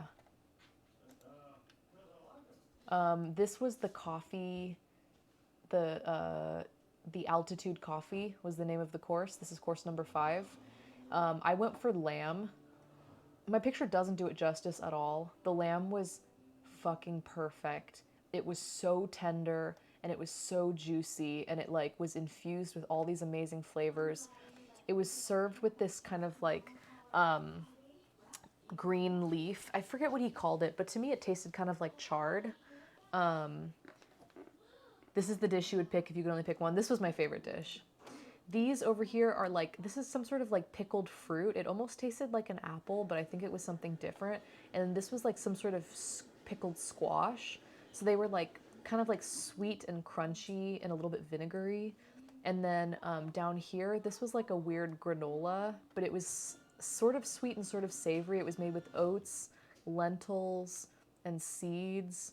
And like it had a little bit of spice to it, and then it was a coffee glaze down here at the bottom. It was like a dark coffee like glaze, so it kind of had like almost like a burnedish coffee darkness to it, but also was very sweet, and it went really nicely with the tenderness and the saltiness of the lamb.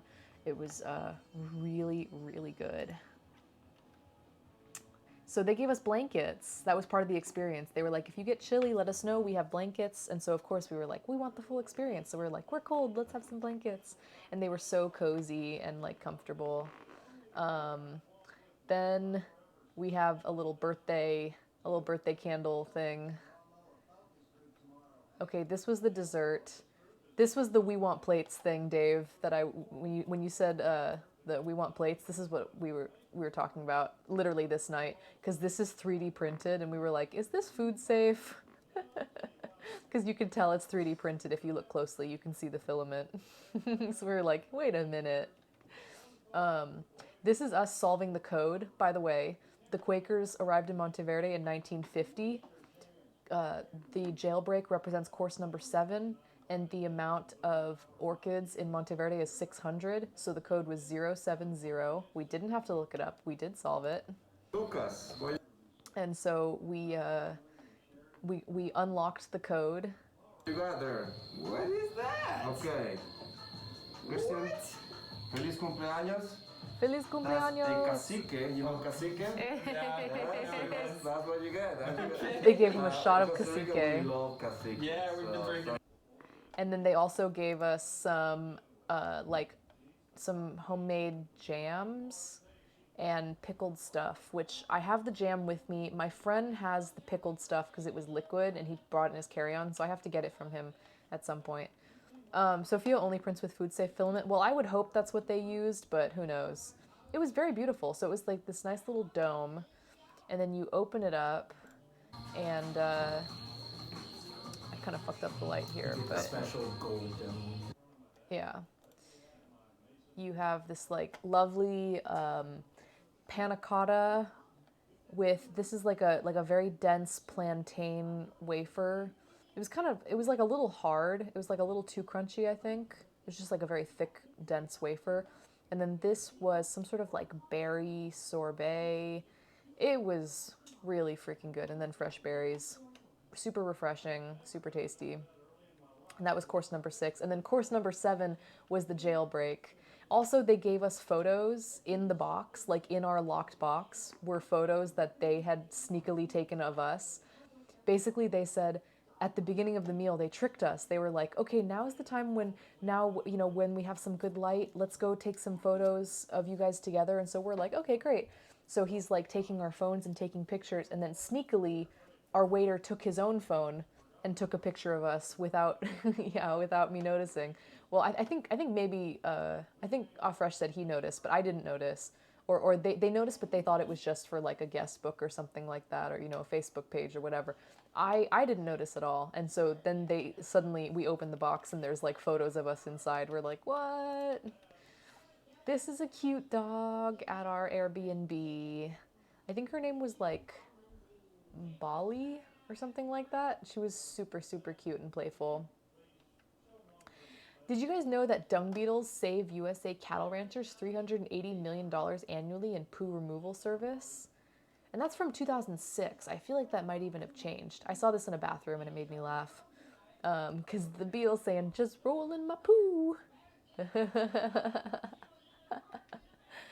Okay, we went back to the butterfly garden because they said if we went there and took the tour, they said we could come back anytime after on our trip and just show our ticket and say that we already took the tour and we could come back anytime just to like look. And so we were staying basically just down the street from it. So we walked there another morning because we wanted to go again. And so we just enjoyed some more butterfly time. Oh, look at this one. You can see his little proboscis.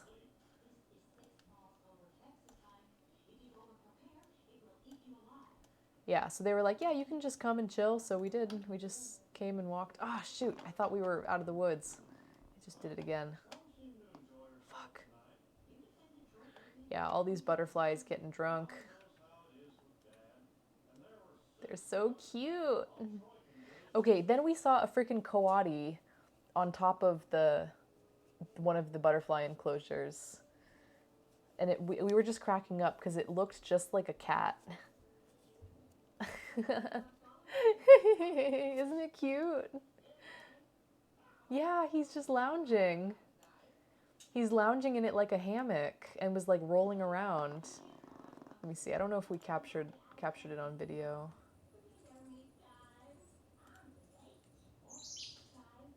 Yeah, he was just sitting. Hey. Yeah. Just kind of lounging. Super cute. This is a snake. We saw a snake. Don't know what kind it is. It was just kind of, I don't think it was a poisonous one. Yeah, so we walked up the road and there was a guy on a motorcycle and he was stopped and we walked by him and he was like a Costa Rican guy and he was like, oh, hey, do you want to see a snake? There's a snake right there. And we were like, oh, you're right, there is. And the snake was like already kind of peacing out. But then the guy was like, we were like, oh, thank you for pointing it out. And he was like, have a great day. And he got on his motorbike and he probably said Pura Vida and biked away. I don't know. Let's see. Some seafood. This is like a seafood stew. More ceviche. More ceviche. More ceviche. This is, we left Monteverde now. Now we're heading towards the coast. This is Punta Arenas. Why did he say Pura Vida with such a strong American accent? We stopped in Punta Arenas Did I have the ceviche? Of course I did. I had so much ceviche. And of course we had some nachos too. Honestly did not like Costa Rican nachos too much. My husband kept ordering them and I was like, can you stop ordering nachos? Like, they're not as good as like Mexican nachos. I'm sorry. They're too sweet. Like, and they put like mayonnaise on it. It's like, I was just like, stop ordering nachos. This is something called a Churchill that we stopped at, like we literally stopped in Punta Arenas to try this. I haven't heard the word ceviche enough. Keep going, guys. Yeah. Hey, you want to see a snake? I mean, yeah, of course I do. I'm sorry, Jeever. So we literally stopped in Punta Arenas. We made probably like a 15-minute detour, like 15 minutes out and 15 minutes back, just to try this dessert, which we could have stopped, I think, somewhere else. They had another area that we could have stopped, but whatever. We went to Punta Arenas because we were like, might be interesting.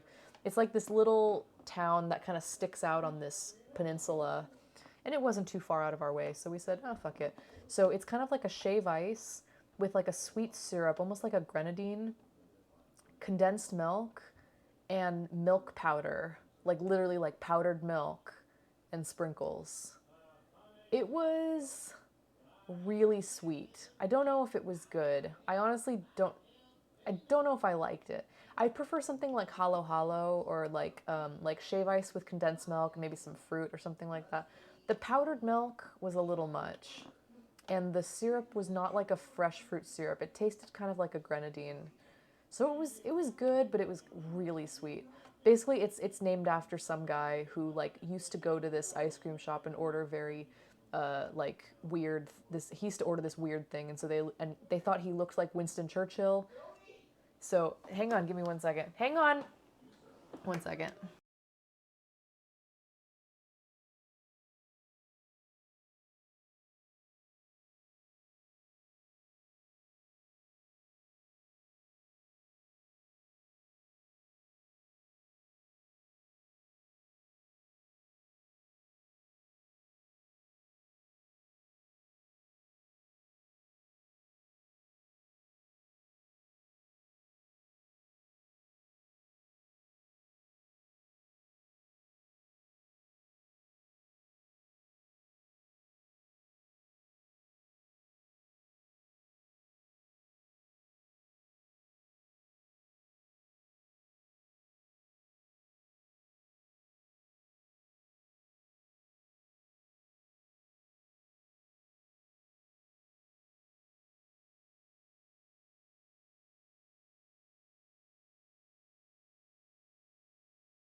Sorry. Am I bringing him some TP? No, he's in bed and he's not feeling well, so he was like, I need water. And I was like, okay, I got you. He's like already tucked in bed. I get it. When you're not feeling well, I get it. So he was like, I need a cup of water. I was like, okay, I got you. I got you. We're good. The real MVP. Okay, so where was I? We were talking about Churchills. So this guy apparently looked like Churchill, and so they named it after him, but like not him. I don't know. Now he's gonna need to go potty. I don't know. Well, then I'll bring him TP if that's what it comes to. So now we have arrived in Hako. This is Hako Beach. I know, true love. What was that? It was called a Churchill. It's like a shave ice with sweetened condensed milk and powdered milk. It was very, very sweet. Don't know if I liked it. This is Hako Beach now. Now, this is like a super... so this is like on the Pacific side. And it's beachy. I mean, like, this is our first time being on the beach on this trip. You had Korean shaved ice. Nice. We went here for dinner and had more casados. So remember I said it was called soda? So this one's called soda garabito. So they're always called like soda something or soda la something, soda de something. Yeah. So this is Soda Garabito, and they had actually counter service. So it was like really easy. Just like, yeah, you just look for some place that's kind of poppin', and you're like, it's probably fine. So I had another casado. I went with chicken this time, so it's like a chicken in a salsa, and we got beans, rice, plantains, and then we have a cabbage, and then like a pickled cucumber salad, kind of spicy, and then orange juice. This is just a TikTok video of the fine dining. We'll skip that. This is a pastry. It was like a cone hollow pastry filled with like this caramel. I should have taken a picture of the inside, but I didn't. It's okay. Here's another friendly dog. Oh yes, he was so cute. He was so cute and friendly. Life's a beach and then you dive. That's cute. Yeah, this dog was super friendly. Here's the Tarzan swing again. Sorry, it's like when I upload things to TikTok like days later, then it re-adds them to my thing. More ceviche. I'm telling you guys, we went ceviche crazy, especially at the end when we were like near the ocean. Okay, so then we went to go visit this place that said they did like different types of tours, like monkey tours and waterfall tours. And while we were there, the guy said something about the waterfall tour, and so we were like, okay, that's cool, but we weren't going to go that day, so we were like, okay, maybe we'll schedule it for tomorrow. When we were leaving, my husband took a wrong turn. Instead of going back to the main road, we went a little bit further in to, further down the road, and we reached a dead end, and we were like, wait a minute, we saw a sign for a waterfall, and we were like, hey, we found the waterfall. No tour. So we just parked our car and just got out and started walking. Because they charge you to do the tour. And what they do is they load you into a Jeep, and the Jeep can drive through the water, because this isn't too deep. So they can drive through the water and up on the banks and stuff like that, and they'll bring you. But we were just like, let's go check it out. So we parked the car, got out, just started walking. That's me. And just started going upstream. And it was gorgeous. We just kept following the water. Saw some cool mushrooms.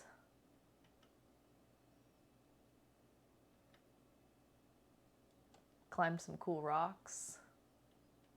This is one of the waterfalls here. I don't know why the picture looks so weird. I don't know why it's like weirdly exposed like that. Oh, here's us. Okay, so you can see the shoes in action, guys. I know I won't shut up about my damn shoes, but like, look, I'm telling you, you can just walk through water, and you can walk all over the rocks, and you won't slip and you won't hurt your feet. They're freaking awesome. This should be in an advertisement for Keen shoes. I'm just walking wherever the hell I want to walk. And then when I get wet, I get wet. And when I gotta cross water, I just jump in. Like,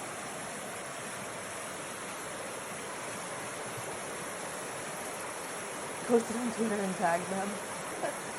Yeah, I should, because that was just it. We were just going through water, going upstream, and some parts got a little deep, but nothing got too deep where I had to swim. I could always just walk. Oh, that's a cool picture.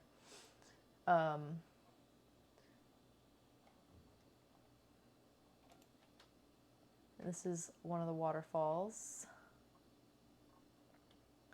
And then you could like climb up. You can't really see, but there's like kind of steps cut into the rock here. And you can walk all the way up here, and then there's like another pool on top and another waterfall.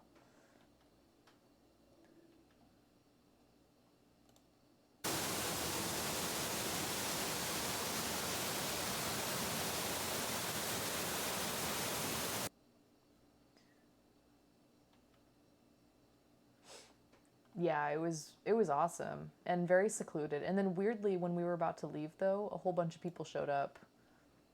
I don't know if they were like on the tour or what, but yeah, so you could just swim and like stand under the waterfall. It was nice. Ah, there it is. Did you guys bump into any tours? Yeah, we did actually. Well, I don't even know, because 6 people showed up and none of them seemed to know each other, but they all kind of showed up out of nowhere. And I'm kind of confused. I'm like, did you guys come on a tour? Like, where's your tour guide? We did see a Jeep while we were walking, and we were like, are they going to be mad at us? But like, how can they be mad? There's no ticket required. Like, what you're paying for is you're paying for the tour and you're paying for the Jeep to take you. It's not like we weren't on private land. There were signs while we were walking upstream that would say, don't go over here. There'd be a fence. It would say private property. No problem. I don't walk there. Okay? Like, obviously, if it says private property, I don't go in. But where we were was not private property. So yeah, I don't know. But we were kind of laughing. We were like, "Ooh, they're gonna be so mad at us for not paying." My mic up a little bit. Felix, no cry. He looks like he's about to do some sketchy stuff. Well, we climbed up here and went to go look at it. I didn't really feel like going all the way in, but he did. He did. He's goofy. Yeah, that's my husband.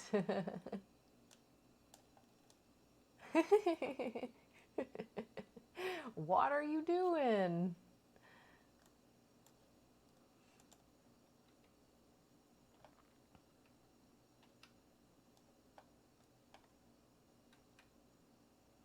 Took a picture of this just in case I want to buy any land in Hako. You never know. I might. Just kidding. Not really. Maybe. You like my smile? Thank you. This is crossing on the beach. So I don't know if you can't tell, but to the right, here's the ocean. So all of this is ocean over here. And then on the left, this is water coming down from like waterfalls and a river. And so it mixes right here. So that's why it's kind of muddy, because it keeps swirling back and forth between the tide and the river. So it gets kind of muddy, but it's like weirdly warm because the ocean's kind of, I can't remember if the ocean was warmer or if the river was warmer, but one of them was warmer than the other.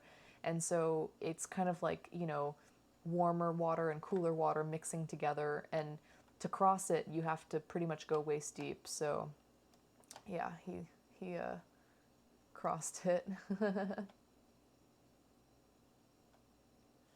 Kind of like when someone pees in the pool. Exactly. These are more tours just to show you guys some of the pricing of it. For our zip line was, I think, 45, 50, something like that. Our whitewater rafting was $50. This is like, what is that? Does that say 95 or 45? That looks like 95. Damn. We did a night walk for way less than 75. I mean, it was kind of expensive here. We were just, you know, looking for research purposes. This is just the name of the tour. We didn't end up doing it though. This was like a famous, not famous, well, self-proclaimed famous, like burger place. But I just thought it was so crazy because they had these like insane drinks, like this giant pina colada and like these, I don't know, they were just like all about like, oh, big food, big drinks. It was kind of like ridiculous. Like they had a $500 burger. I would never want to eat this. What the hell? Yeah, is on Yelp. We're famous. Yeah. It's a Wagyu beef and caviar burger for $500. I would absolutely never want to eat that. What a joke. Like my entire trip cost me like $1,500 or something like that. Like what the hell? That would be like a third of my trip. What a waste. I know, so stupid. Do you think he's compensating for something? I can't do a Shrek voice, but yeah. And then the caviar and salmon, it's like disgusting. Who wants that much caviar? Look at that. Oh God. And then they had all these challenges, like a spicy burger and then a speed burger. You have to like, you know, 2.2 million Scoville. Ooh, speed burger, blah, blah, blah. It's like a food challenge, yeah. I really don't like food challenges. I'm not a fan. Then they have a coffee challenge where it's 8,000 colones and you have to drink Costa Rica's largest coffee in 15 minutes, which is like, why would you do that? That's horrible for your body. Can you imagine slamming your body with that much caffeine? Like, in 15 minutes? That is so bad for you. I know. You'd be down for a spice-related food challenge? No, I can't stand it. Yeah, trust fund, kids, spring break themed. Well, Jaco is like very much a party town. Like they have cool stuff to do, and there is a lot of like natural beauty, and there's the beach and lots of cool stuff to do. But they very much have like kind of a party town vibe. Like they have a really big like nightlife scene. There's a lot of prostitution. There's like a lot of drugs. It's a party town. Yeah, you get horrible acid reflux. You'd be very bad for your blood vessels. Anyway, we went across the street and got a burger, a much more humble burger. Bye, Jeever. Sleep well. It is already 3:14 a.m. Oh my gosh, yeah, you should probably go to sleep. Yeah, I hope he feels better soon too. Thank you so much. I would love to visit Brazil someday. Maybe one of these days I'll be showing a slideshow of my travels to Brazil. Wouldn't that be cool? Anyway, you sleep well. I'll see you around. Yeah, there's some Coke right here. Did anyone offer you guys Coke? No, but I could have asked for it and I could have gotten it, I'm sure. We just had a burger and it had like ham on it. It had like ham and bacon. It was like literally like a slice of ham. It was honestly a delicious burger. This is literally across the street from the burger challenge place. And the fries were decent, and for some reason, I don't know what it is with Costa Ricans and their mayonnaise, dude. I don't get it, but okay. Yeah, see, here's ridiculous burgers across the street. We literally were like, let's not eat ridiculous burgers. Let's go to the little shack across town. Good night. We kept looking for weed in Guatemala, and everyone was like, nah, but I got some Coke. Oh, really?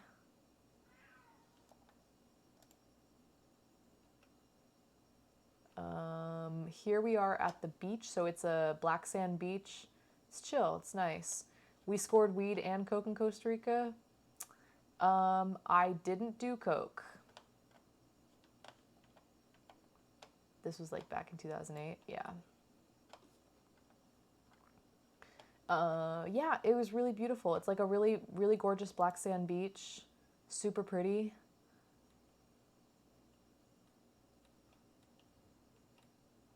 Crap.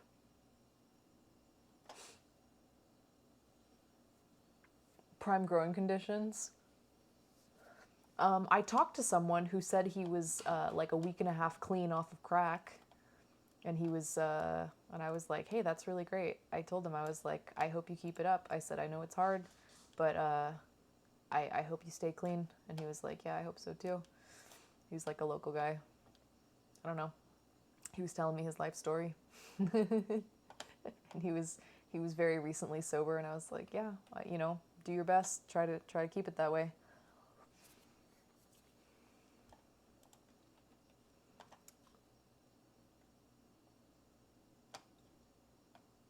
So this is Playa. Shoot, what's it called? I'm a week and a half of crack. Got any money so I can buy some crack? No, he wasn't. I cannot remember what the name of this beach is. It's just south of Jaco, though. We were, okay, so we were, he's such a weirdo. We were, like, walking on Jaco Beach, because there's a lot of surfing there. And I don't see this guy's rolling a joint right here. This is one of our friends that we made. He looks like a hostage. He's like, everything's fine. I'm like pinching his neck. Say no to crack. Is that a butt crack? Good night, Dave. Thanks for dropping by. We met this guy and two of his friends on Jaco Beach, and they were offering surf lessons, and we were like thinking about maybe surfing.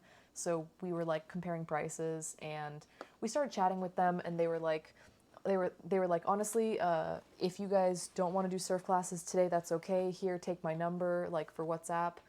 And they were like, if we don't teach surfing, we're about to pack up and head out because there's going to be like a surf contest down at this beach and we're gonna go check it out and like go drink at the bar on the beach and whatever. And we were like, oh, that's cool. We were like, where is that? And they're like, oh, it's just like 5-10 minutes down this way. And we were like, oh, that sounds really fun. Like, we want to go watch a surf competition. Like, maybe we'll go. Maybe we'll see you there. And they were like, okay, sure. So we parted ways. And then we eventually drove down there. And as we're pulling up to these guys, as we're pulling up to the bar, we like park outside. These guys they are walking in and we're like, hey there, you know, and they're like, oh, what's up? So we're all just like, how's it going? They're like, we brought some rum. They call it Ron, R-O-N. I'm sorry, I think my kitty cat got locked in the bedroom. Let me let him out.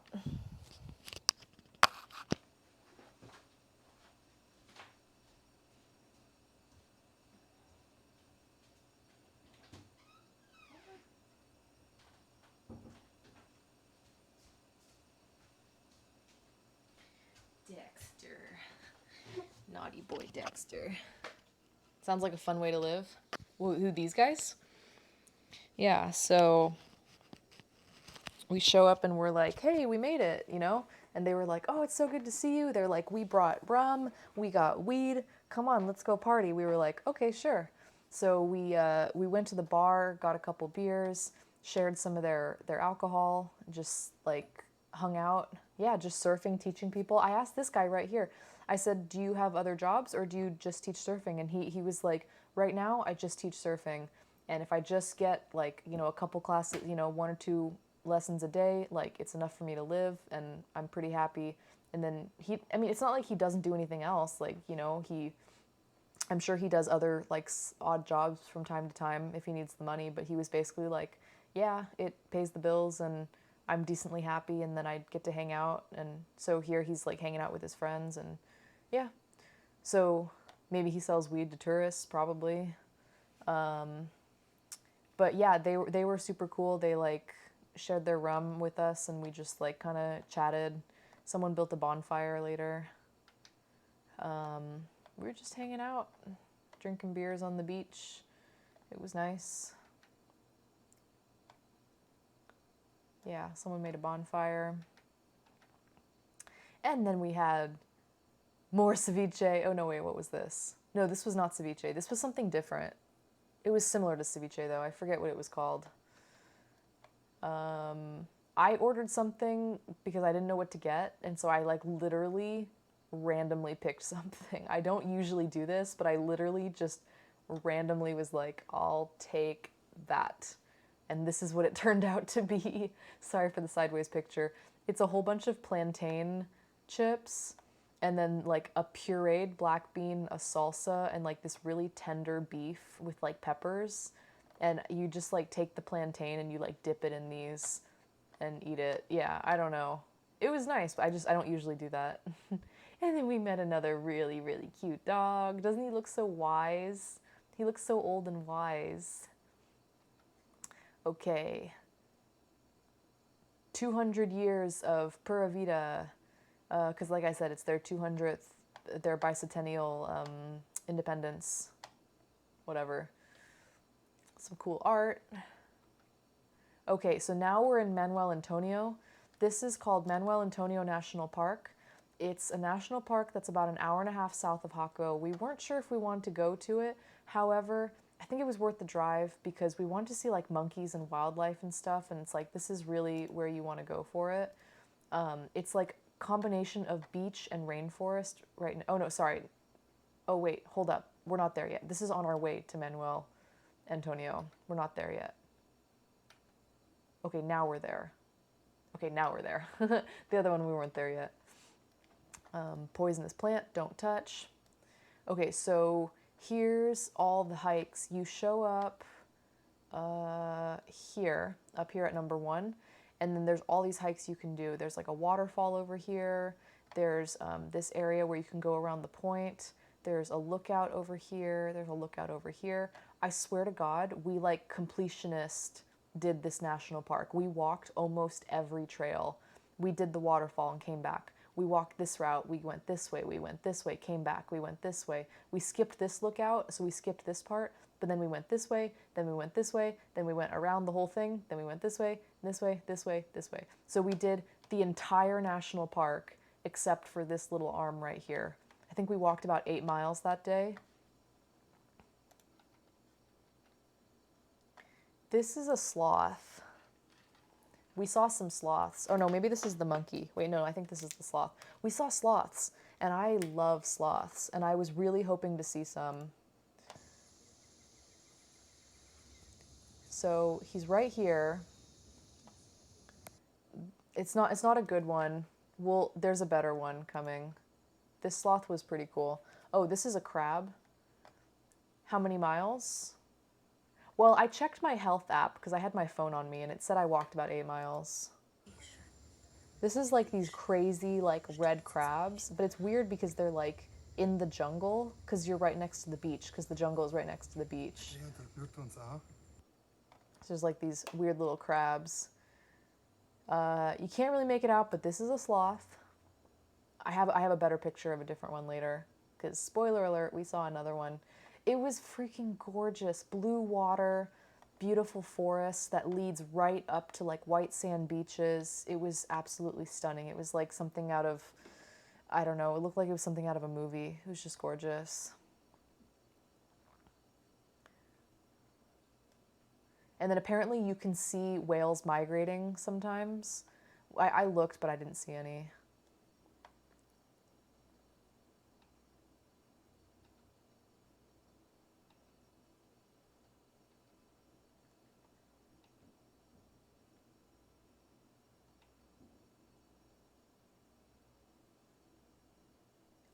It rained later. A lot of times it rains like later, or it rained like later in the afternoon. So we had like a full day of sunshine and then it would start raining like towards the afternoon or evening. But without fail, it did rain every day. Just sometimes it started earlier or later than others. Yeah, we all avoided sunburns. Look, I brought a big thing of sunscreen and I carried it around and insisted that everyone put it on. I'm totally that person. Yeah, this is a termite nest. I don't know if you can tell, but it's massive. It's about the size of me if I were to sit on the ground and curl up in a ball and like hug my knees to my chest. It's about the size of me. It's really big. This is an iguana, just hanging out by the picnic area. Yeah, that's a termite nest. Yeah, Afresh was like, what if I broke it open? I was like, don't do that. Do not do that. Yeah, he's a big boy. Super cute and like super curious. And some asshole was like feeding him bread and I was like, dude, stop. Like, y'all see the size of that chicken?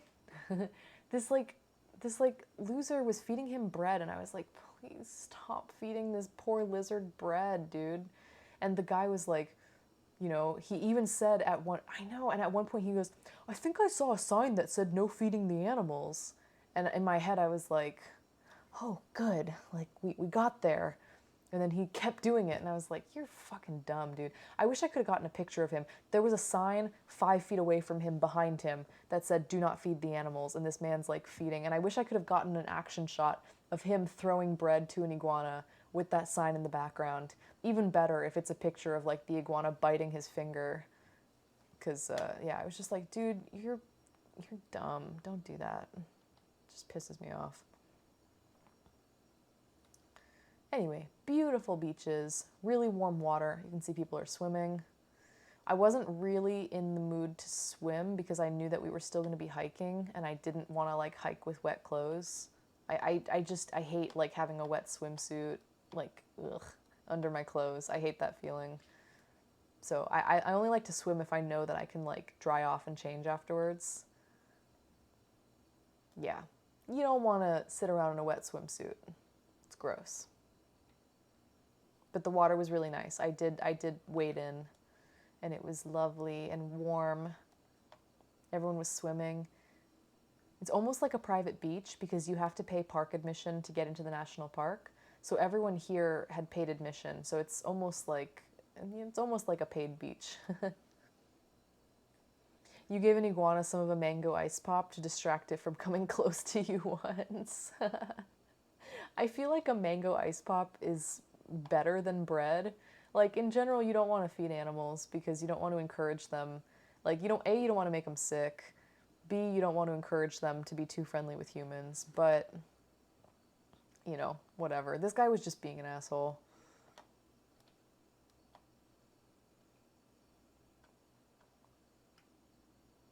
And there he is. There's my guy swimming in the Pacific Ocean. I don't think he's swimming, I think he's standing.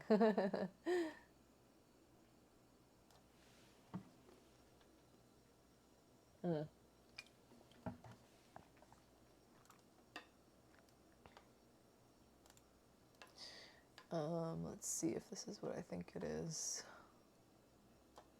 Sorry, I'm gonna let it buffer a wee tad bit.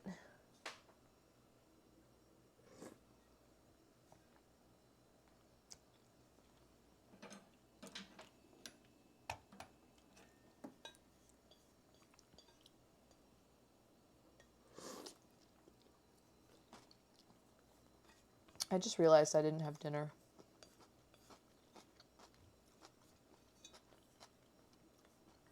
I drank some of this soup, and it has a couple noodles in it, but it's not really a proper meal. I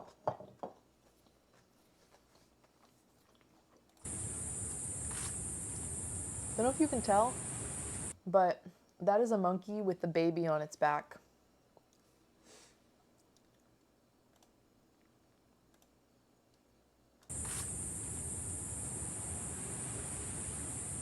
You can see the baby holding on to the mom. Yeah, it's a white face. I think it's a white face capuchin monkey.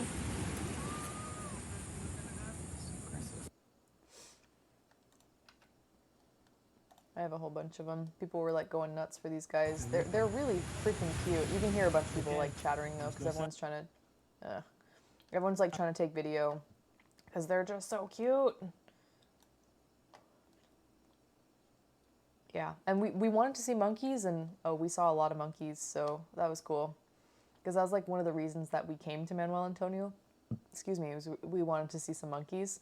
Because our whole trip, I was actually quite surprised. We didn't really see monkeys. We didn't see any monkeys in La Fortuna or Monteverde, and I was very shocked. So you can see they're just like chilling. That's my husband going, please be quiet, because the guy was being so loud. He's like, please, shh. This guy was like FaceTiming with his like friend and was like yelling about the monkeys. All Fresh was like, can you please be quiet? You can see there's the baby.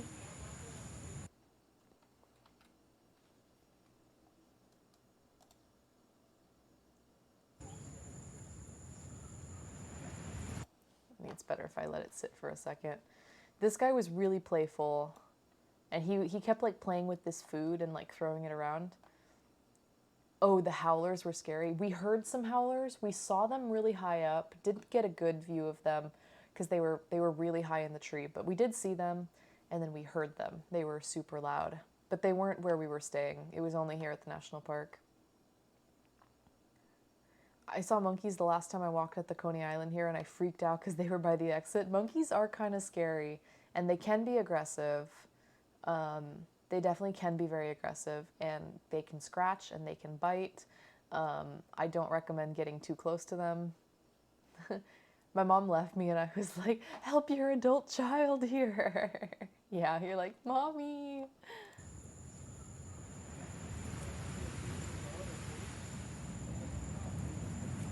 Like, he was like jumping around. He was so playful. He was like eating this food.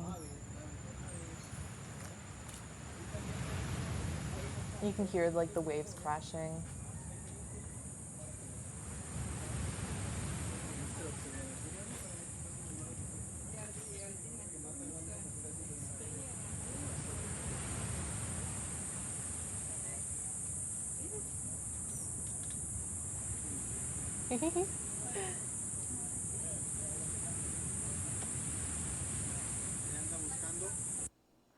Yeah, I think they have one where, I think I might have one where he does a little,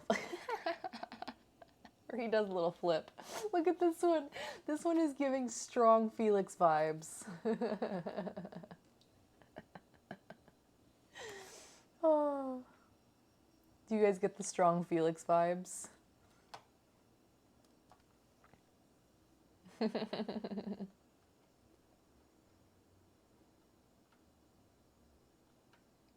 Oh, that's a kind of scary one. It's a cute one, but it's a scary one.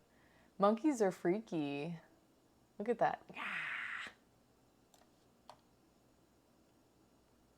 Yeah, he was hanging all legs off and his cheek was just like smushed against the branch. This monkey was so cute. Let's see. They eat with passion, yeah. They do. So you can see they're just like hanging back here and they just like let all of their limbs dangle. Let me see, I don't know if this is the video. Oh, yeah, like jumping around. And then this one came walking right by my husband. So I like tapped him and I was like, right over there. Because he like literally walked right by him.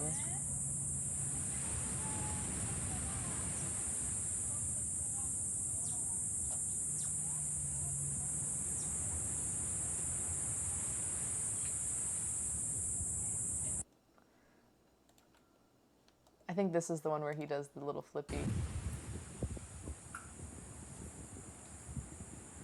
He does a little somersault. It's so cute. I'm gonna watch it again.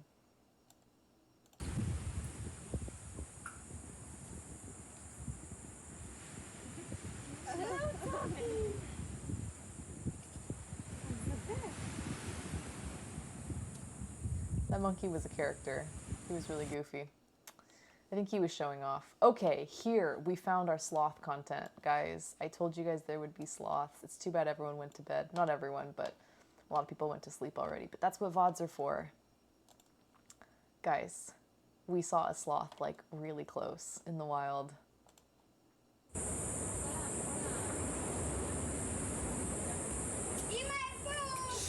Hey, hey.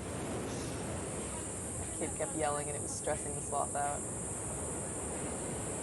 Look at him!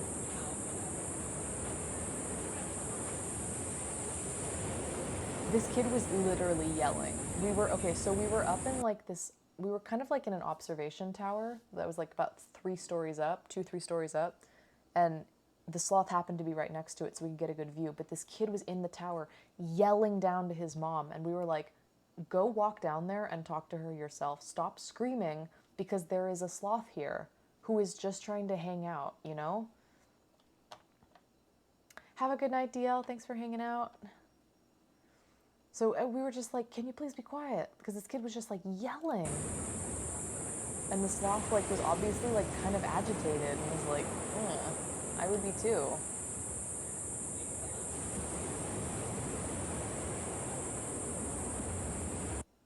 It was just a kid, you know, yelling to get his mom's attention, but we were like, can you just walk down the stairs and talk to her, please? Like, she like didn't hear him, and so he just kept yelling and yelling. And, but yeah, the sloth was like one of the highlights of the day for me. Oh, you can hear him yelling some more.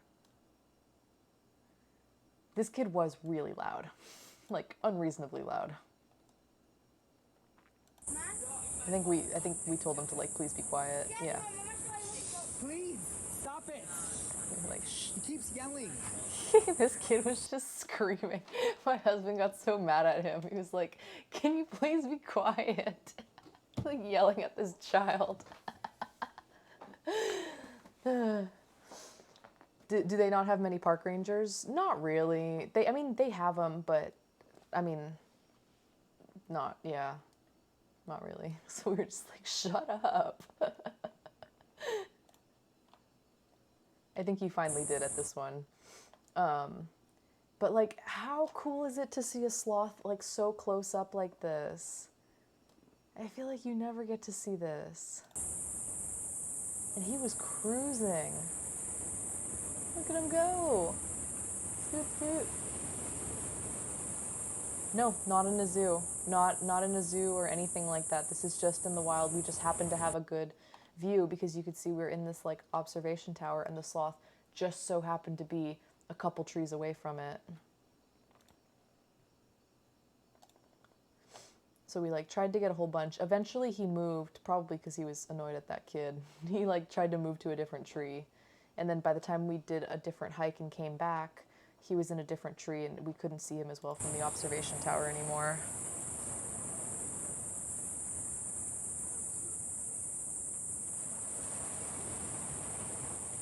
Oh, oh, oh.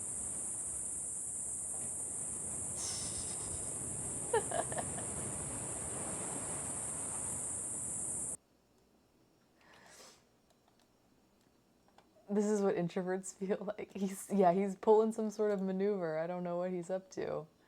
But he actually was cruising like pretty fast for what I would consider like a sloth. Yeah, too much noise, we go hide. Like, yes, they're slow moving, but I was still kind of impressed that he was like kind of cruising.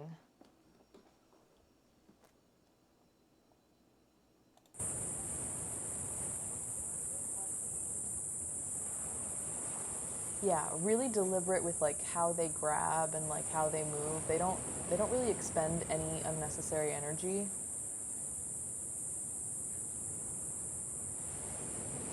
Sloths can swim? Like actually?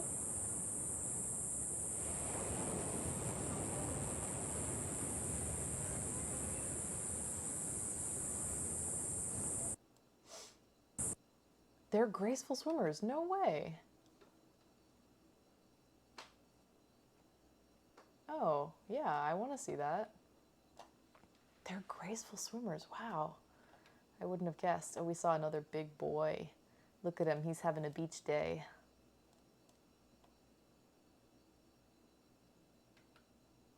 This is the toxic tree. Don't touch. I didn't touch it.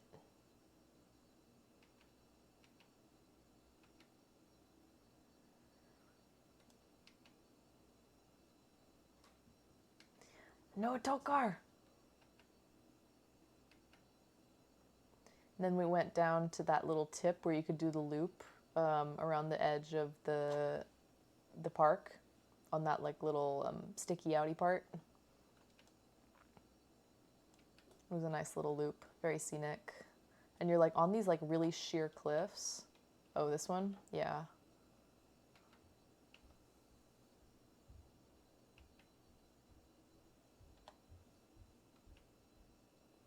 This is an agouti. I don't know how to pronounce it. Agouti, I think. Agouti. It's kind of like a rodent. It looks like a capybara, but it's about the size of like a rabbit. There's a few more back. Oh, this one? Yeah, a lot of cliffs. So it's a rodent. They're kind of shy and quiet, but we saw a couple. We saw one in at Mount Arnall, and we saw one at this one. A proto cappy bunny. And then we found like another beach. This one was a lot more private. So over here, all the way over here around this rock is the beach we were at earlier, like just a couple slides ago. Not a couple, but like 20 slides ago. And this is like a separate corner, kind of more wood, more driftwood. The water was definitely a lot choppier. I told my husband, I was like, I don't think you should swim. It looks really rough. I said, you can wade, but I would not swim at this part. It looks too choppy. But he did go in. He said, take a picture of me on this log and get one when a wave comes and splashes me. And I was like, okay. So we sat here for like a few minutes because the waves weren't that big. So I was like waiting for a big one to come hit him. And it finally did. And he was like, ah. I thought it was a cute picture.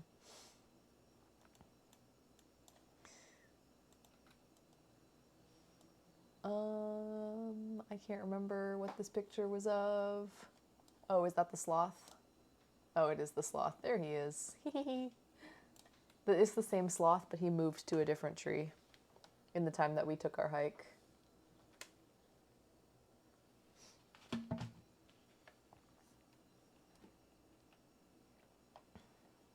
I think I got all the pictures that I could get. Oh, this is cool.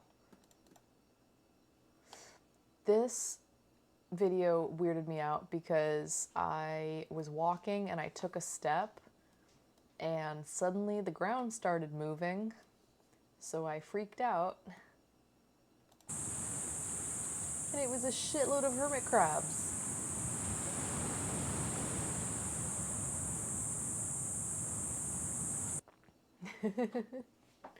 There were a lot of hermit crabs, and I had seen a bunch of them, but I hadn't seen a whole bunch moving at the same time like that, and so I like almost stumbled onto them and was like, oh my god, I'm so sorry. Yeah, it was so freaking picturesque and beautiful. Like, I love how the rainforest comes right up to the beach.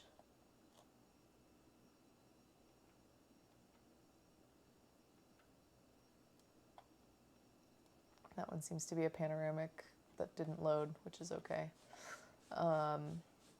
Yeah, and they have these cool little islands, and we're like, dude, you could easily swim to that. Like, it's not that far. You could definitely swim to that, no problem. And I bet there's, like, you know, cool stuff on that. I bet there's, like, stuff living on there. Yeah, we were like, I bet there's monkeys on those. Maybe, I don't know. Maybe not. Maybe some deadly snakes. I don't know.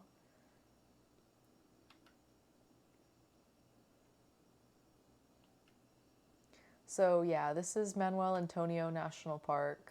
It was awesome. If you guys ever go to Costa Rica and you ever are on that side of the country, it's well worth a visit. It was super cool. I loved it. We ended up hitting up the waterfall, and it started to rain as we like finished the national park. We were like, oh, we've almost done the whole park. And the park was closing in like 15 minutes, and we were like, let's just run to the waterfall and back. And we did it, and of course we hit stairs, and we were like, oh god, there's stairs, no. But we did it anyway, and we were so tired. There's a lot of vipers, including the fer de lance. A lot of Dodge vipers.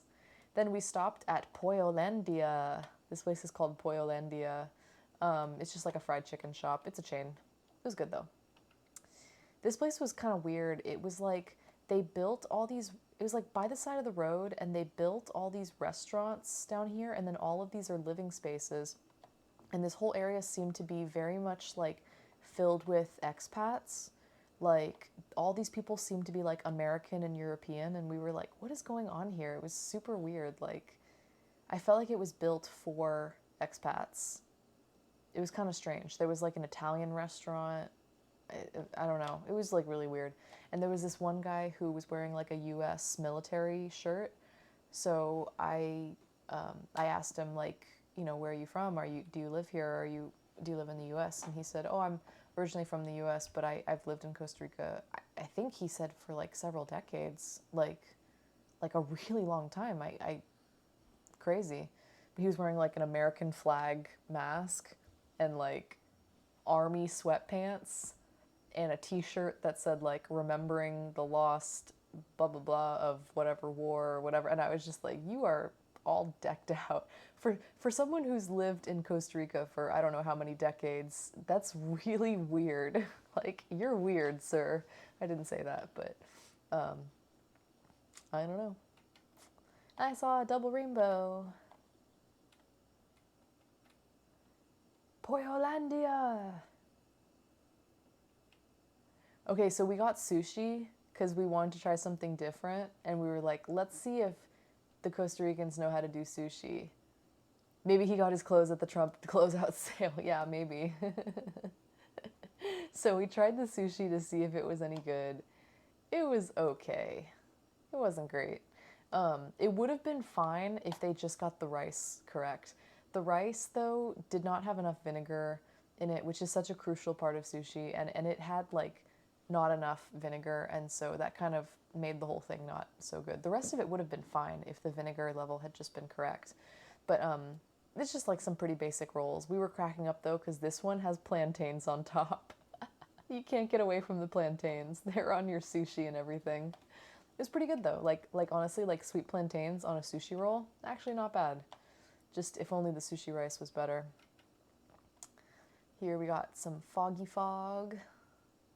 A plantain dragon roll, yeah, totally.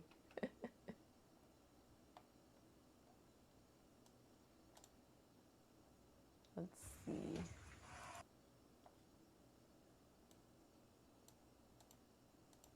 What is this? I don't know what this is. I got green tea short grain rice over the weekend. So it's rice that tastes like tea. It's foggy. It's foggy and misty.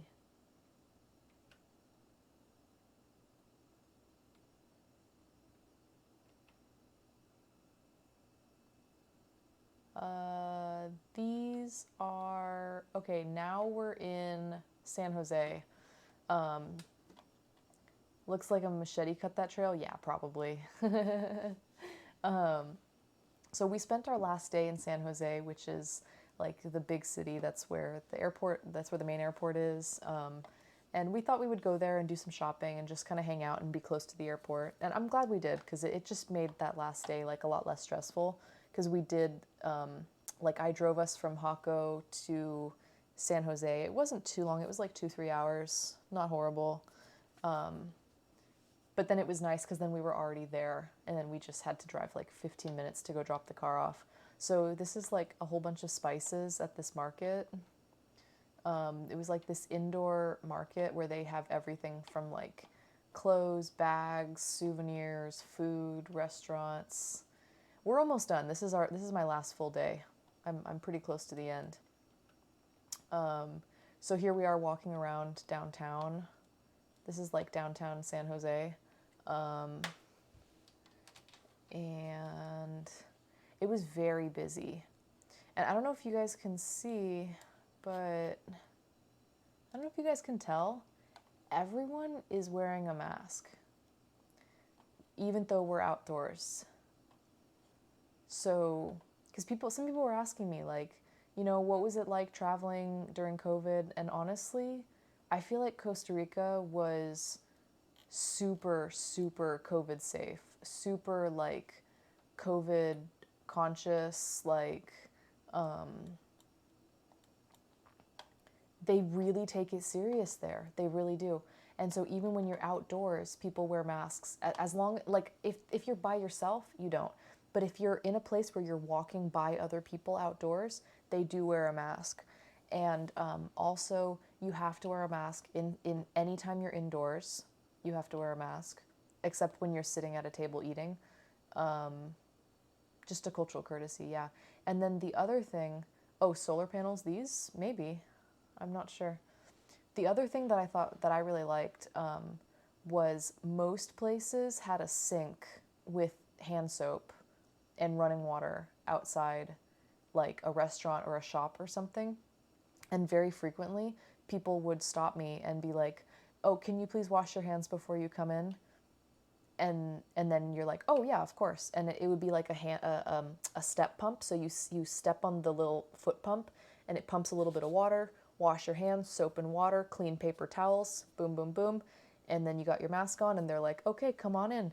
And it was really nice because then my hands were like always clean. No, but it was great because I felt like my hands were always clean because I always had somewhere to wash it. You know, sometimes when you travel, it's hard to find somewhere to wash your hands.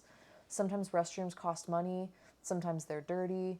Like, these were all really clean, really accessible. Even if you weren't dining at that restaurant, if you're walking by a restaurant and there's a sink right outside it, you can just stop by real quick and just wash your hands. Everyone's chill with it, you know?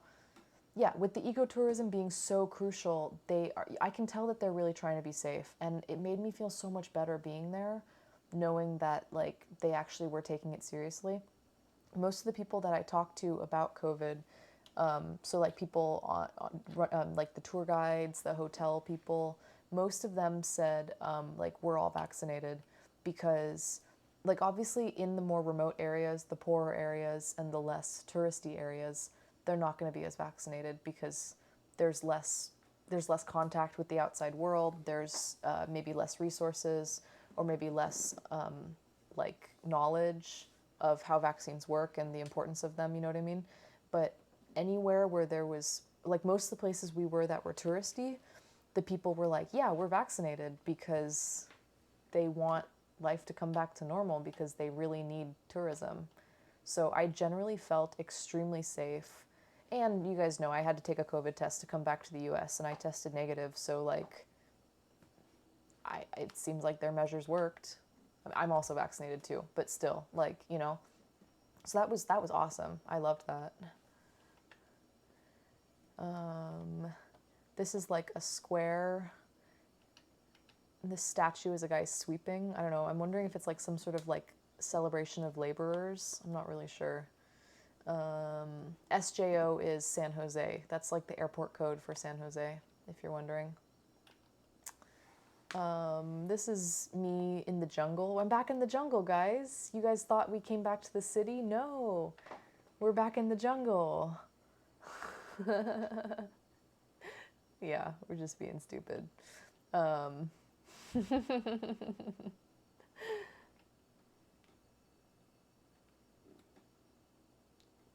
This is like a weird store. It was kind of like a thrift store, but not really. I feel like it was almost like a Ross or like a discount store, but they had so much weird shit. You just can't take me out of the jungle.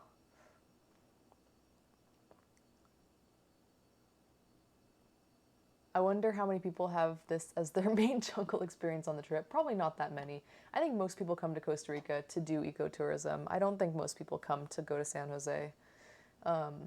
But they had a whole bunch of like weird, just a whole bunch of weird stuff. This whole table was all like kitchen stuff. This over here was all like kids stuff. They had tons of clothes, but none of it seemed used. So it was kind of weird because it felt like a thrift store, but none of the stuff like actually seemed used. So it was kind of, yeah, kind of like a flea market. I don't know. I don't really know what the deal was. Here is, you can't really see very well, but it's just a sign saying that they're celebrating like their bicentennial. We went to McDonald's. Sells all the shit no one wanted. Yeah, maybe. Like an outlet store. Yeah, kind of. We went to McDonald's and because, you know, we wanted to check it out, see how it was. It was really close to our hotel and we wanted to get a snack. I didn't get anything. My husband got a cheeseburger. It was fine. He said it was okay. One of my friends got the chicken nuggets. Guys, they were the worst chicken nuggets I've ever had in my entire life, without a doubt. They were so bad. I don't even know how they could fuck them up so badly. It's like they accidentally fried them like 3 times. Like, they were so dry. The chicken had like shriveled. It was almost like it was a potato chip. It was so thin and dry and crunchy. And it was like it was crunchy. Oh my god, it was so gross. I don't know how. I literally don't know how it could be so bad. Maybe some surplus stuff that didn't sell in Mexico and the US. Yeah, some of the stuff was clearly like American. It was just kind of weird. I don't know. Did they have the American dips? Yeah, basically. Yeah, essentially. I don't know. I could not believe that they were that bad. Did the McFlurry machine work? I didn't ask. Sorry. We went to a restaurant that had this on the wall, and I don't know. I like Anthony Bourdain. I don't know if he actually said that. It sounds like something he would say. You would have gotten a Pollo McCrispy and a Kit Kat shake. I should have gotten something, but I wasn't really that hungry. And yeah, I don't know. Like, guys, I don't even know how to. I don't know if we took a picture of the chicken nuggets. I can't remember if anyone took a photo, but they were god awful. Okay, so we went to a Italian restaurant on our last night. Honestly, we were sick of rice and beans. We really wanted something different, and it was getting kind of late. and we found this place called Pasta Pronto, and it was like literally right around the corner from where we were staying. So we were like, fantastic, let's just walk here, because it was like, I don't know, a 40-second walk. So the owner comes out, and he's like super American. He's like, hey guys, welcome. My name's Marco. I'm the owner of this place. It's great to have you here. Thank you so much. And we're like, this guy's American. So I asked him, we're like, where are you from? He's like, oh, I'm from Los Angeles. And we were like, nuh-uh, really? He's like, yeah, my grandmother is Costa Rican, so I used to come down to Costa Rica all the time. When I was younger, I used to visit. And then eventually I was he was working at a tech job, and he, like some sort of software tech. Oh yeah, a lot of expats own restaurants and bars. This guy was really cool, like very, very sweet, very nice guy. Probably under 40, I would guess, like in his late 30s, maybe early 40s. And this was in San Jose. And he says, yeah, I was living in Los Angeles. I was working for some sort of like software tech company, and a lot of our, like we have, I don't know if they had a branch in San Jose, or they were somehow had coworkers or colleagues or something in San Jose, and he went down to visit for a work trip, and then ended up like really loving it as an adult. He had been as a kid, but he loved it as an adult, and was like, I'm gonna move down here. And so he like literally moved down to Costa Rica, opened a restaurant, and then 2 days after he opened his restaurant, COVID lockdown started. Felix, is that you? What's wrong, baby? Are you okay? Is that Dexter? Is it Felix? What's wrong? Are you okay? Are you okay?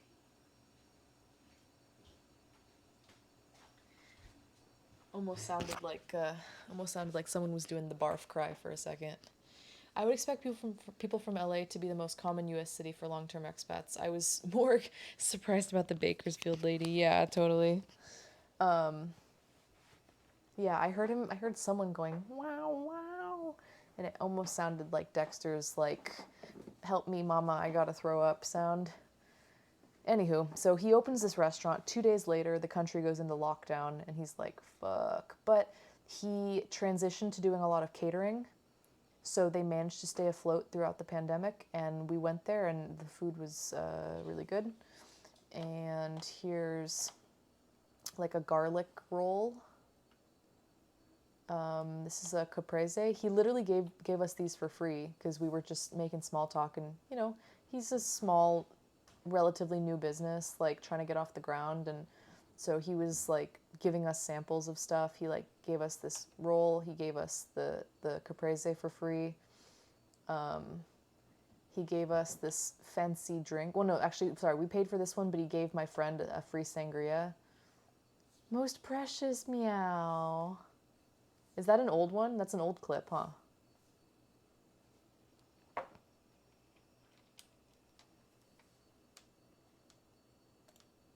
Thank you, my friend. Oh yeah, do that. This is so fancy. Oh, it was a pre-puke one? Oh no. He does a really sad puke. He goes, So much. so this was like a delicious margarita. It was so freaking bomb. It had like fresh mango and I think passion fruit. It smells real fresh, bro. Thank you, my friend. Yeah. Thank you so much. It was super good. Oh wait, hang on, I think he samples it too. It's a giant drink too.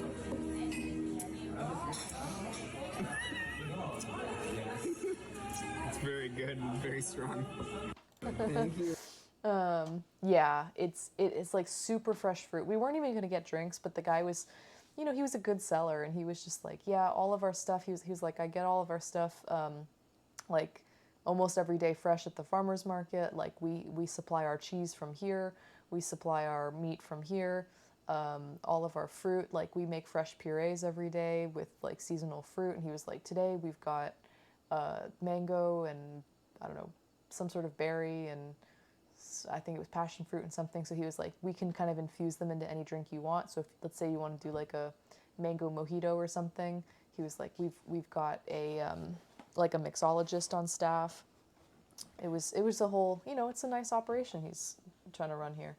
Do we have any micheladas? No, I didn't. And I didn't really see any, although I wasn't looking hard. But it was a really tasty drink and a big fat drink too. And then my friend got a sangria just for free. I don't know. Let's see. I got Alfredo with chicken and mushrooms. It was delicious. I never order Alfredo because it's so heavy, but I was like, fuck it. It's my last night of vacation. If I want to eat a whole bowl of Alfredo, I'm going to do it. And I did it. Because I like never order Alfredo. It's just way too rich. But I was like, I'm doing it. This is what my husband got. He got a spaghetti carbonara.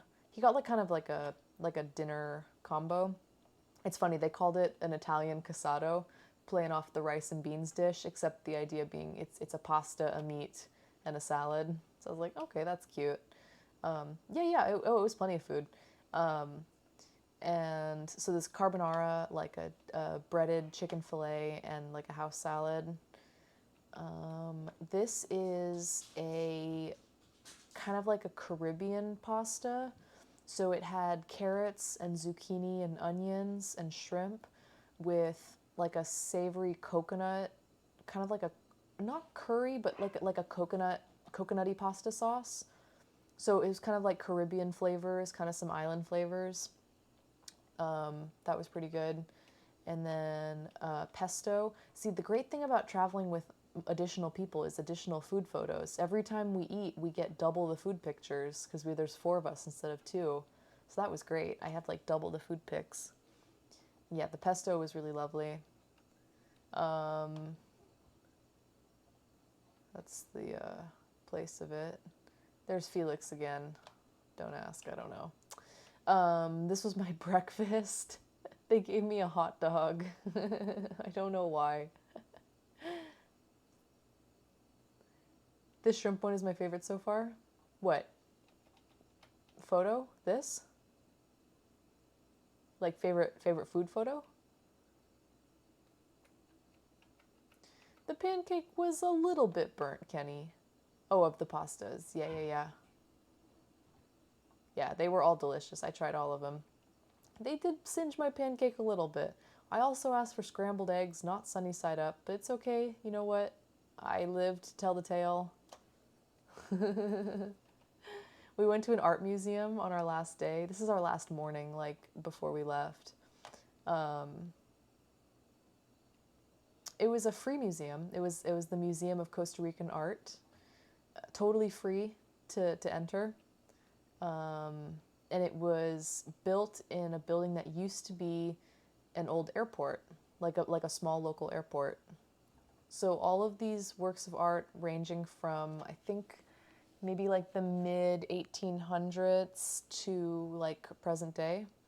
And they had some different collections. I didn't take a ton of pictures of just the art itself.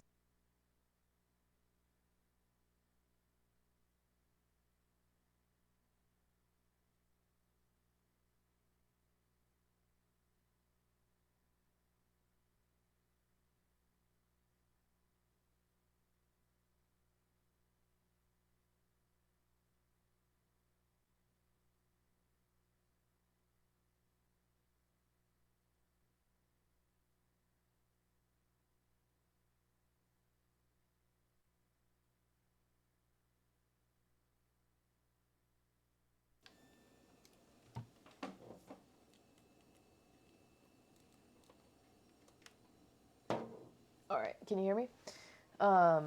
Thanks, guys. Thanks for not letting me just chat for 3 minutes dead. Oh, wait, so you know this mural?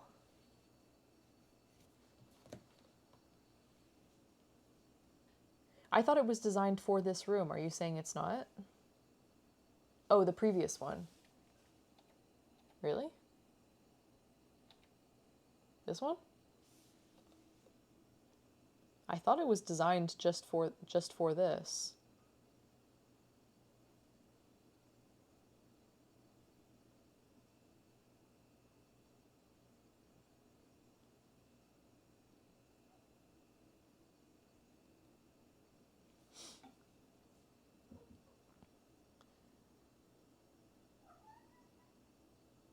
I'm pretty sure it was, because this is not a mural. This is like carved into the wall. Yeah, maybe some of the same imagery, but basically it's called the Gold Room, and it's like, sorry, the light was making it kind of hard to take pictures, but it was like literally carved in bas relief onto the wall and then painted with like maybe some sort of like bronzish, goldish paint. And so it was really cool. So it tells the whole history of Costa Rica. Some communist vibes, maybe. I was going to say more like colonial vibes, but you start when you enter. When you enter the door over here on your left, you walk through and you have like the pre-colonial era. So this is all, let me see, there we go. So this is all like tribal times. So you have tribes cultivating the land. Yeah, you've got like monkeys, and you have all the plants and stuff like that.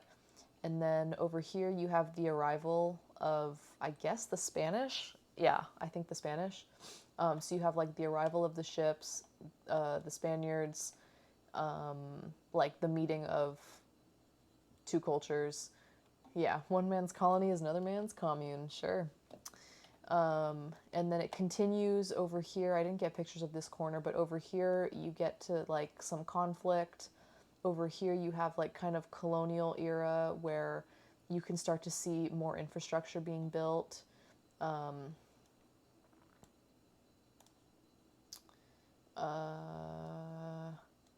Yeah, you can see this guy, the shirtless guy, carrying a beam. So there's more like industry, more more infrastructure. Over here we start to have like more education, like more like formal education. I guess like European style education. Yeah, this is a free museum. And then I don't know who all these people are, but you just see a lot more innovation. Like, I think this guy looks like he's doing some sort of architecture or like building thing. This guy is holding a torch. I think the torch symbolizes their independence. So that would be 200 years ago that they gained their independence from Spain. And then over here, then you can see like a whole new era. You've got trains.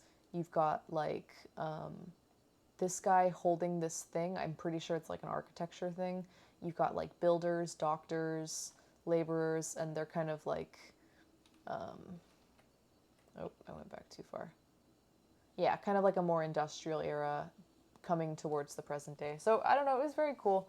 I mean, like, obviously, I'm sure Costa Rica has some brutal history. I'm sure any colonial country, like any country that was colonized, is gonna have a pretty tumultuous past, I think. You know what I mean?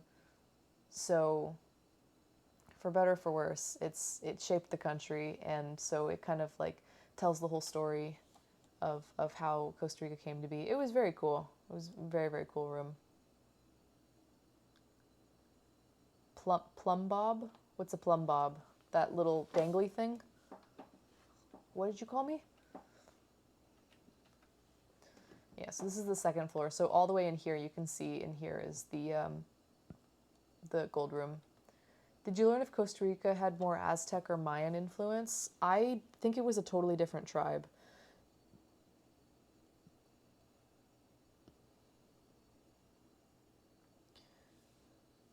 Guatemala is much more on the Mayan side.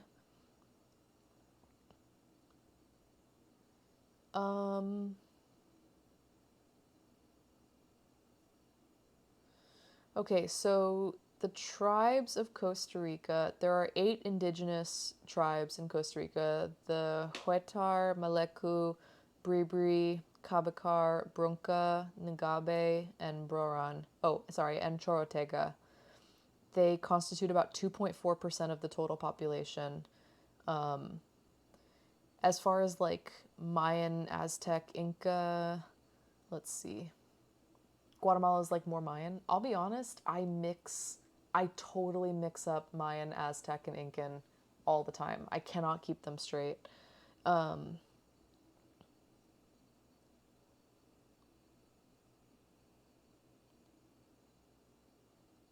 to see if I have an answer for you. I don't know.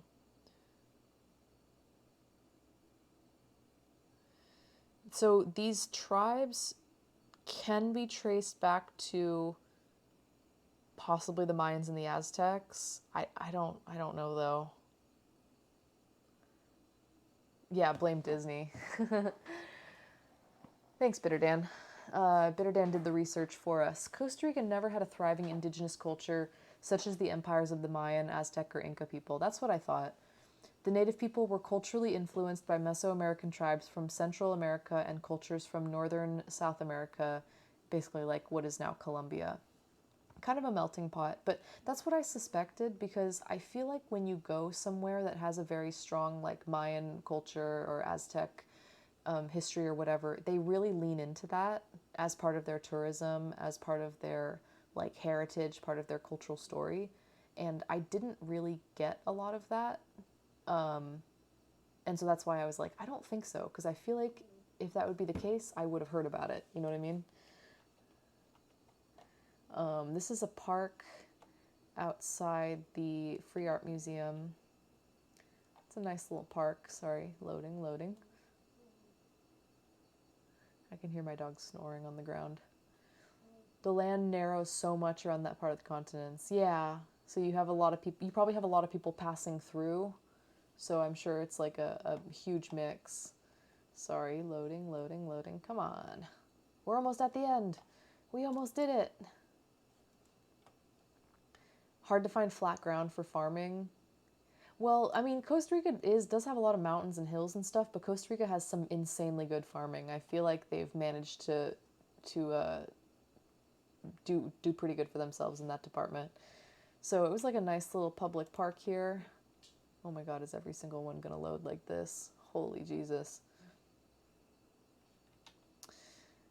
Yeah, that's what I was actually gonna say, is because of all the volcanic activity and like they have multiple volcanoes, but and so that makes the soil really rich and really good for growing shit. Yeah, like on a scale of a massive pre-industrial civilization. But that's what I'm saying. I don't think so, because I feel like if there had been, I would have heard about it,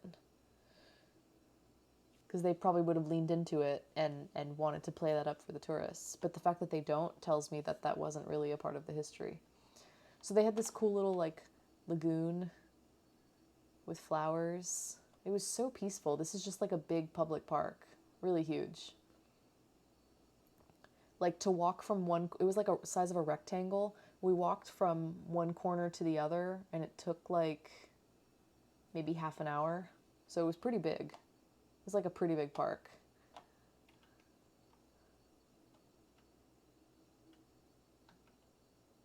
And the flowers were lovely. And we saw a kitty cat.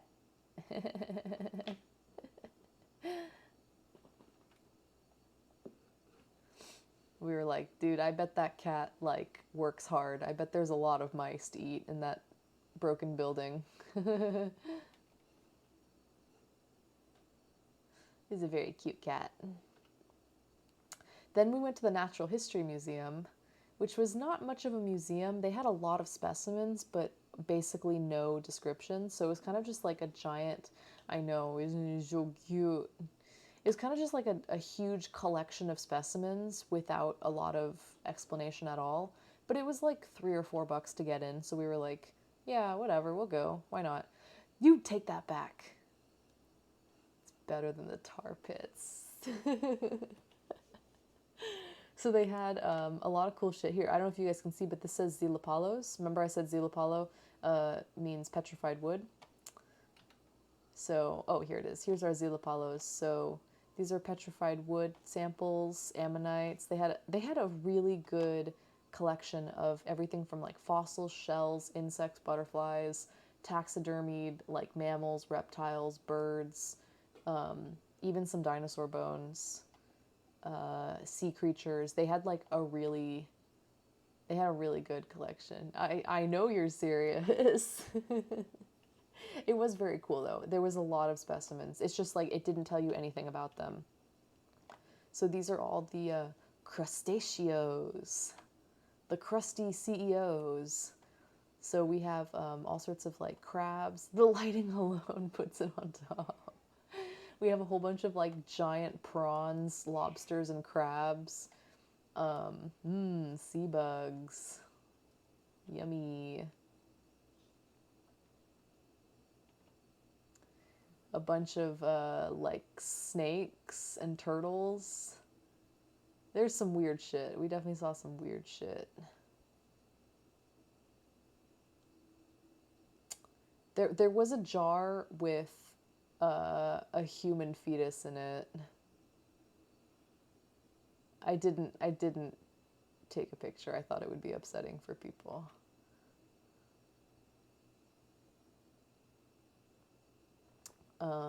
Snakes.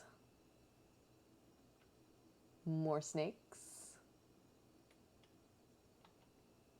Lots of bugs.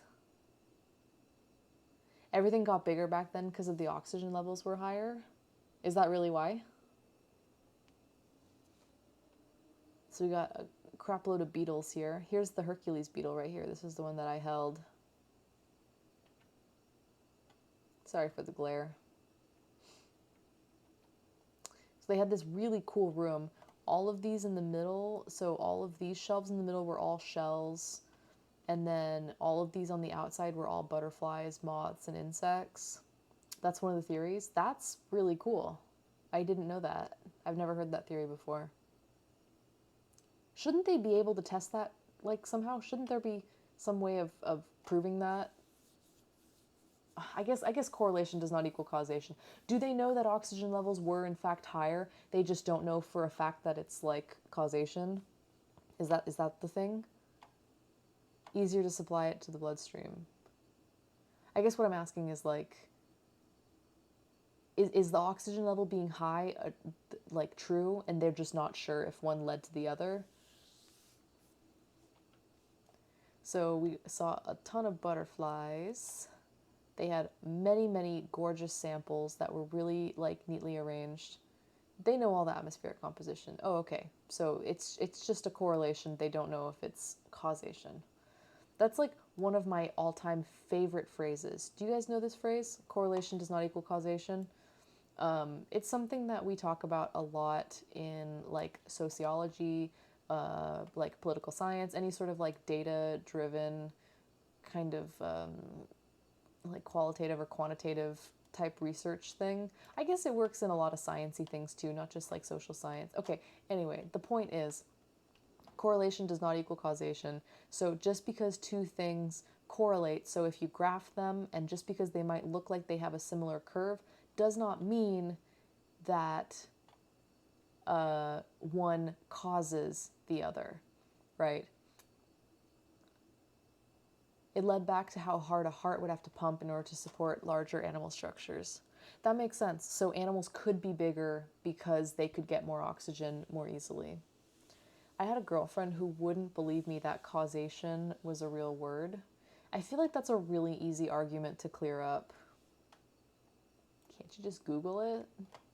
I Google things all the time. When my husband and I fight about things that are stupid, like whether something is true or not, I literally just whip out my phone and fact check it. And whoever's wrong just like is like, okay, I'm wrong. It was. She was dumb. I like correlation isn't causation, but I think a lot of people use it to dismiss basically anything. No. I don't use it to dismiss things. I take it to mean that like there are a lot more complex factors at play that we can't even begin to understand. Like, you know what I mean? Because I feel like people tend to think that there's causation way more than there is. Like, I'm trying to think of a good example. Like, I can't think of a good example. Here, let me find one.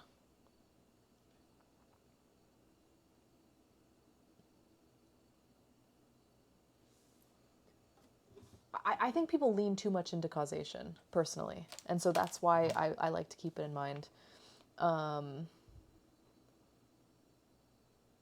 People argue climate change, correlation, causation. Yeah. I'm trying to find like just a fun kind of throwaway.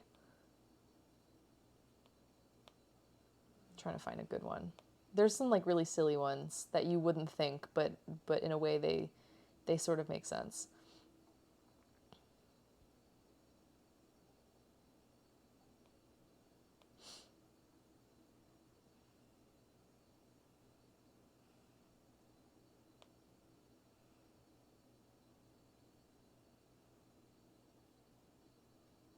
I'm trying to find a good one. I saw a good one that had to do with like summer, and it basically had to do with like, I want to say there were different variables, like, I don't know if it was like homicides or something like that. I can't remember. I don't know. No, I know. It was, oh shit, I can't remember. It had something to do with like summer and like summer clothes and maybe ice cream and maybe murder. I can't remember. It's one of the most important things in peer research because you have to do your best to factor out the confirmation bias. Exactly. I'll find a good example one of these days. So we had some gorgeous, gorgeous specimens. These are all a whole bunch of moths. I liked them because I thought they were, we had all these beautiful butterflies, all these show-offs, and then I was like, you know what, these moths are actually kind of pretty too, in their own, like, kind of gross way. Okay, these are some frogs and a duck, I'm sorry, or a chicken or something. I think these are like maybe bats.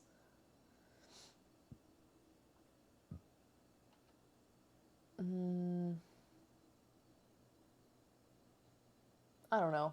Lots of weird samples of stuff. And then some weird taxidermied birds.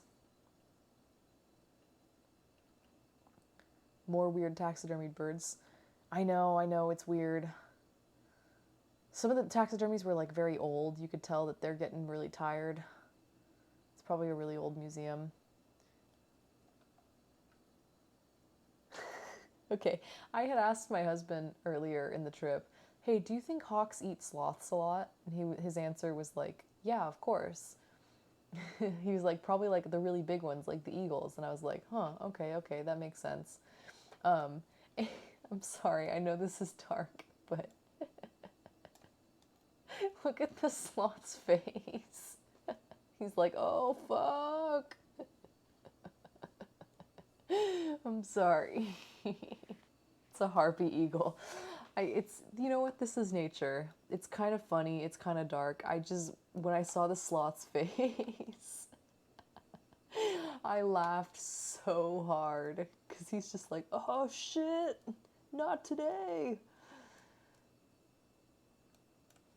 One of my favorite examples is how people thought that lead levels in the atmosphere and water supply was used to explain lower levels of violence. But the Freakonomics guys came out with theories that it was mostly due to the increase in the availability of safe abortion services. That's a lot to wrap my head around.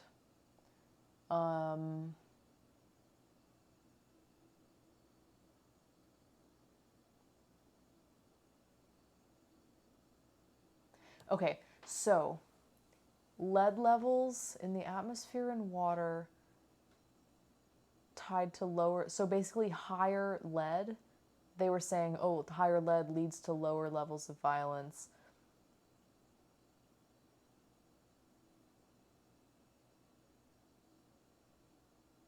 But you're saying higher lead correlates to the availability of safe abortion services? Or lower lead? Hang on.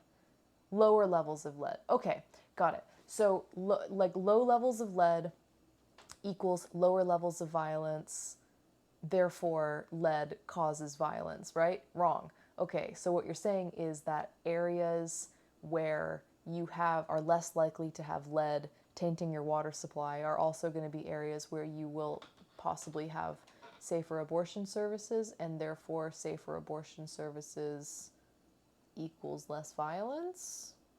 Because why? Do the chickens have large talons? Probably. I wouldn't mess with the chickens. They thought lead caused the violence, but the alternative answer was kids being raised in families that wanted children. And could support them. So access to safe abortion leads to, let's say, maybe happier planned families. Okay. Interesting.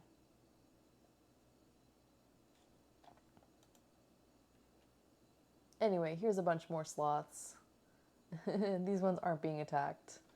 They're happy. They're chill. They're not having a crappy time. They're having a good time.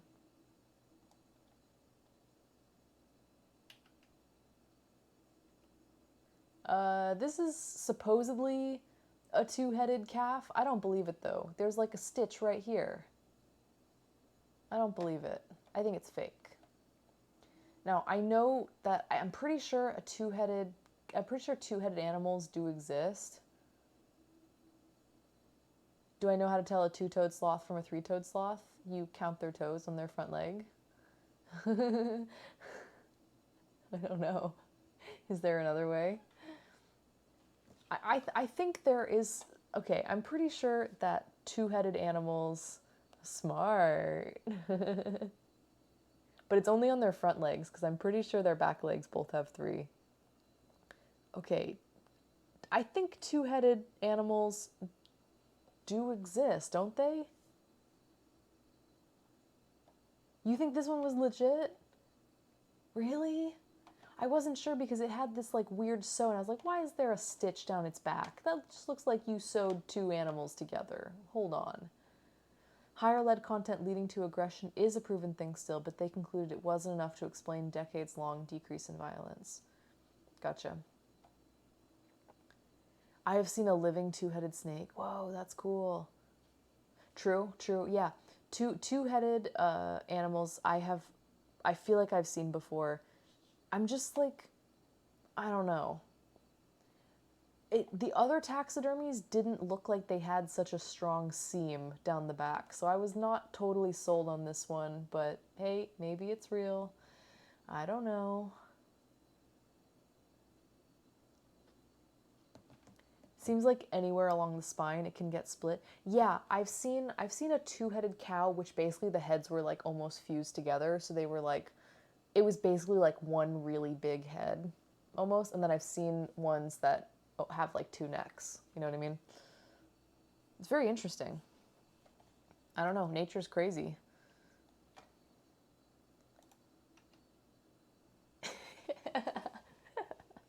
I liked this one too. This like bad taxidermied cat attacking this bird. And the bird's just like, ah, shit.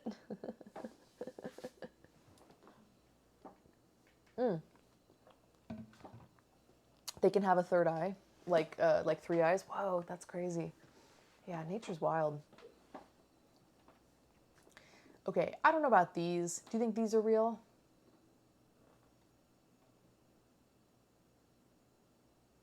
This is supposed to be an 8-legged pig, and this is supposed to be like another deformed pig.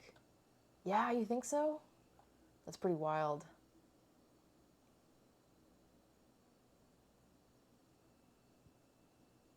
I don't think I've ever seen anything like this, where they have like a conjoined head and like a separate body. Pretty weird. Nature's pretty crazy. There was just a new pic of a chick with 4 feet and no wings. Oh, baby. Poor thing. I don't know. These legs look a little strange. Obviously, these are piglets, so whatever problem they had, they obviously didn't make it to adulthood, if it's real. Pretty crazy, though. Just the evolution of animals. He looked cool. Okay. We thought this was funny because it's the huevo de Tarbosaurus, the Tarbosaurus egg, and it's on loan from the Natural History Museum of Los Angeles, USA, which I've been to. Chicken wings are worthless to them anyway, yeah.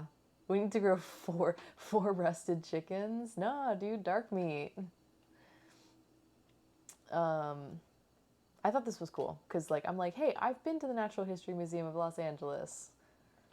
So I thought that was neat. Here's more of this is like a soccer stadium back here. Sorry, football stadium back here. Would have been cool to see a game. I'm sure, like, I've never really gone to, like, a big sporting event in another country, but they're just not doing them because of COVID. They are taking COVID, like, really seriously, and they're not doing mass, like, crowd events. Even their 200th anniversary of independence, they basically, like, didn't celebrate. Or they did celebrate, but they didn't do what they had been planning to do for, like, years. Like, for years, they had planned this extravagant, this, like, super extravagant, like, celebration with, like, a parade and a whole thing. Whoa, that's crazy.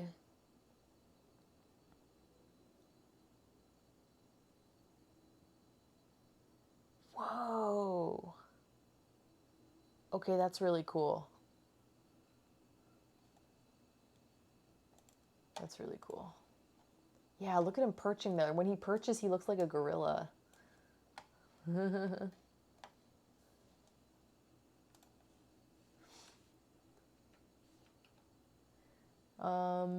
Nothing here. I just liked the sloth in the chef's hat. Try Costa Rican food. This is us at the airport. Sadly, it was time to go. I took a picture of this really weird sink because it really weirded me out.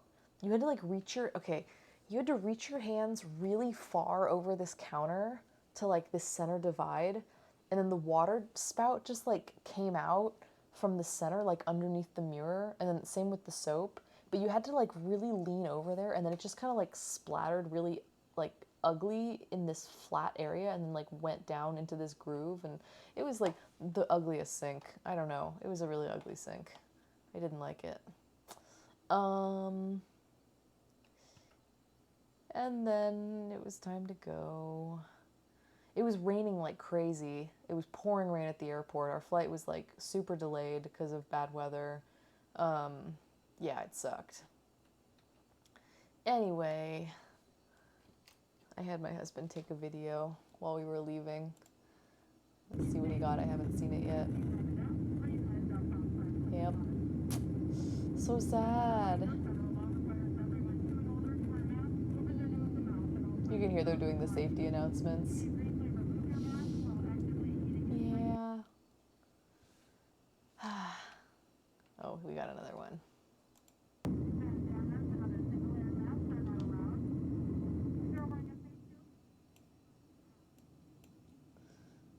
Damn. Oh, there's a rainbow. There's a little bit of a rainbow. Thank you, guys. I'm sorry it's so freaking late. Oh, there's a rainbow. I didn't even notice the rainbow. And there's a turkey. There's a turkey. Yeah. Damn. Were the flights comfy? No. Not at all. They were, like, economy class. But it wasn't a very long flight. It was about 6 hours there and, like, a little bit less coming back. So, not too bad. We really did it up right, you think so? Like, so that's how we like to travel, basically. This kind of sums it up. We like to do our own research. We don't like to stay in resorts. We like to stay in, like, decent, comfortable hotels, but not fancy.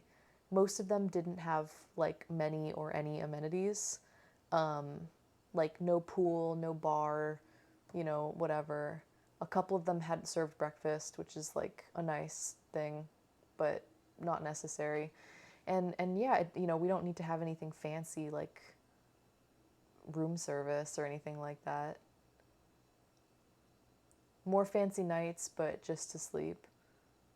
I mean, I don't know. As long as it's clean, as long as there's no bugs in my bed, and the sheets are washed and there's no mold, I'm pretty happy. I don't really need a whole bunch. I don't even need I don't even unpack. I just open my suitcase and leave it on the ground. I can rough it. Honestly, I can. I don't really mind. It was, it was good though, because we were traveling with friends, and I think neither of them, both of them have been out of the country before. And both of them actually have been to Central South America. One friend had been to Colombia before, one friend had been to Nicaragua before, so they were not total strangers to the area. You do a fancy place every 4 days. That's nice. Yeah, as long as it's clean, I'm pretty happy. Hello, Felix. Hello, Felix. You want to say hello? Oh, there's my big boy. There's my big boy. Huh, did you miss me? Did you miss me? So yeah, and then we eat well, but we don't usually do we don't stay at a resort, so we don't do that kind of stuff. We like to find our own food, and if possible, we like to try to find a place maybe that the locals are eating at. Maybe, I literally do I listen for the language, I look for locals, and I try to go to places that they're eating at because it's probably good. And we really got to do a ton of shit. We got to do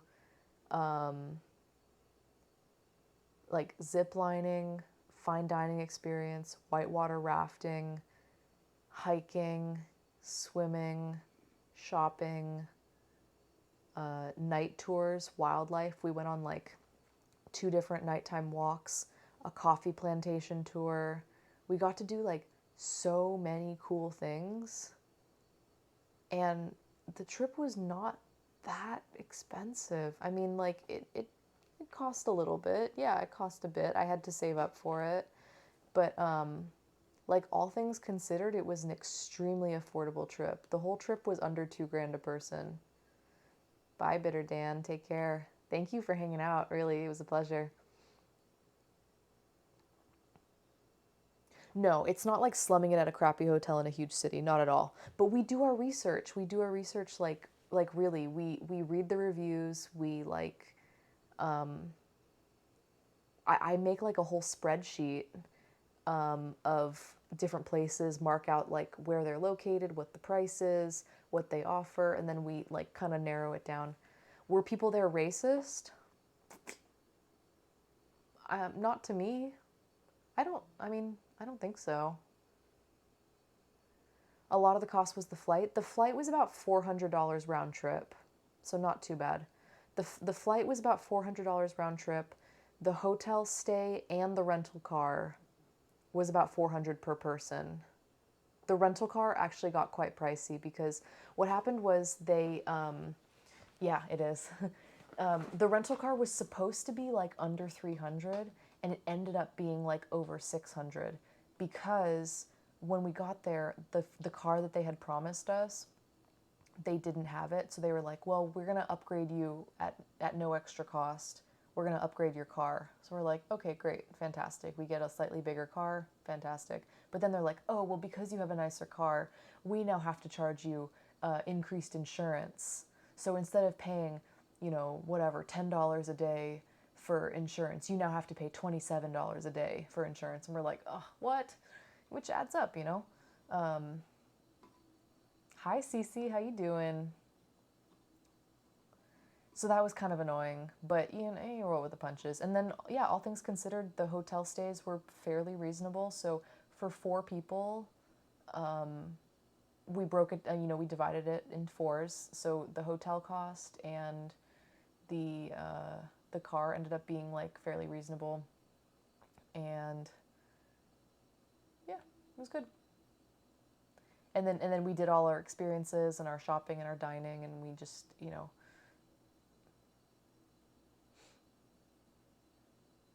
You're taking a break at work? Nice. Hopefully you're resting. Yeah, I don't think people there were racist. They certainly weren't racist to me. I saw a pretty diverse. To be honest, no, actually, I didn't see a lot of Asians when I was there. There weren't a lot of Asians. Am I half Korean? No, I'm not.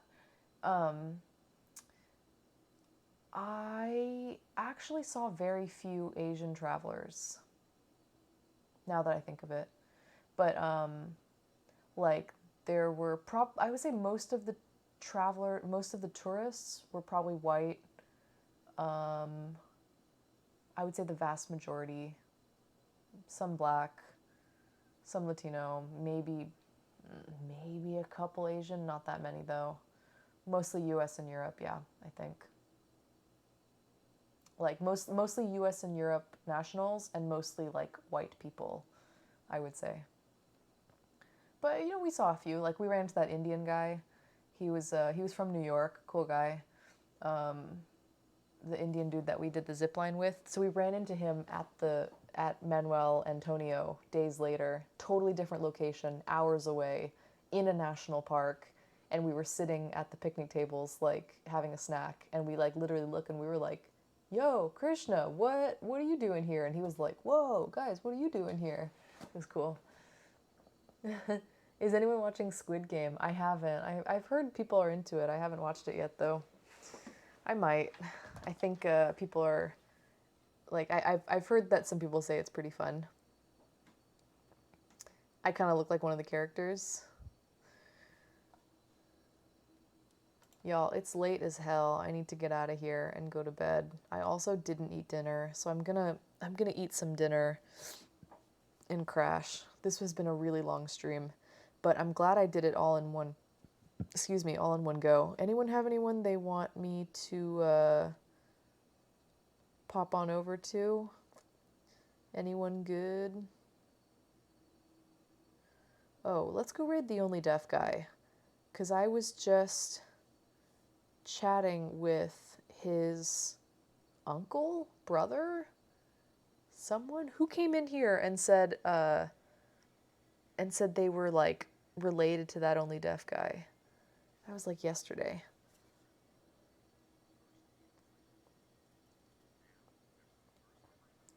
Yeah, don't say stuff like that. That's not cool. Yeah, it's just a joke. That kind of shit's not cool, and I don't appreciate that kind of talk, sorry.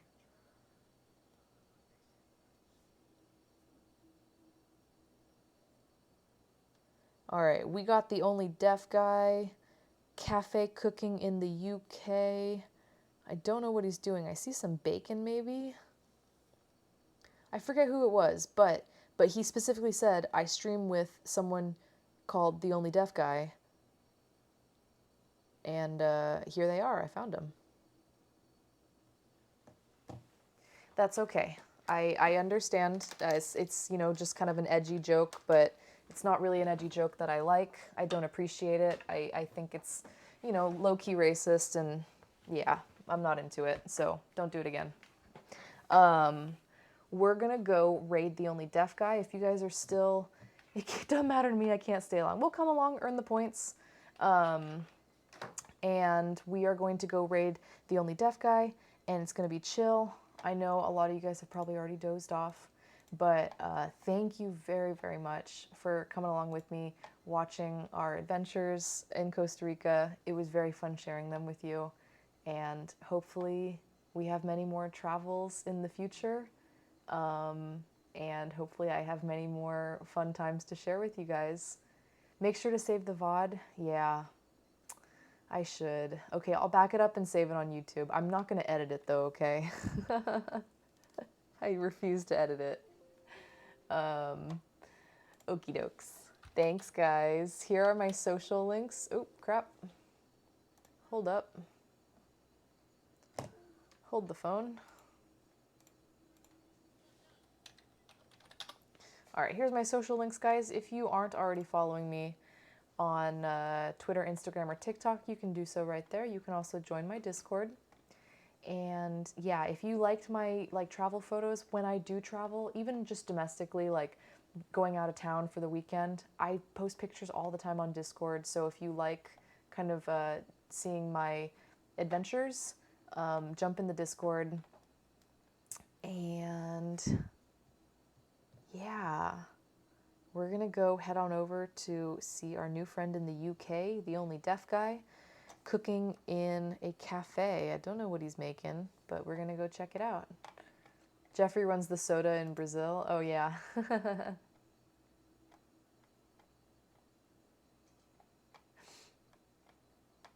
He's my boyfriend now. Oh, you have a boyfriend now. Hey, congrats.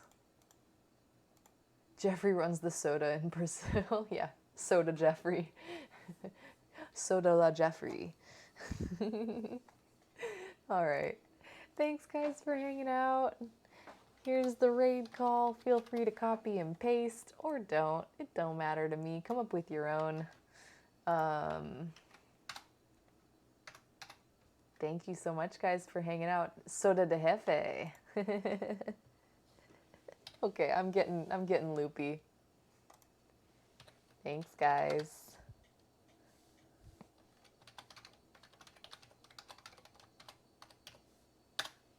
Have a good night, guys. Take care. Thank you so much. Bye.